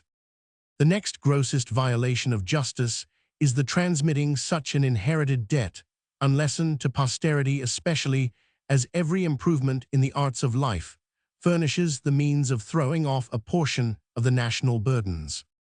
The same rule of morals, which requires stat economy on behalf of the present generation, requires on behalf of future generations that no 135 effort should be spared to liquidate the national debt. No sign of the times is more alarming, more excusably alarmingto the dreaders of change, than the prevailing unwillingness to pay taxes except such as being indirect, are paid unawares. The strongest case, which the lovers of old ways have now to bring in opposition to the reforming spirit which is abroad, is that of numbers who enjoy protection of life and property being reluctant to pay for such protection. This reluctance is a bad symptom. It tells ill for some of our social arrangements, and offers an impediment at the same time to their rectification, and thus gives as much concern to the reformers as to the preservers of abuses.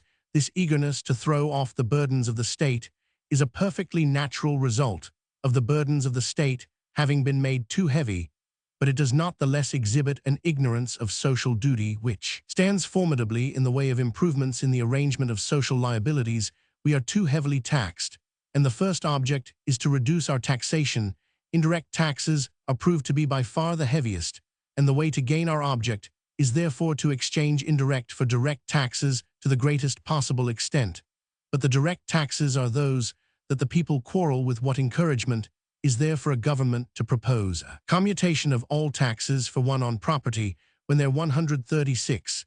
Is difficulty in getting the assessed taxes paid? How is it to be supposed that men will agree to that on a larger scale, which they quarrel with on a smaller? How can there be a stronger temptation offered to our rulers to filch the payment out of our raw materials, our tea, our beer, our newspapers, and the articles of our clothing? The more difficulty there is in raising the supplies, the more risk we run of being made to yield of our substance in ways that we are unconscious of, and cannot check. The less manliness and reasonableness we show in being ready to bear our just burden, the less chance we have of the burden being lightened to the utmost. It is more than mortifying to perceive that an overburdened nation must, even if it had a ministry of sages, submit for a long time to pay an enormous tax upon its own ignorance.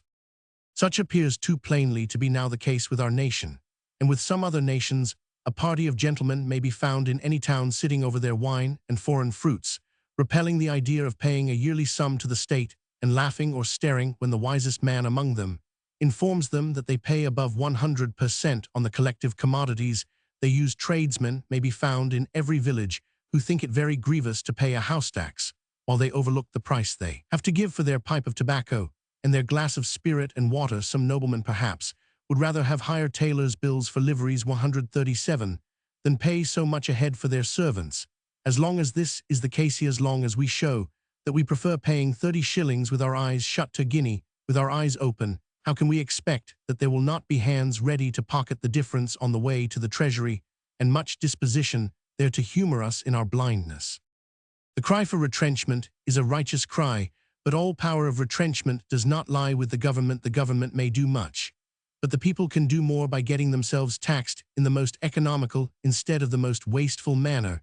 It is a good thing to abolish a sinecure and to cut down the salary of a bishop or a general, but it is an immeasurably greater to get a direct tax substituted for one on cider or paper. All opposition to the principle of a direct tax is an encouragement to the appointment of a host of excisemen and other tax-gatherers who may in a very short time surpass a bench of bishops and a long gradation of military officers in expensiveness to the people. It is time for the people to take care that the greater retrenchments are not hindered through their mistakes, while they are putting their whole souls into the demand for the lesser.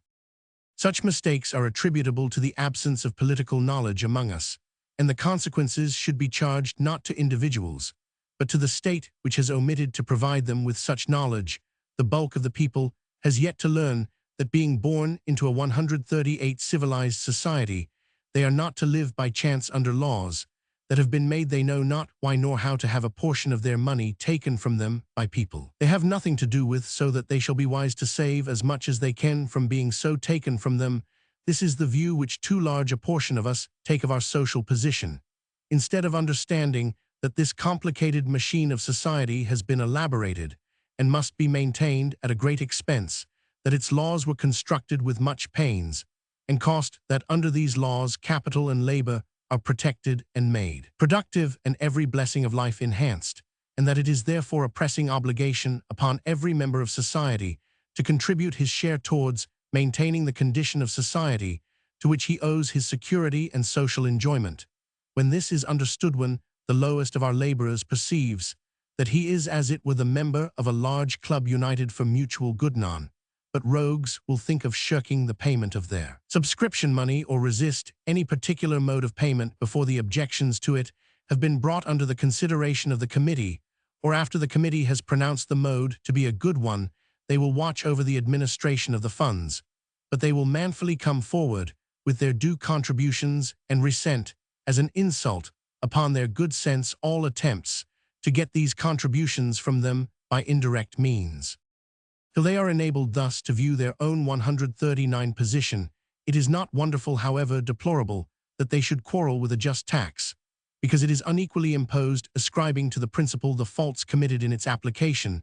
This is the less surprising too, because their teeth have been set on edge by the sour grapes with which their fathers were surfeited. A lavish expenditure and accumulating debt have rendered odious the name and notion of every tax under heaven. Great allowance must be made for the effects of such ignorance and such irritation. Let the time be hastened when a people enlightened to its lowest rank may behold its meanest members heard with deference, instead of treated with allowance, if they shall see reason for remonstrance in regard to their contributions to the state, when they once know what is the waste in the department of the customs, and the oppression and fraud in that of the excise. What are the effects of taxes on raw produce and on the transfer of property, and how multiplied beyond all decency are the burdens of local taxation? They will value every approach towards a plan of direct levy, and will wonder at their own clamor about the house and window taxes, except as to their inequality of imposition, while so many worse remained unnoticed.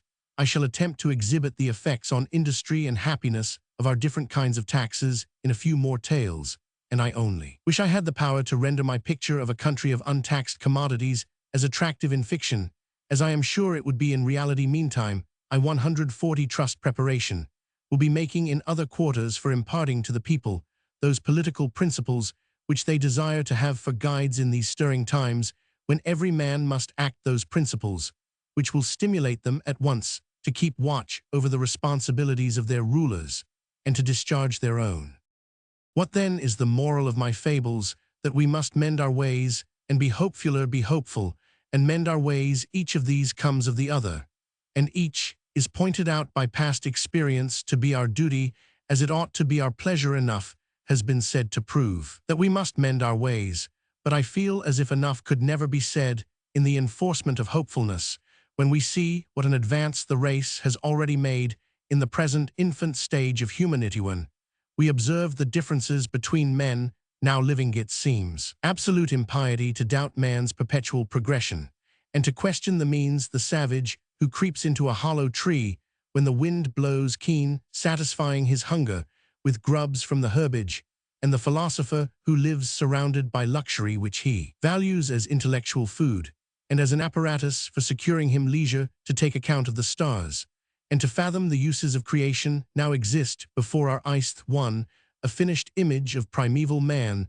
the other, a 141 faint shadowy outline of what man may be. Why are these men so unlike? By observing every gradation which is interposed, an answer may be obtained. They are mainly formed by the social circumstances amidst which they live, all other differences of bodily color and form, and of climatere as nothing in comparison. Wherever there is little social circumstance, man remains a savage, whether he be dwarfed among the snows of the pole, or stretches his naked limbs on the hot sands of the desert, or vegetates in a cell like Caspar Hauser. Wherever there is much social circumstance, man becomes active, whether his activity be for good or for evil, in proportion as society is so far naturally arranged as that its relations become multitudinous. Man becomes intellectual, and in certain situations, and in various degrees, virtuous and happy. Is there not yet at least one other stage when society shall be wisely arranged, so that all may become intellectual, virtuous, and happy, or at least so that the exceptions shall be the precise reverse of those, which are the rare instances? Now the belief is irresistible. There has been but one Socrates, some say, and he lived very long ago. Who knows that there has been but one Socrates? Which of us can tell? But that one of our forefathers, or some of ourselves, may have elbowed a second or a 10th Socrates in the street, or passed him in the church aisle. His philosophy may have lain silent with him. Servitude may have chained his tongue. Hunger may have enfeebled his 142 voice. He may have been shut up in the Canton factory, or crushed under a distraint for poor rates or tithes, till it has been known how many noble intellects have been thus chained and silenced. Let no one venture to say that there has been but one Socrates. Supposing, however, that there has been but one, does it follow that the world has gone back, or has not got forward since his day, to judge of the effect of social institutions on character and happiness? We must contemplate a nation, and not the individual, the most distinguished of that nation. What English artisan would change places with the Athenian mechanic of the days of Socrates in respect of external accommodation? What English artisan has not better things to say on the rights of industry, the duties of governments, and the true principle of social morals than the wisest orator among the Greek mechanics in the freest of their assemblies?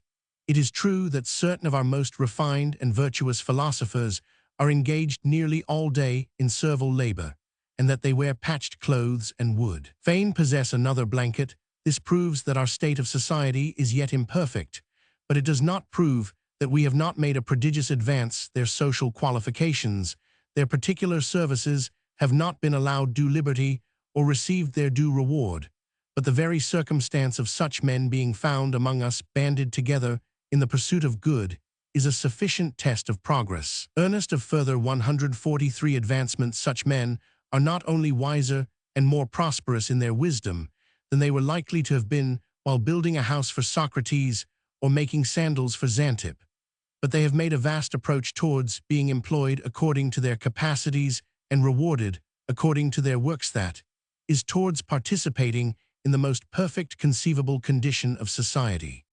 When till lately has this condition of society been distinctly conceived of, not as an abstract good, to be more imagined than expected, but as a natural inevitable consequence of labor and capital, and their joint products being left free, and the most enlightened intellect having in consequence an open passage left accessible, by which it might rise to an influential rank? Such a conception as this differs from the ancient dreams of benevolent philosophers, as the astronomers' predictions of the present day differ from the ancient mythological fables about the stars. the means of discernment, are ascertained held in our hands, we do not presume to calculate the day and hour when any specified amelioration shall take place. But the event can be intercepted only by such a convulsion as shall make heaven a wreck and earth. Chaos in no presumption of human wisdom, is this declaration pronounced truth, has one appropriate organ and principles, are that organ and every principle on which society has advanced, makes the same proclamation, each has delivered man over to a nobler successor, with a promise of 144 progression, and the promise has never yet been broken. The last and best principle which has been professed, if not acted upon by our rulers, because insisted on by our nation, is the greatest happiness of the greatest number. Was there ever a time before when a principle so expanding and so enduring as this was professed by rulers, because insisted on by the ruled, while this fact is before our eyes, and this profession making music to our ears, we can have no fears of society standing still, though there be brute tyranny in Russia and barbarian folly in China, and the worst form of slavery at New Orleans, and a tremendous pauper population at the doors of our own homes. The genius of society has before transmigrated through forms as horrid and disgusting as these. The prophecy which each has been made to give out has been fulfilled. Therefore shall the heaven-born spirit be trusted, while revealing and announcing at once the means and the ended employment of all powers and all materials, the natural recompense of all action, and the consequent accomplishment of the happiness of the greatest number, if not of all. The end.